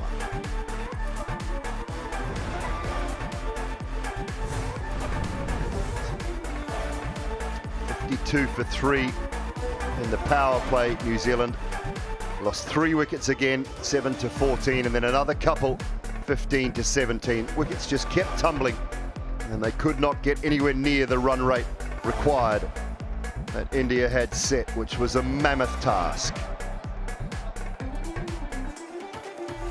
Plenty of great performances down that right-hand side of the screen for India throughout the innings.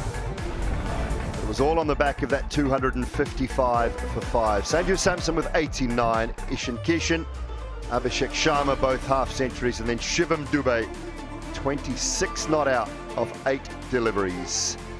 New Zealand in reply bundled out for 159. Right, Ian Bishop is sidelined for us. Time to find out who the player of the match is. It is a great pleasure, of course, to identify the player of the match now, and that award goes to Jasprit Bumrah for his 4 for 15.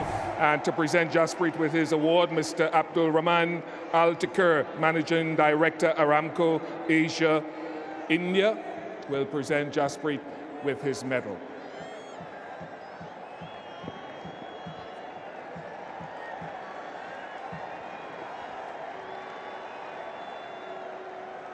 Congratulations to Jasprit. Jasprit, I'll just push you back on that mark there so we can get some distance. What does this win generally of another World Cup mean to you?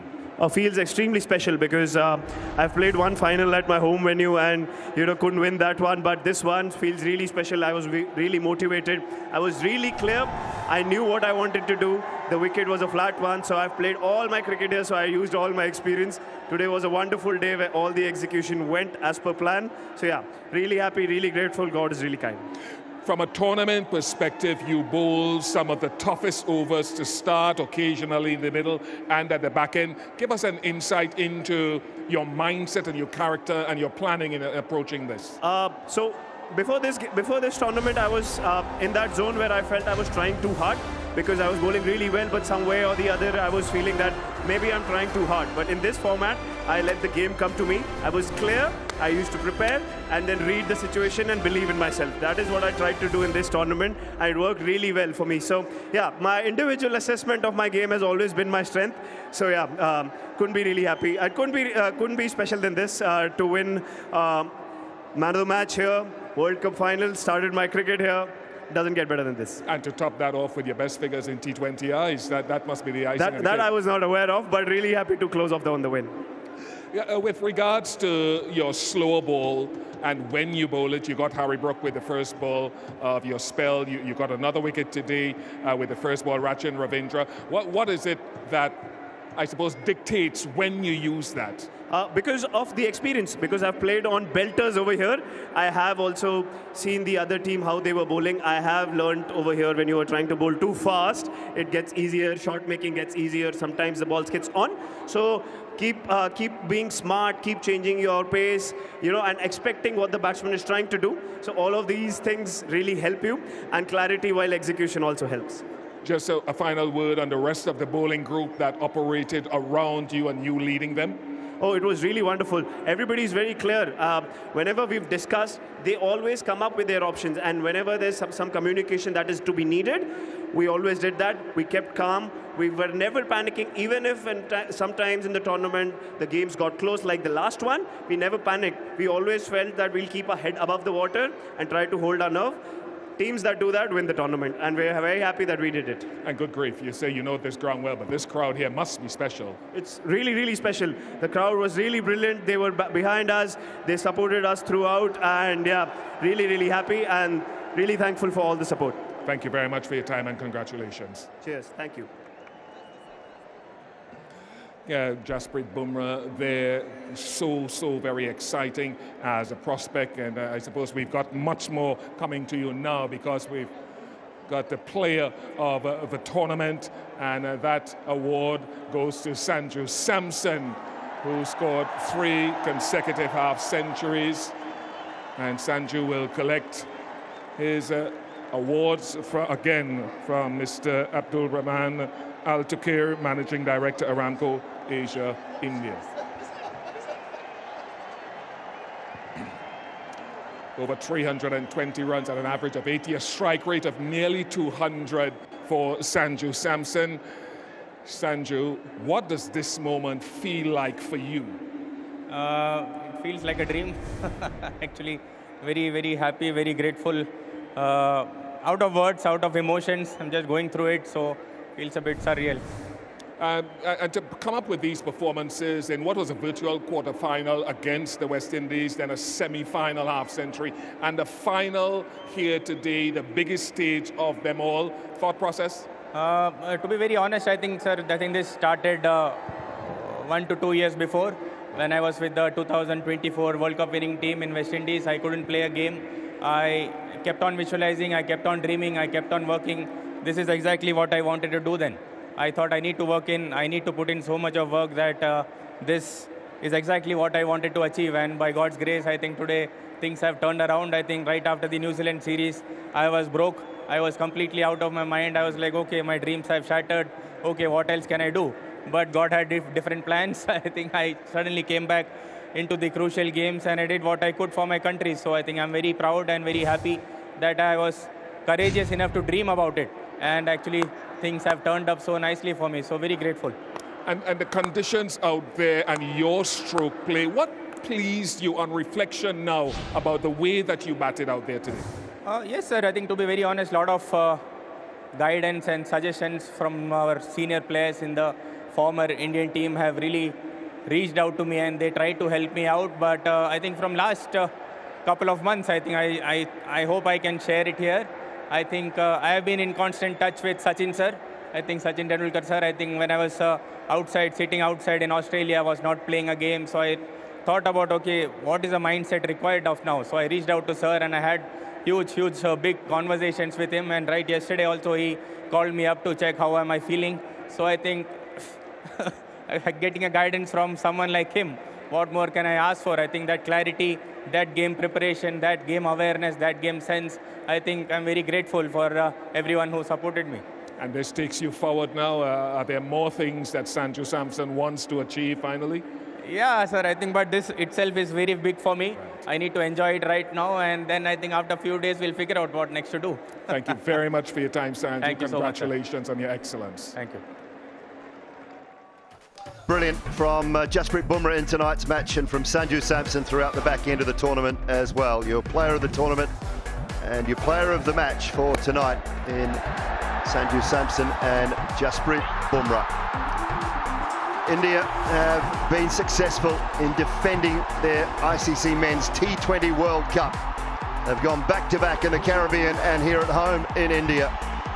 Dominant tonight over New Zealand in the final, courtesy of 255 for 5, batting first in their 20 overs. They will celebrate long and hard, but we will not go anywhere. Back after a short break, we will have the trophy presentation and so much more to come here from the Narendra Modi Stadium in Ahmedabad. I'm hearing something about a drone show, which you will not want to miss.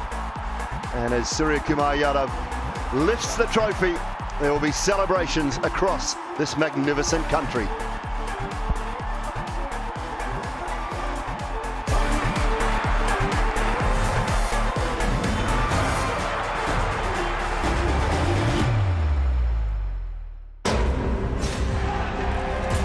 The ones who go beyond boundaries are the ones who reimagine the game. DP World, smart logistics beyond boundaries.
India are building a team of invincibles in this format. It is back-to-back wins in T20 World Cups, and they've done it at home. The first to do that as the host nation of a men's T20 World Cup, and lost just one game in 2 editions of the ICC Men's T20 World Cup. That is quite something special, and they've done it in front of a packed house here in Ahmedabad. A convincing win by 96 runs over New Zealand. Absolutely brilliant. Look at that. Over the scenes over here, the stadium tonight are pretty special with the drone show lighting up the skies. And very few have left the stadium, by the way. They're all enjoying this. Really, that's quite something special, isn't it? Well, it's been a brilliant World Cup, Natalie. I think we can say that, you know, to a team, India have taken the trophy, yes, but the associate nations, to a team, I think they have played their part throughout. I think the growth of the global game at this particular format, the T20 format, has been brilliant. And I love the 20-team format as well, that everyone's fighting for that trophy. We saw the Nepalese, Oman, the UAE, Canada, Scotland, Netherlands, USA, Namibia, you name it. They've all played their part, including New Zealand, Australia, Pakistan, Sri Lanka. I think the co-hosts, Sri Lanka and India, done a terrific job. We've talked about the numbers, 1.2 million coming through the turnstiles to watch. Games that India weren't playing in, with 60,000 at this stadium for New Zealand, South Africa. Huge crowds across both countries coming in to watch this game that's only growing. And as I said, the growth of T20 cricket around the world, to me, this tournament has cemented that it can be 20 teams. It might even be more in the future as well. So that's been one thing that's impressed me as much as anything, as much as the final in this magnificent stadium and India winning. It's been the tournament as a whole, I think, and players from the associate nations that have stood up and been counted in key times. It's been really, really great to see from a global cricketing point of view. 20,000 people came to watch USA against Namibia in Chennai. 2 associate nations chanting USA's name as well. Who were actually brilliant in that phase. Were so unlucky to miss out on an opportunity to go to the next round, as of course they did in 2024. We had the double super over, which many of us have got new grey hairs because of. Thank you very much to South Africa and Afghanistan for one of the most thrilling T20 World Cup matches you may have ever seen. Absolutely incredible. Not long to go.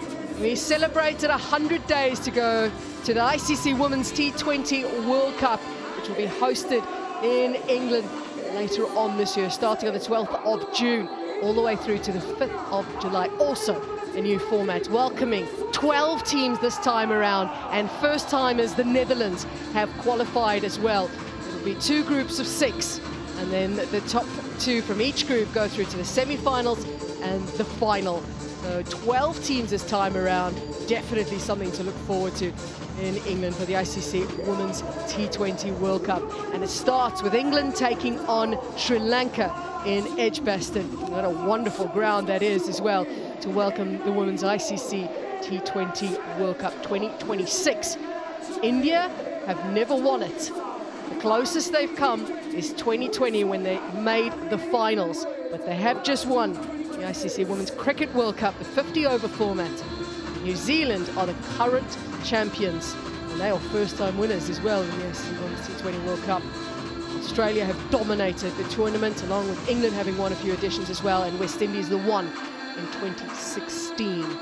Certainly looking forward to how that all unfolds, as Australia are starting to usher in a new era, change of captain as well. England hosting have always done well when they've hosted ICC Women's World Cups as well. So, Dooley, it is something to look forward to. Yeah, I just see the intra-squad teams named for England today as they try to build up to that ICC Women's T20 World Cup. Some strong teams. Pink ball test match, not really a build-up for a T20, but Australia dominant in that pink ball test match that wrapped up in Australia in 3 days. like you, like the men's competition, the growth, I think, for the women's T20 game is there for all to see. And as that tournament grows, as cricket grows and strengthens from a women's point of view around the world, we'll see more teams qualifying for the ICC Women's World Cup, I think, in future years. That might move to 16. Eventually, we'll hope it moves to the same as the men's. And more teams have an opportunity to compete in an ICC Women's World Cup event, whether it be 50 over or T20 format. So looking forward to that. Different surfaces throughout the country as well, even though it's all played across England and you can catch a bus to most venues rather than a plane. Surfaces do vary throughout. Some great grounds. Already ticket sales have been great leading into that event in the UK. So looking forward to that. If it's anything like this men's one, people coming through the turnstiles in their droves, it certainly will be one to look forward to. Thoughts for New Zealand as well, and played well throughout the tournament. It was a bridge too far tonight up against a very powerful Indian side, but they continue to just make semi-finals, finals of these types of events, and continue to put on a great show on the world stage. Tonight was not to be. Coming into the tournament, looking at New Zealand, I thought it just feels like a team in transition because of losing so many senior players. I don't like to always say that they punch above their weight. I think it's a bit unfair to say, because if you look at the performances, can you still say that they punch above their weight? Probably not, because they're constantly making semi-finals and finals of ICC Men's T20 World Cups. But making the final this time around, was it any bit of a surprise? A little. I don't think the team was as strong as what was sent to the Caribbean, but the preparation in 2023 was poor. The preparation for this tournament from New Zealand's point of view, I thought, was outstanding. They came to India, they played 3 ODIs, 5 T20s in the build-up. It wasn't the full strength side because there was a couple of players, the likes of Finn Allen, Tim Seifert, still playing in Australia, others playing in different parts, but the build-up to the tournament was superb. And that key game against Afghanistan first up was the one they lost in the 2023 edition. So they were ready and right to go for that first game of the tournament. So I think it's been a really good campaign. As I say, it was a bridge too far, and this is a high quality Indian lineup. You have to be at your absolute best, and they weren't tonight. They were dominated by a strong Indian side, but another really good campaign, a campaign to be proud of. Don't remember the New Zealand side for just the final. Remember them for what they've done throughout the tournament, and I think that will be the message I'd be passing on to New Zealand cricket fans and people who might be a little bit empty and feel a little bit deflated and disappointed with what has transpired here this evening. But as I say, high quality Indian side were just dominant.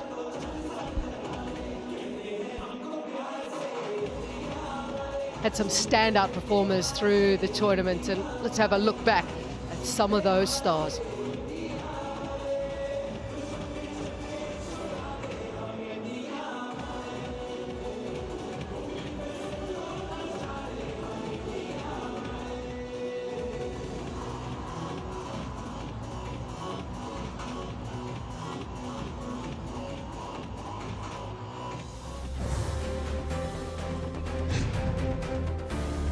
Well, he was an absolute standout for Pakistan. It wasn't easy for him either. Farhan really carried the side from a batting perspective. A couple of hundreds to his name. Most runs in the single edition of the ICC Men's T20 World Cup ever. Not just the most this time around. 383 runs, and that's in 6 matches. Yeah, well, batters win your matches, bowlers win your tournaments. I loved hearing Jasprit Bumrah reiterate those statements. And he's the man at the top of the tree. Wickets aplenty, 14 of them in the tournament. Crucial ones as well. Harry Brook in that semi-final with a slower ball. And Rachin Ravindra tonight was the first of his 4. He joined his teammate Varun Chakravarti, Charlie van Schalkwijk from the USA with 13, Muzarabani of Zimbabwe, and Adil Rashid with 13 as well. Bumrah gets that courtesy of a better economy rate than Varun Chakravarti.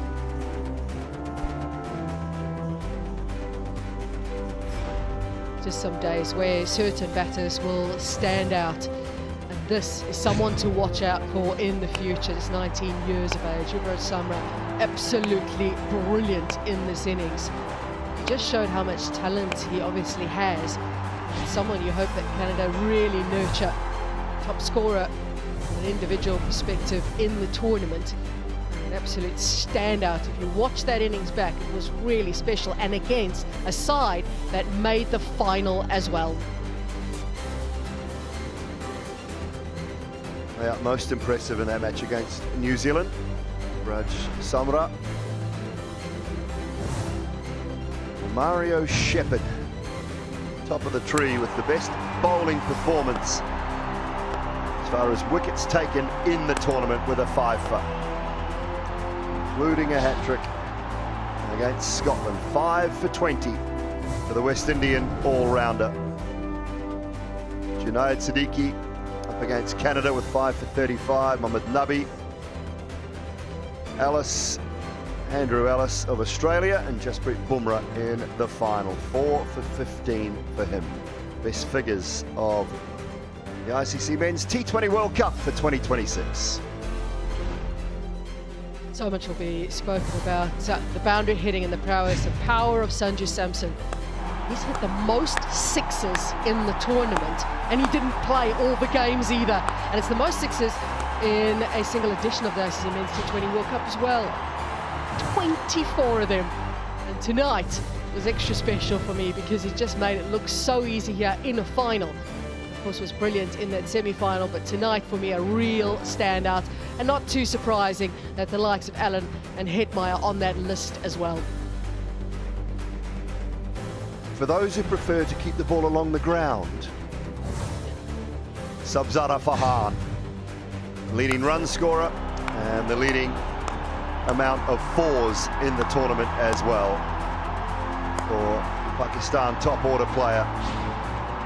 37 4s throughout the course of the tournament for Sabzara Farhan.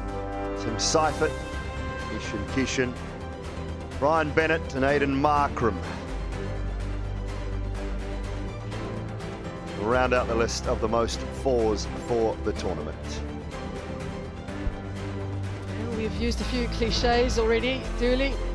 The other one is catches win matches, and it is a cliche for a reason.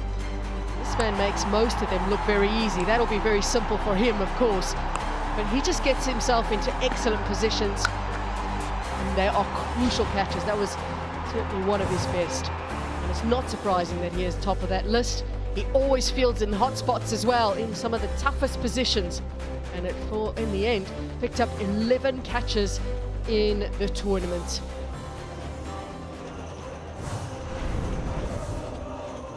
World Cup winners.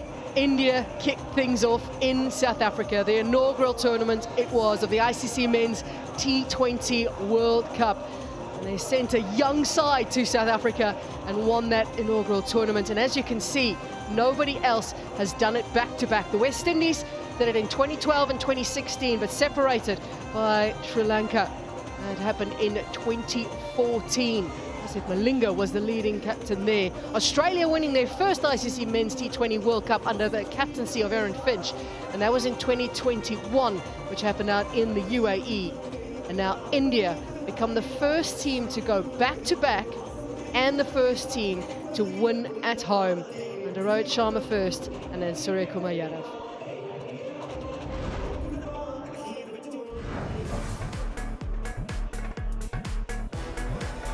To look back on for India. Milestones reached, records broken as well. Ishan Kishan, what a tournament he had, having to now bat at number 3, was really solid from India's perspective. They were good in the field too. Ishan Kishan took a couple of excellent catches, covered a lot of ground. Well, from a bowling perspective, I really thought, of course, Bumrah will always stand out. And he was certainly aided by the likes of Hardik Pandya, Akshay Patel, who at times was left out of the side, still put up wonderful performances.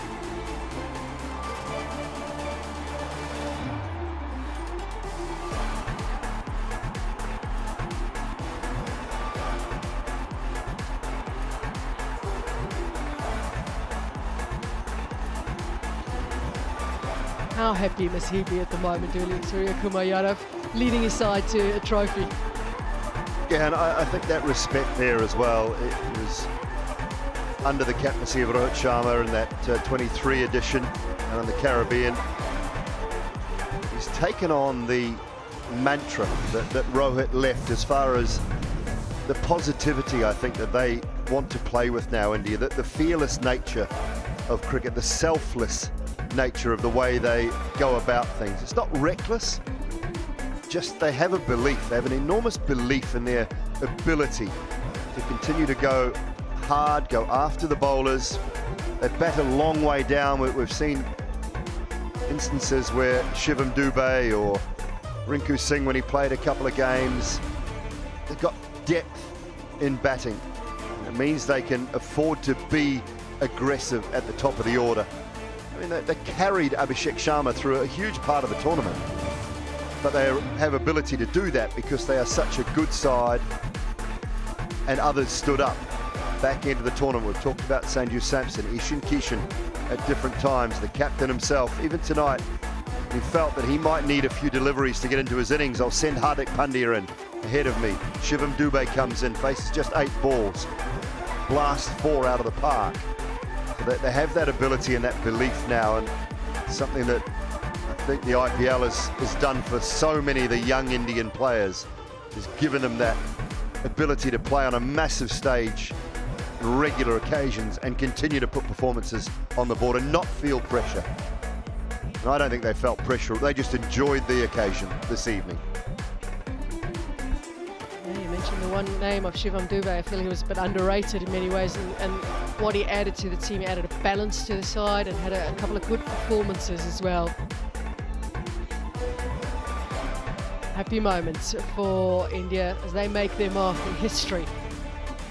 A team that will be remembered as well very fondly, having won at home, made it number 3 in the ICC Men's T20 World Cup trophy cabinet. Nobody else can say that. This team making history. And at least one South African involved, at least, in Morne Morkel. Been with them for a little while. I think he knows the workings of the team, what's required of him as well, in order to bring the best out of the bowlers. And it obviously is working to some degree. It must be, because the bowlers have been excellent. Where to from here for Bumrah? It's hard to go any further than the top of the tree, but yeah, I think India just need to continually keep him on ice for white ball tournaments. He doesn't need to play a lot of bilateral white ball stuff. I mean, he's the best bowler across all 3 formats. So test matches when required, and keep him on ice until World Cups. If he can continue to continue to put these types of performances in. Obviously have a few weeks, as all these players will, have a few weeks off before the IPL, maybe 2.5 weeks. We haven't got the official dates for that yet, but they will enjoy a nice break. And all of these players will be in action again shortly.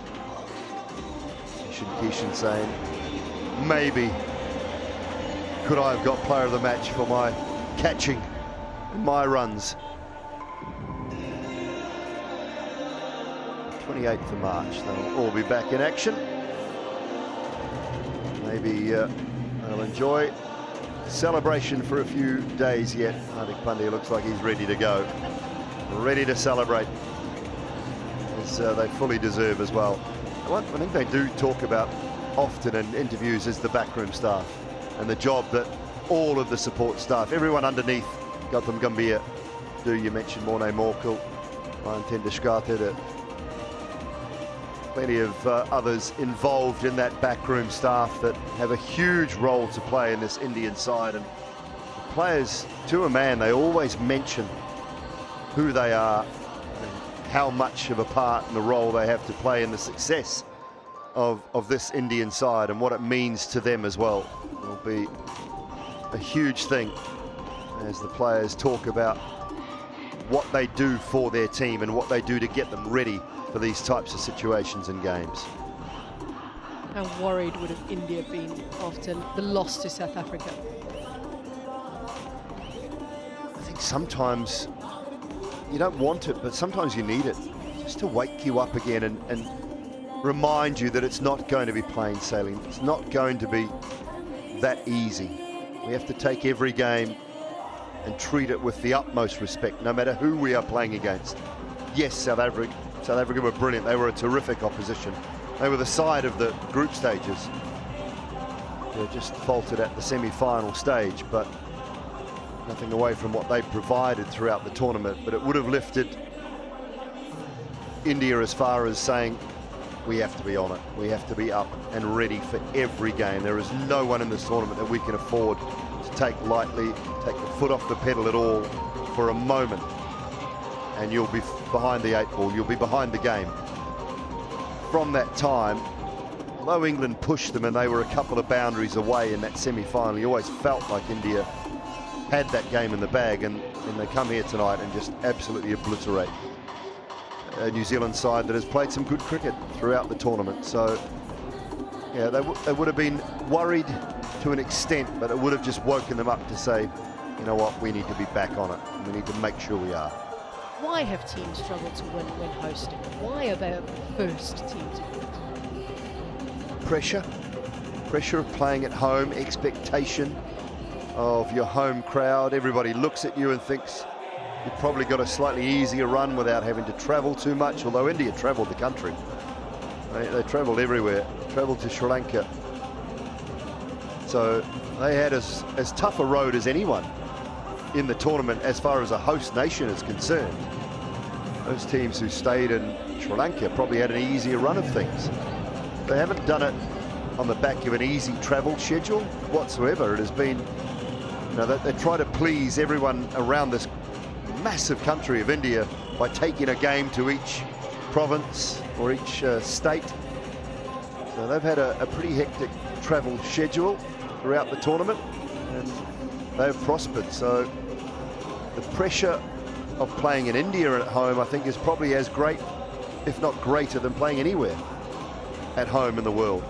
So for them to be the first ones to do it and to go back to back, I think just tells you where their cricket is at the moment, and the ability to bring young players through, the experience that they've still got post the Virat Kohli, Rohit Sharma era, the Ravindra Jadeja era, is still there for all to see, and some of these players will be around for the next 5, 6, 7, 8, 9 years as well.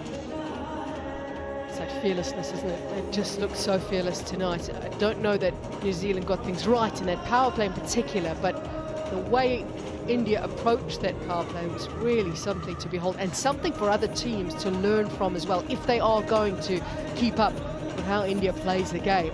India have been the standouts. You can't take that away from them. The last 2 tournaments, obviously winning both, but losing just 1 game in 2 tournaments. And that just shows you that they are a standout in this format at the moment. How they approach the game with the bat today was just simply brilliant to watch. They haven't lost a game in this tournament setting a total, batting first. It's the first time that New Zealand have lost chasing in the tournament, but of course they were chasing a massive target and in a final as well. There's a lot that made that task very tough for New Zealand. It's just the approach for me that India have to this format.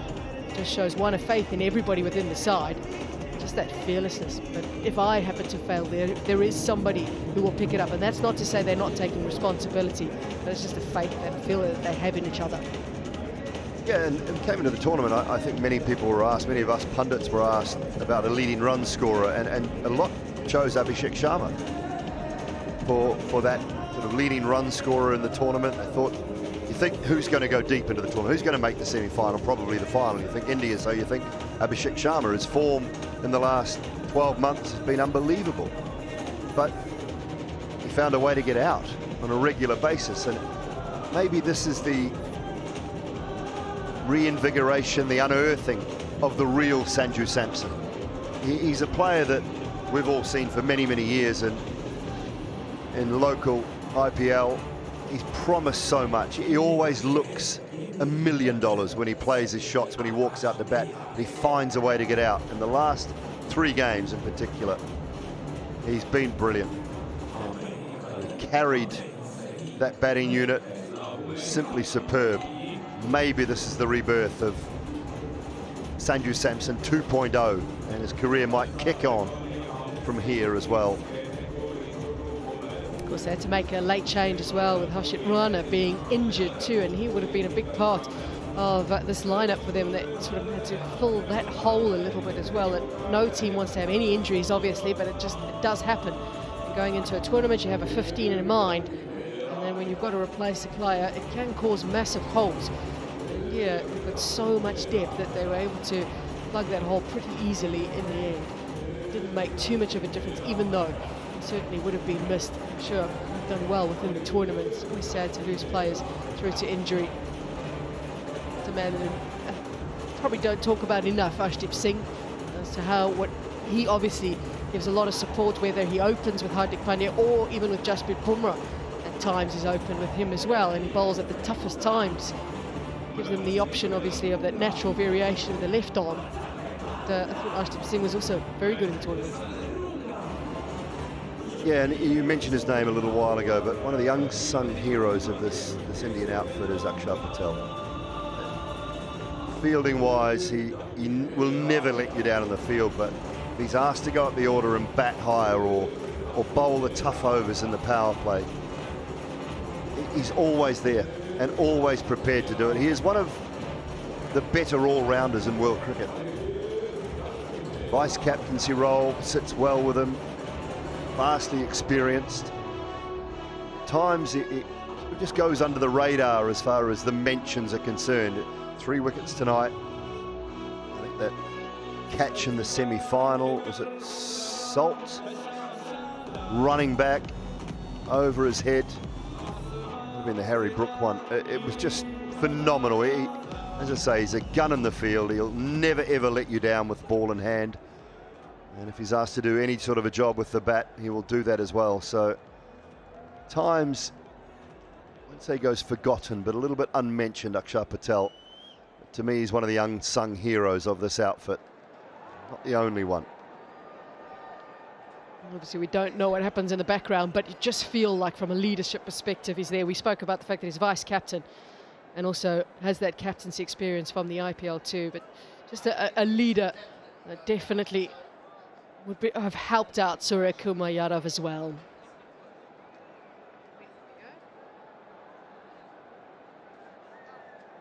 Great moments for India, and moments that they will remember for a very long time. They look at team in a good space, and you cannot blame them. Right, the post-match presentation is ready for us now. Let's go down to Harsha Bhogle. Indeed, ladies and gentlemen, welcome to the post-match presentation after the final of this ICC Men's T20 World Cup 2026. We've had a magnificent tournament, and what a finale we've had in this great stadium. Nobody is left. They're all waiting here to witness the presentation. We've had some magnificent venues across India and Sri Lanka, and all told, it's been a tournament to remember. Over the past few weeks, some thrilling contests, outstanding individual performances, and so many unforgettable moments that have truly showcased the spirit of T20 cricket. There have been some wonderful stories along the way. The associate teams have demonstrated just how strong and competitive they are. One of my great joys was watching Nepal turn up, and I know they're not an associate country, but how good was Zimbabwe, how good were USA and the Netherlands in the matches they ran, others so close in. They're now so close to bridging the gap with all the established sides.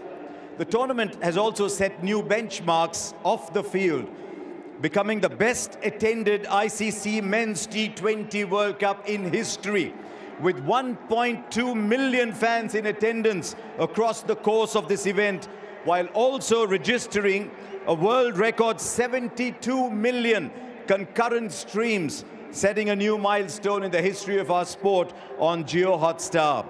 Coverage of the tournaments in many languages has reached fans in diverse parts of the world, bringing the excitement of the global event to truly widespread audiences. This is now genuinely a global sport that we're all so happy to be part of. So, congratulations to both teams on an extraordinary journey to the final.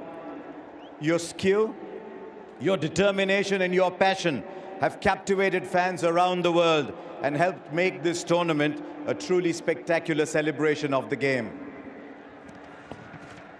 And so on behalf of the International Cricket Council, I would like to extend our sincere thanks to the hosts of this great tournament, the Board of Control for Cricket in India and Sri Lanka Cricket, as well as to our sponsors, the host broadcaster Jio Hotstar, broadcast and media partners, the players, match officials, volunteers, and above all the fans whose passion and support have made this event so special. Now, to welcome the presentation party, the Chief Executive of the ICC, Mr. Sanjog Gupta, Mr. Roger Toos, such a fine player himself, New Zealand Cricket Director and ICC Board Director, Mr. Devjit Saikia, BCCI Secretary, ICC Board Director, and Mr. Jay Shah, the ICC Chairperson. Now to reward the match officials. They will collect their medals from Mr. Sanjog Gupta, Chief Executive of the ICC, starting with that most experienced match referee, Mr. Andy Pycroft. Always there at ICC events, and wonderful to see him around. Well done, Andy, once again.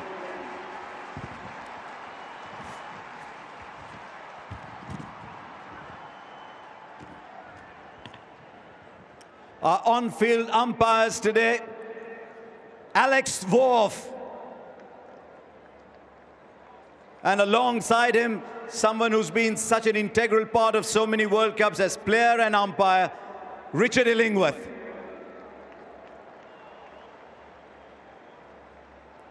They did not put a foot wrong in this final, did Alex Worf and Richard Illingworth. Well done, gentlemen. Our TV umpire, we didn't need a lot of him today, but he was brilliant right through, Mr. Alauddin Palekar.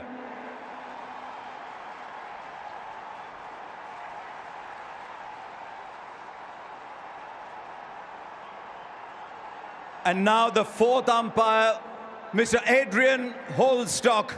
Well done, gentlemen.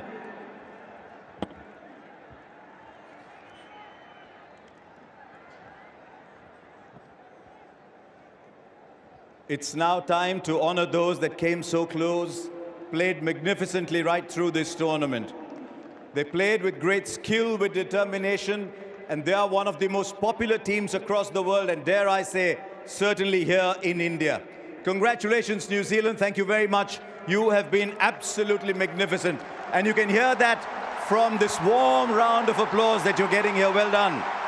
Can I now invite the New Zealand team to come up and collect their medals, please, from Mr. Roger Toos, New Zealand Cricket Director and ICC Board Director, and Mr. Devjit Saikia, Secretary of the BCCI and an ICC Board member.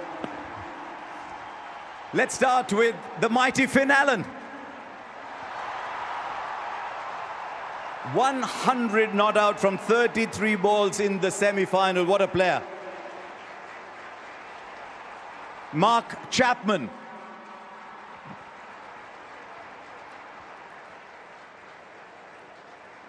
Another very popular player here in India. Let's welcome Devon Conway.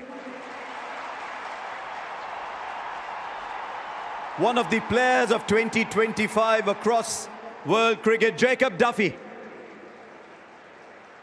It may not have been his day today, but Lockie Ferguson, what a fine player. India's nemesis on so many occasions, Matt Henry. Kyle Jamieson. Even in the little part that he played, Cole McConkey. Daryl Mitchell. We remember you here, Daryl, for all your fine performances. And then Jimmy Neesham.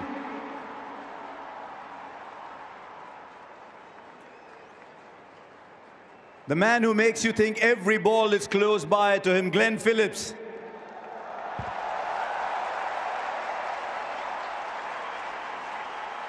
Rachin Ravindra.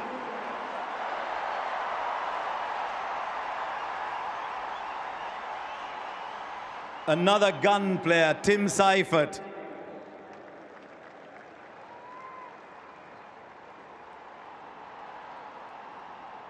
Inderbir Sodhi.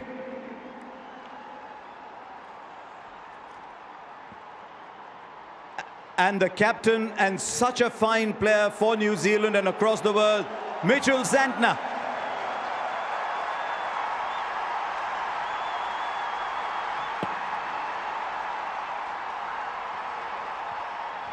And shortly we will be joined by Mitch Santner.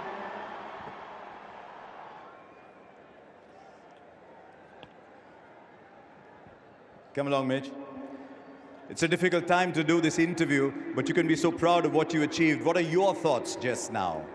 Yeah, firstly, that's it. I think proud of the boys to make it this far. Obviously, you know, we had some challenges throughout the tournament, but, you know, at each stage we kind of got through and put on a good show. Obviously, tonight we were outplayed by a very good team in front of a great crowd. So, yeah, but I guess proud of the boys. Must make you wonderful that when the New Zealand players come up here in Ahmedabad, you get such a wonderful ovation. Yeah, I mean, most games we play, it's always a great crowd, and to see a big sea of blue out there was obviously we're the home favourites, but yeah, I mean, credit to India to win a title at home is always comes with a lot of pressures, and I think, you know, Sky and the boys should be very, very proud of their work. You couldn't have come so far in this tournament without doing a lot of things right. Finn Allen, Tim Seifert, yourself, what in your opinion did you do right in this tournament? Yeah, I think different guys stepped up at different times throughout every stage, and I think we were confronted with, you know, challenges throughout every stage, and, you know, it was nice to obviously get through, and, you know, obviously Super 8s, and then the semi-final we put on a pretty good show, but I guess tonight we were outplayed, but yeah, again, I think the boys should be very proud of their work. You're always there, and you're a very popular team in this part of the world. I wish you well, Mitch. Cheers, Harsha. Cheers. There you go, Mitch Santner, captain of New Zealand.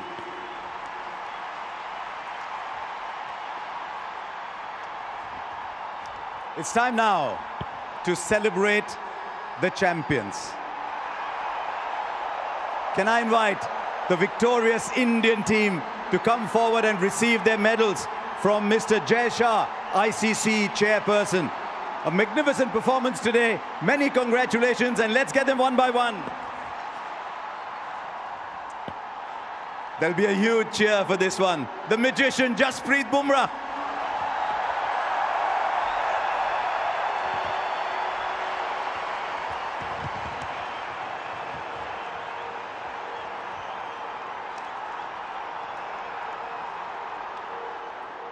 He took so many wickets for India in this tournament, including today, Varun Chakravarti.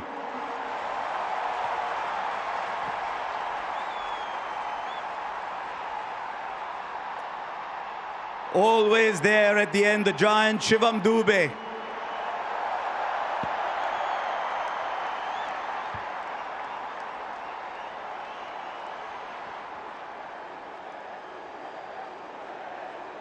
So much energy in that body of his, Ishan Kishan.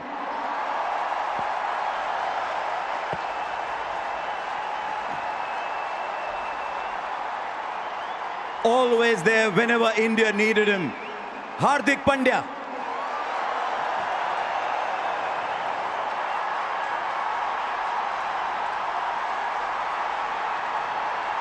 There isn't a major India game where he hasn't made a contribution. Let's welcome Akshar Patel.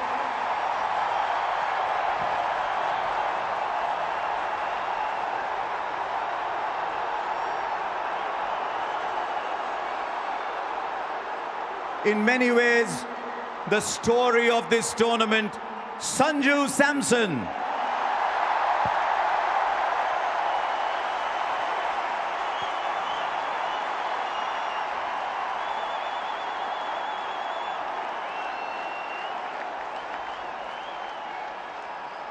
India kept faith with him and he repaid that faith in the final. Abhishek Sharma.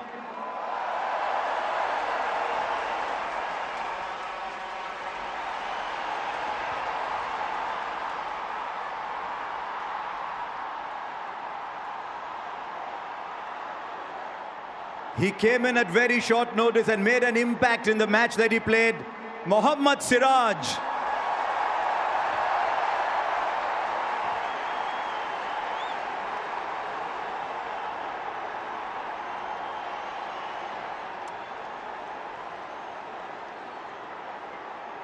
Coming up next, put your hands together, Arshdeep Singh.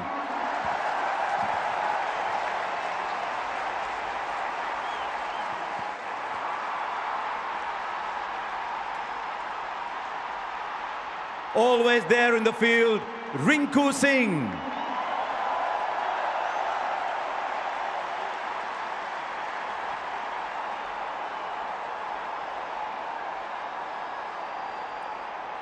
Put your hands together for Washington Sundar.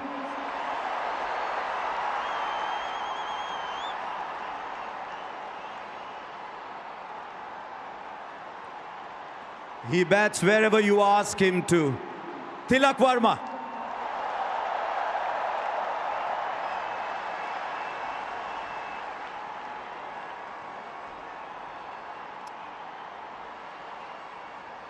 The very special Kuldeep Yadav.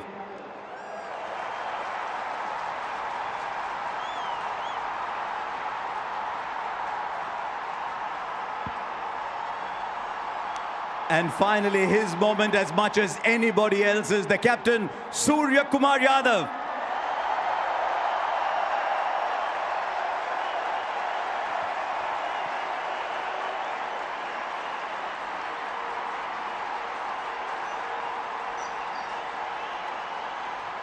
He's been through so much in his career, Surya Kumar Yadav, with bat as leader, kept faith with his key players, and when the moment came, the players rewarded him with a performance for the ages in the last 3 or 4 games especially. Come along, Surya, come along.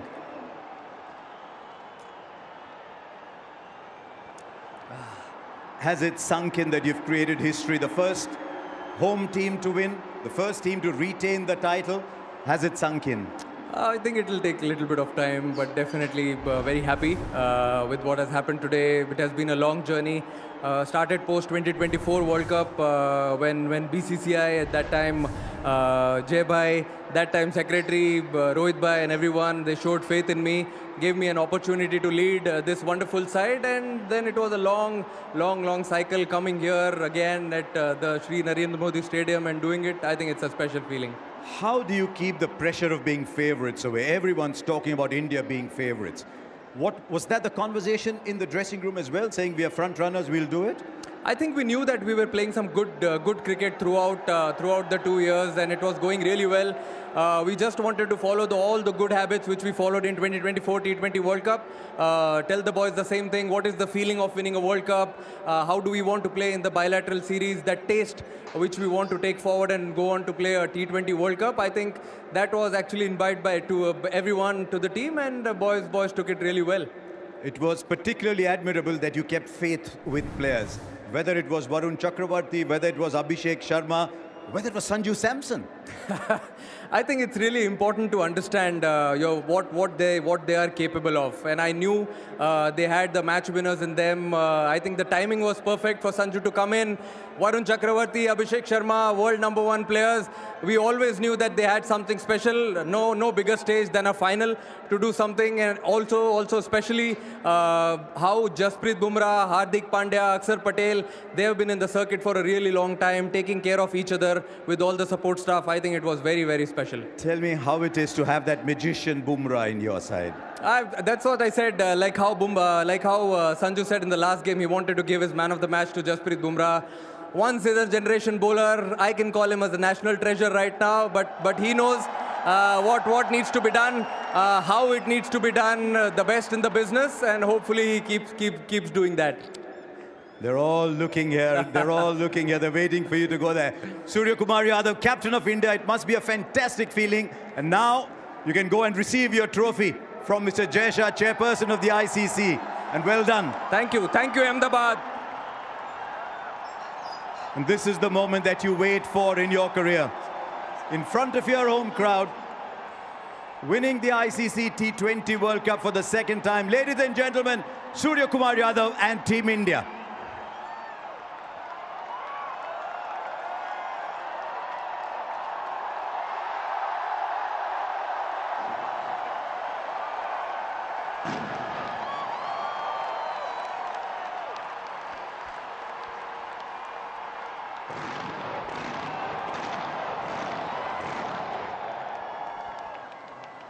A moment to savour and remember. Some have done it already, and some it'll be new to them. celebrate, India. You absolutely deserve it. Dominant in this final. And so good through the tournament. You had the favourites tag on your head and you lived up to it. And then he said you would be in the final. Done it so easily in the end. What a performance by India. Just so special. Done it back-to-back as hosts. They've broken so many records, made history for themselves. Now duly a moment for them to remember and certainly build on. Yeah, and a new legacy begins for Indian cricket. The hands of Surya Kumar Yadav and white ball format. Hardik Pandya has a role to play in a leadership group. Moving forward, he's got back-to-back ICC Men's T20 World Cup trophies in his cabinet, as has that man there. As you said, Natalie, for some of the newer faces, some of the Abhishek Sharmas, the Sanju Samson had a great role to play, Tilak Varma. The others that may not have been there before will feel very, very special. Ishan Kishan celebrate as they should with the whole squad, all of the support staff. There he is. I think I saw Gigi crack a smile. Gautam Gambhir, the coach of this magnificent side. A terrific job throughout. Fully deserved. In front of a crowd of over 100,000. This magnificent stadium here, Narendra Modi Stadium in Ahmedabad. Say it again, credit to the groundsman, the curator and his staff. He's produced an absolute belter. A pitch worthy of an ICC Men's World T20 final. It was India who, as many predicted, as many expected, prevailed, and prevailed in style. We'll celebrate long and hard, and rightly so. A group that might be together, barring maybe one or two for the next edition as well. Always new players coming through this magnificent conveyor belt that produces talent here in this country. And a lot of these players are young enough to be at the next T20 World Cup as well. And who would bet against most of them being there, trying to go back to back to back. Amazing to think that Kuldeep Yadav played just one game in the tournament. Somebody that has been so good for India, particularly in the ODI format. So good for them in that 2023 World Cup at home. Washington Sundar, Rinku Singh playing in their first T20 World Cup, getting the opportunity to play their first games in this T20 World Cup. And they'll go home with winners' medals. Got to have players like Hardik Pandya on your side, not just from a skills perspective, but for his personality, for the fact that he loves to play in pressure situations. He loves to play up to the crowd. You need these sort of players in. You will have other players that maybe are a little bit quieter, but here's somebody who loves a big stage. And if you don't have that, well, you can easily crumble under the pressure. He's taken on a bit of that role that Virat Kohli used to play in the Indian side, where he would G the crowd up. You know, side of Sachin, MS, he's right up there with the most beloved cricketers that this country has ever produced. But he used to G the crowd up, he'd throw his arms up in the air. Hardik Pandya does similar things. He thrives on, say, the attention. He thrives on the atmosphere. He thrives on the crowd and the people being behind him and his team. He's been a great support for the skipper as well along the way. The experience that he has in captaining in franchise level, captaining at the international level. And that is a smile that will be all over the newspapers around India and possibly different parts of the world tomorrow. The wide smile of Surya Kumar Yadav. wonder if his wife's going to bake him a cake. After every victory, she bakes him a fresh cake. Might have to be a slightly bigger one tonight, I think, for him to celebrate with his team and his country, who have supported this World Cup along with Sri Lanka and the fans in that magnificent island nation as well. Have supported this World Cup through thick and thin, no matter who played. It's been absolutely superb. I mentioned it already, but in excess of 1.2 million people through the turnstiles in both countries to watch games live. It's the moment we received the trophy and India went back to back. So many of the crowd has stayed behind to watch them lift the trophy, see the fireworks that are playing out in the middle. Certainly fireworks from India right through the tournament as well. We followed them all around India and over to Sri Lanka as well. And they'll go home with the winners' medals. Certainly very, very well deserved. England took them close in that semi-final, but they've come through very well in this final. Seem to have the right plans. Tactically, were very smart today. Had a great approach. The message from the captain to his team before this final was, be courageous in the tough situations. And they certainly were. There's no doubt about that.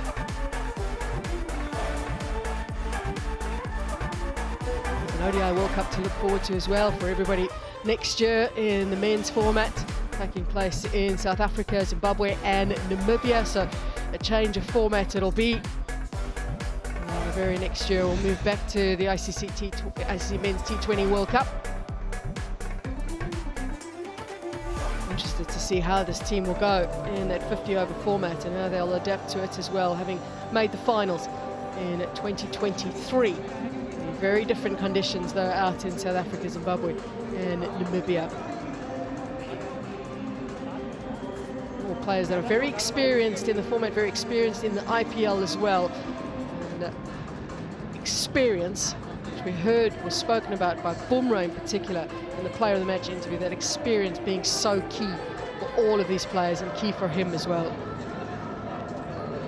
Yeah, and the fact that I think one of the major things that the IPL has done for this country is produce the young talent, but the ability to play on a big stage on a regular basis before you get to this national side, before you get to pull that blue jersey on and represent this great nation of India.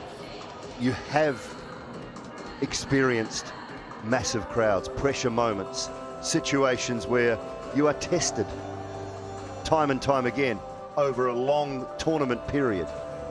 And so when they come to tournaments like this one, which not a long tournament by standards of some we've had in the past, but it's a high pressure tournament at home. It's games within 2-3 days at times, different venues, different situations you have to overcome. Those moments that have been in and around India since 2008 in that tournament have produced those players. And lovely shots there of family, friends, all celebrating and all looking for just a minute, a moment of something from their heroes. It's been absolutely superb.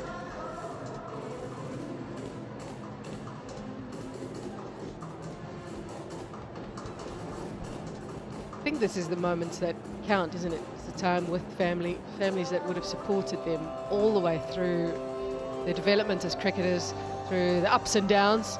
And those downs is when your family is always there for you. Many would have come through a lot of adversity. They've all always spoken about the family support that they have. And these are moments that are so important for players, for the families as well, that recognition of the families and their part that they have to play as well. Everybody will get their chance with the trophy too. Never quite understood the biting of the medal, but many do it. Hey, why not? If you're the one who's won the medal, you can do whatever you want with it. Just making sure it's real gold. Is that what it was all about? As long as it's not a soft metal and you can bite through it. I don't know. God, there's quite a soft metal, though, isn't it? I'm not sure what it's about either. Probably started in the Olympics with someone. It's carried on in all sports across many nations. What a part he played too, Shivam Dube. The power that he possesses through that middle to lower order.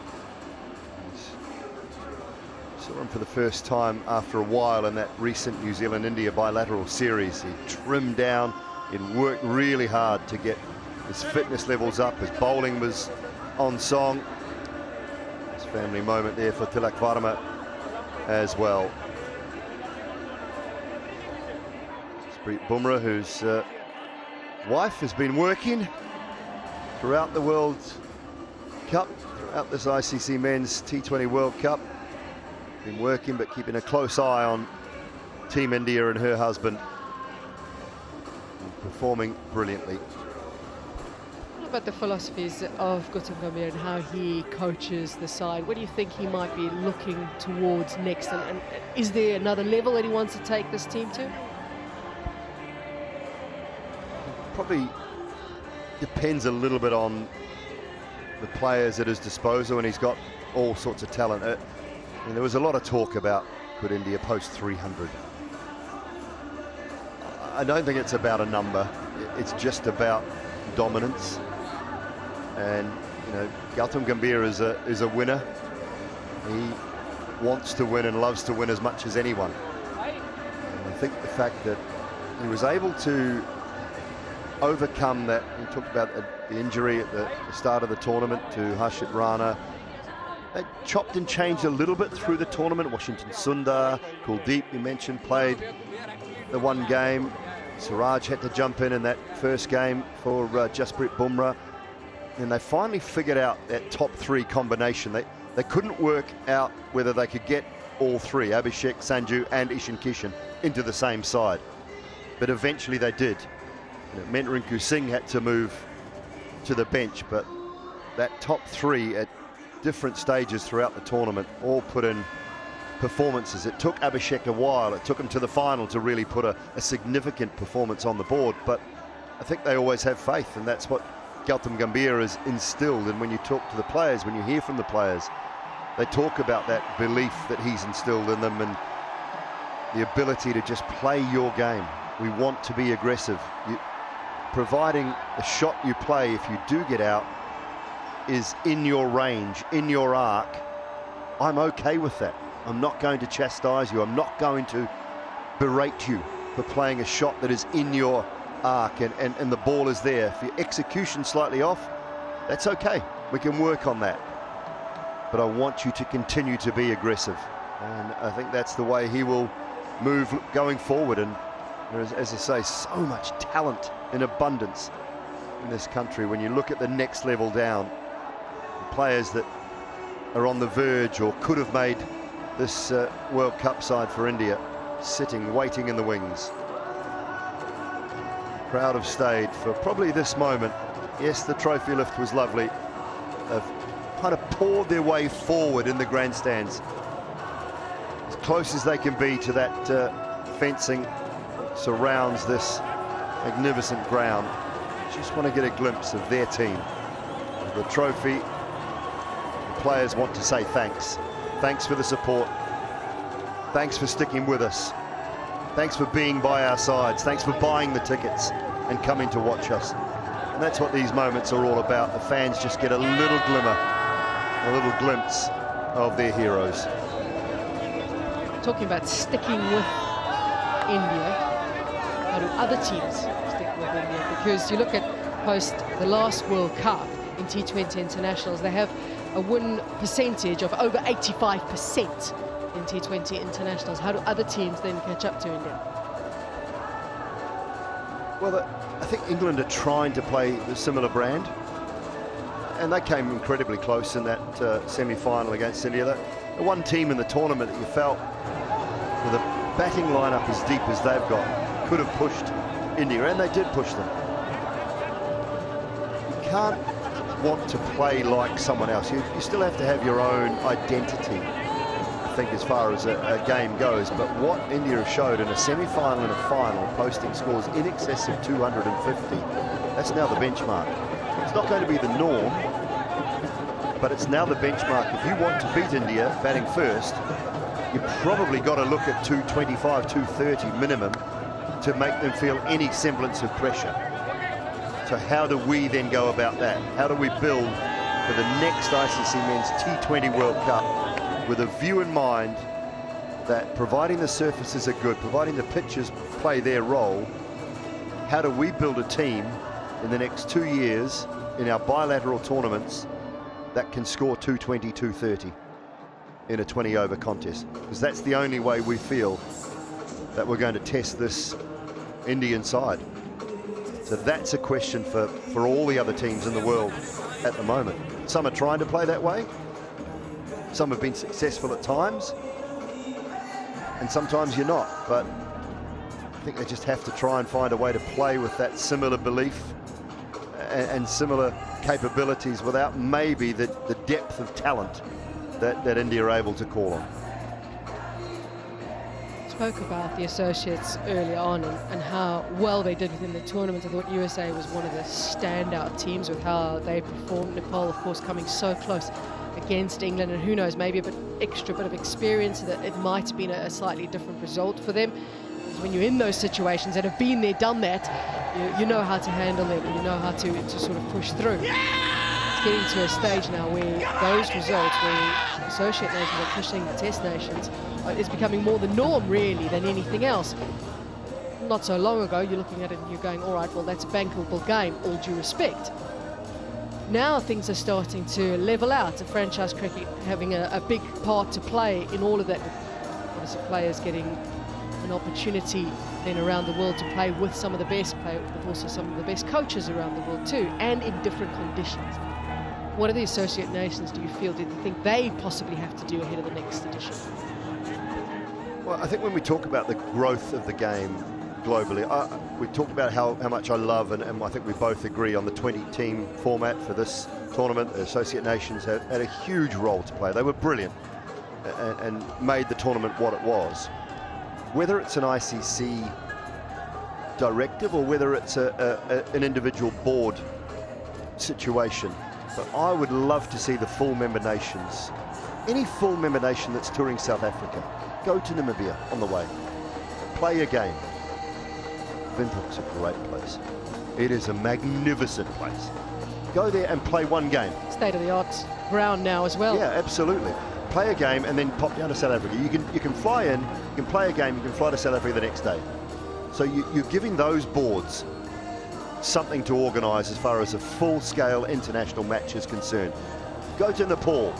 Anyone going to England, choose Netherlands, choose Scotland, I'd choose Netherlands personally, but choose any one of those places to pop to and have a game on your way to England. It takes one day earlier. You need to leave your country. I know the international schedule is packed, I get that, but surely you can find one day earlier to go to some of those associate nations and play a game of cricket in their backyard, rather than the only time you see them is at a World Cup. One game might mean the world. It might make a massive difference to young boys and girls who actually get to see their superstars from overseas in their own backyard and may want to take up the game, may want to pursue a career in the game that we all love and has given us so much. So that's something I would like to see. And as I say, I don't know whether it's an ICC directive or whether they have any control over that, or whether it is probably more so an individual board situation. And we're prepared to go a day or two early and drop in, whether it be, as I say, any one of those countries I mentioned, plus others, Canada, UAE, it's a general stop off for a lot of players, USA on the way down to the Caribbean to play the West Indies. They've all got very, very good facilities. The cricket is growing. The people are there that love it. There's enough good support in and around the game. So what can we do as full member nations to provide a little bit of help for the next tier, so that World Cups continue to be competitive, like this one has been.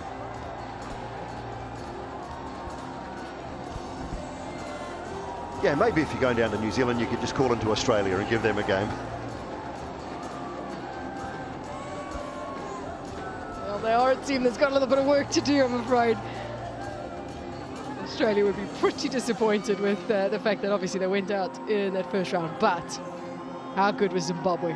They were an absolute standout. It was wonderful to watch Zimbabwe winning against Australia and Sri Lanka. They were very well led by the captain in Sikandar Raza, standout in Blessing Mazrubani as well. And of course the famous Ian Bennett, Brian Bennett. What a tournament he had. So consistent, just sensational he was. Just an opportunity to get close to the stars, close to their heroes. As we said, there'll be new heroes developed, there'll be young boys and girls watching, and they'll be inspired as well. You can't be what you can't see. They have seen stars tonight and through the tournament as well.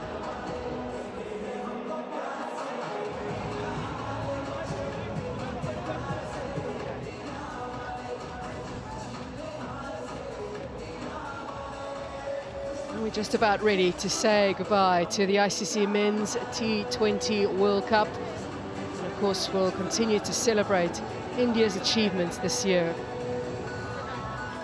But also coming this year is a very exciting tournament to look forward to. The ICC Women's T20 World Cup. That will be happening with England taking on Sri Lanka for the opening game. 12-team tournament it is. The final will be at Lord's on the 5th of July, and that starts on the 12th of June.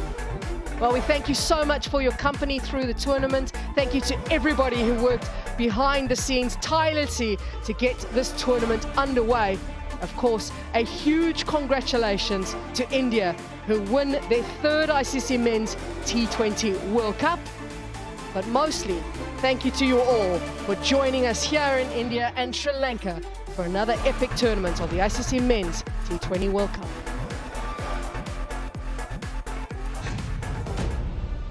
The ICC Men's T20 World Cup 2026, hosted by India and Sri Lanka.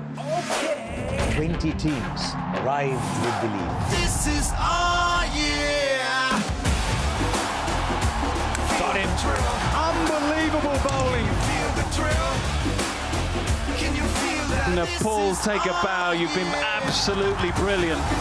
It's a super over. Drama. Absolute drama. Beauty. A 10-wicket win for the Italians. Oh, that's big. Pakistan have been bowled out. Padoon Nisanka's brilliant 100. Yeah, salute to the heavens. Tanner Fahim in T20 internationals. Harry Brooks special 100. Can you feel that? There's a big victory against Australia. A moment to remember. It's a Super 8 game coming up. Proteas power their way. India have been totally outplayed in this game.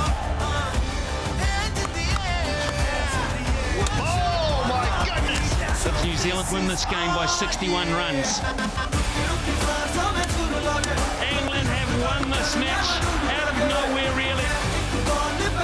Foden, Sanju Special Samson, India into the semi-finals. Semi-final #1. That's 2 in 2. Fastest T20 100 in the World Cup ever. The Black Caps get into the final. It is a heavyweight clash. Oh, that's big. That's huge. Aiming sixes here at the 1Kenny. Got him. Magnificent innings. India march into this final. The final of an ICC World event. India bossing the power play. Brings up his half century in a World Cup final. Akshar Patel is the impact man. Another wicket for India. The New Zealand slipped deeper and deeper into the quicksand they're trapped Argentina. It's India who win the World Cup for the third time.